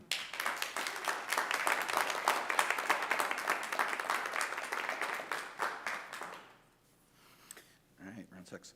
I agree. History is written by the victors. Did you know that Napoleon was yay big, which actually makes him like very tall for the 1800s? The English decided, since they won, that they wanted to make him a small little guy. So now everybody thinks Napoleon is a problem. Matter of fact, there's no such thing as a Napoleonic complex. It was a Joseph complex. He was jealous of his older brother, not so much jealous of or afraid that he was small. I learned that in college, like most people. The problem is ethnic studies is playing catch up in college by teaching people sort of the reality of what real history is. And in schools, in K-12 education, we need a lot more of that truth, because what we've been doing historically is educating kids. George Washington's the first president, which he isn't. Google it. There was like 8-9 before him, before he got the Constitution, when we were under the Articles of Confederation. Again, learned that in college. I was shocked. I wanted to go back to my school and like yell at my history teacher. You told me George Washington was the first president. And they always say, well, college will fix that. The problem is not everybody goes to college. So as we saw tonight, you have a lot of our citizenry who is leaving the K-12 system incredibly uneducated about the real history of the United States and why some things are important. I would actually suggest, and I know that we're just in the pilot program for this, but looking forward to making that ethnic studies as a requirement for graduation, which you can make at the high school, or sorry, at the local level. Quite frankly, I taught at Encina, so Dr. Stock knows what that's like. And I was teaching history to a predominantly African-American class, and we were actually throwing around terms like ethnic studies, because I was a women's studies major at San Diego State.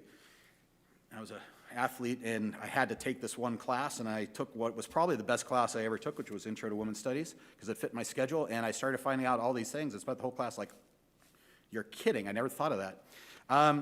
And I got that class by accident, and it made me think really about how I look at the world and how the world was presented to me and how I present it to my students. But going back to Encina, one of my students said, well, you realize that I go to history class with Mr. McDonald next period. And I said, yeah. And he's like, that's ethnic studies. They're teaching us about the white ethnic studies, which was their version of history. And I was like, ooh, that's good. Because in reality, that's what it is. We do leave out things. We do make mistakes in history. We allow the victors and, people's they want to feel good about the past. We want to feel that Thomas Jefferson was a really great guy because he wrote a really great paper. But he owned human beings.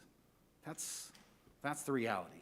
And I think those kind of things need to be constantly reiterated into our curriculum. It's not that people were bad, but we need to know the actual history. So I would really recommend that you take this class and move it advanced a couple 10 years to make it a requirement. Thank you. Thank you, sir.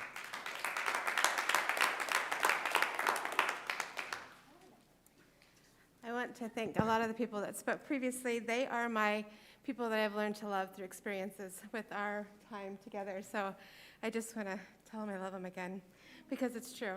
Once you spend time with them and hear their stories, you're just bonded and connected.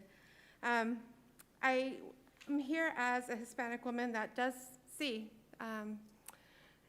racial issues here in Rocklin. They are existing, and I'm also a very positive woman. I'm also trying to look for the good and everything.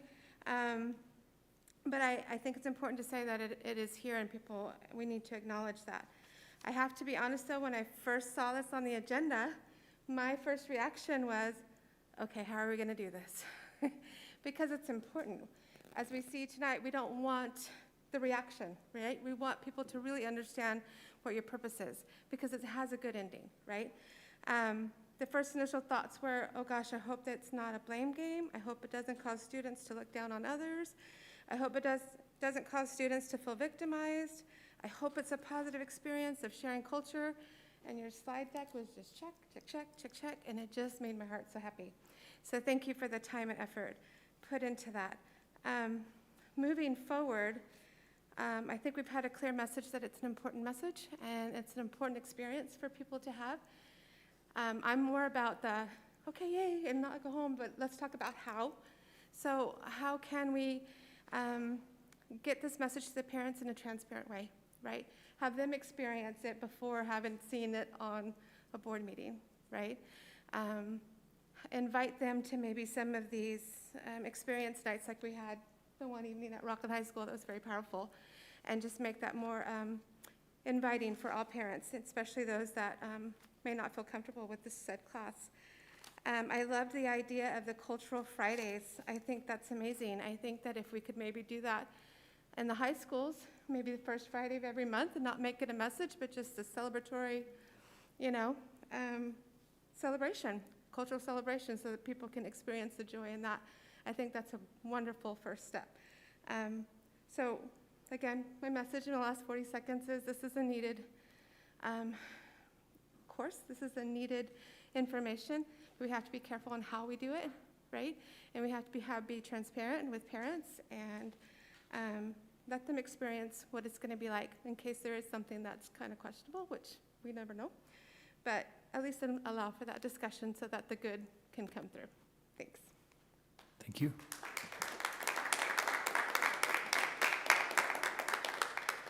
Coach? How's it going, everybody? So my name is John Pichon. I'm a parent in this district, and I'm also a teacher and advisor for the Black Student Union at Whitney High School. Before I talk about the Ethnic Studies course, I just first want to talk about personally the joy I've had being in the school district. Just seeing the progress that we've made through celebrating Black History Month, bringing in outside sources such as racial healing, bringing in active community members, and just seeing the community come together to do things like the Chalk It Up event has been huge. And just going back to even looking at recently our Black History Month, like we had students who had concerns and wanted more support and wanted to be noticed more on campus, and reached out to the district office about getting our first banner, which was a huge deal for me, which meant a lot to our students. I mean, it means a lot to people that look like me, people like my son, when they can feel supported and feel heard. And to go to the Ethnic Studies course next, it is a pretty big deal. I'm sure the curriculum is something that's going to be kind of improved over time as this course is going through its beginning phases, but I think it helps educate people. I think when we look at the incidents that we had with the Confederate flag, with our recent club gatherings, we had an incident where it actually hit Fox News, and then you look at the incident that happened over at Rocklin. I think having a course like this is going to be huge because it's going to allow us to educate our students, and they can learn about different perspectives and the experiences of other students, which I'm hoping can bring us closer together. And just also a shout out to Mr. Stewart too. kind of been working a lot with him and Tawana and Mr. Robin over here a lot the last year, and other people's at the district office also. But it's a huge step, starting our Black Student Union, just seeing that he's trying to even roll this course out. I would love to see us even try doing this at Whitney also, and I hope it sticks. You know, I hope that the numbers go up really high in this course, and I think it could be really good for our community as we continue to try to grow and become stronger together. So everybody that's trying to fight the good fight and trying to make this community be greater, I thank you for your work, and just continue to support one another. And Tawana, also, I want to thank you too, because I feel like our BSU didn't have much direction, but after kind of collaborating with her, I feel like we're headed in a stronger direction now. So I thank you, and thank you for your time. Everybody have a great night.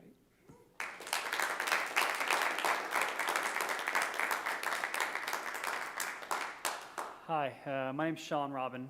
I got to see all of you because I was the graduation speaker at Whitney High School. So this is my second time speaking in front of you all. But I just wanted to follow up really quick. I'm not going to reiterate everything that everyone's been saying, but I did like the part where we talked about how, you know, it's hard to hate if you have been educated on it. I had a incident in my class. I teach AP Psych at Whitney High School. And after the events that happened at Whitney High School, we don't need to talk about all the different events. I was kind of pushed to say, you know what, I need to talk about this in class, because one of the things I believe in, and I think most of you would probably agree when you sit down and think about it, is we're all complicit if we don't talk about it, because then we're not educated on it. And I had a conversation with my kids, and they didn't see me, but I started crying in class. After the Asian American hate incident that happened at Whitney High School, I decided in my AP Psych class, which is part of the curriculum to talk about it, to ask them, like, hey, what are your thoughts on this? And it was something that you all spoke about earlier when we were talking about the stadium being built, is they want to be part of this, and they want to hear their stories of themselves. They want to be part of the conversation. When we're creating a class like this, it's a great opportunity for them to see themselves in something, and not just get something that's handed down to them. I know we've all talked about how awesome the breaking down the walls thing were, but when I had this conversation with the kids, they actually felt like that was just a canned presentation to them. They were tired of the assemblies that lasted a day and just swept everything under the rug. They wanted to see something permanent. I commend Rocklin High School for actually doing something that could actually be a permanent fixture on a class, you know, actually on campus. And I hope Whitney High School gets a chance to do the same. Thanks.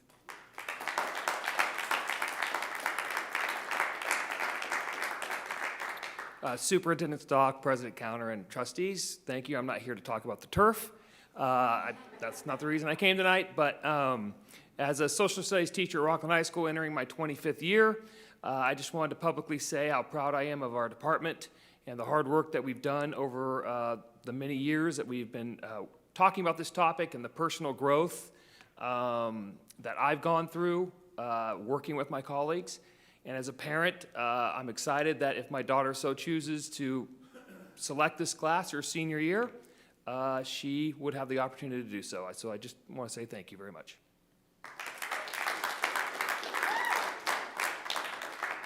Hello, I'm Gemma Marizzo, Breen mom of 3. This is just so beautiful. Talk about a shift in a night. To go from that to this is shocking. I'm on our equity committee at Breen. I was part of the racial healing group with Superintendent Stock. I moved here from the Bay Area, and I had heard of Rocklin Good Schools, right? We know about Rocklin Good Schools. I had a major concern that this area lacked diversity. To me, that was a major, major reason why not to move to Rocklin. And the schools represent the community, right? And so I have been so happy to see that this district is putting a push for equity and inclusivity and doing the racial healing groups and doing classes like this. Like, this makes me excited. And really, I was sitting in misery tonight, very scared to be a member in this community. And this is making me feel actually like maybe my kids can go to Rocklin High School and take this class. They're craving this. And we talk about race in our house. We talk about racism. My kids are white and absolutely have so much privilege in this community, right? they are aware of it because we talk about it, and it's just so important that this is discussed. So I'm just so happy that this is moving forward. So please keep it that way. Thank you.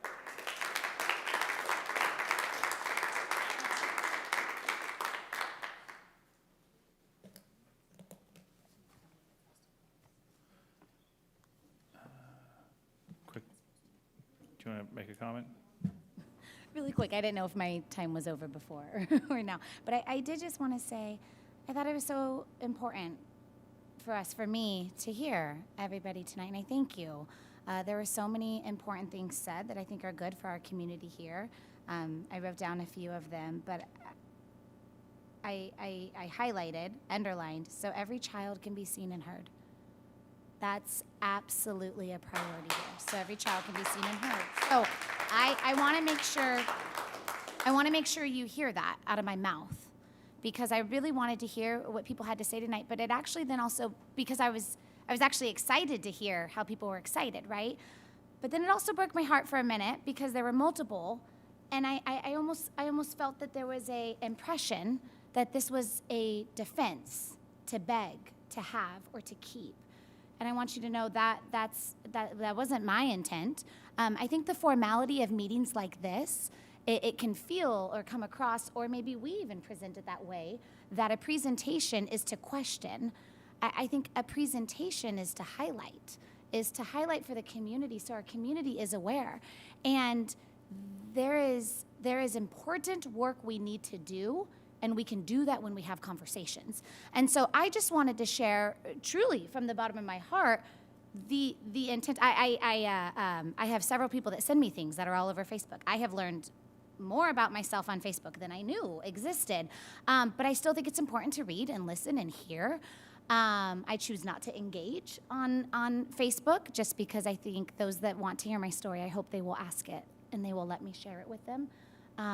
But I want to hear theirs. And so I was saddened the last couple days. There was some talk in the community about about this, and how do we defend, or why are we even doing this? And so I think the purpose of a board meeting is to have a conversation with the community, and so the community can hear and be aware and to highlight. So I just wanted to reiterate that when I see an informational item for me, that's me being a newbie to the board, but that's for me going, hey, we want to learn more so we can talk about this and understand and have good conversations that need to be happening. So I just wanted to share that, that did break my heart a little bit tonight, and that I know was not my intent. My intent is this is something new that's caused conversation in the community, so let's have a real open conversation about it, so that way we can highlight some of the good work we need to do. So I just wanted to share that and say thank you to everybody that did share tonight. I know that's not easy, and I don't expect you to have to, but I have heard, and I will continue to commit to you, we can do better, we need to do better, and every child should be seen and be heard. So I support you, and I agree with you 100% wholeheartedly. And I'm happy to sit down and talk and get to know everyone in this room, because anybody that would be here this late at night, it's because this is important work. I don't even actually know the exact time. But I don't want to joke. I am very serious. Thank you. And I am more than willing to sit down and talk, and I want to hear, how can I help? How can I help make sure every child is seen and heard in our district? Because it breaks my heart that some aren't. And so we need to do better at that. Thank you. Trustees, do we have any items to be placed on a pending agenda? All right. So, seeing none, folks, thank you for hanging out till, what's that, almost 11:30 tonight. Those of you at home, we are done at this point. Please go to bed and get ready for school next week. Thank you guys very much for being here. Appreciate all the conversation. The folks came up and spoke. The August 4th, 2021 board meeting is now adjourned.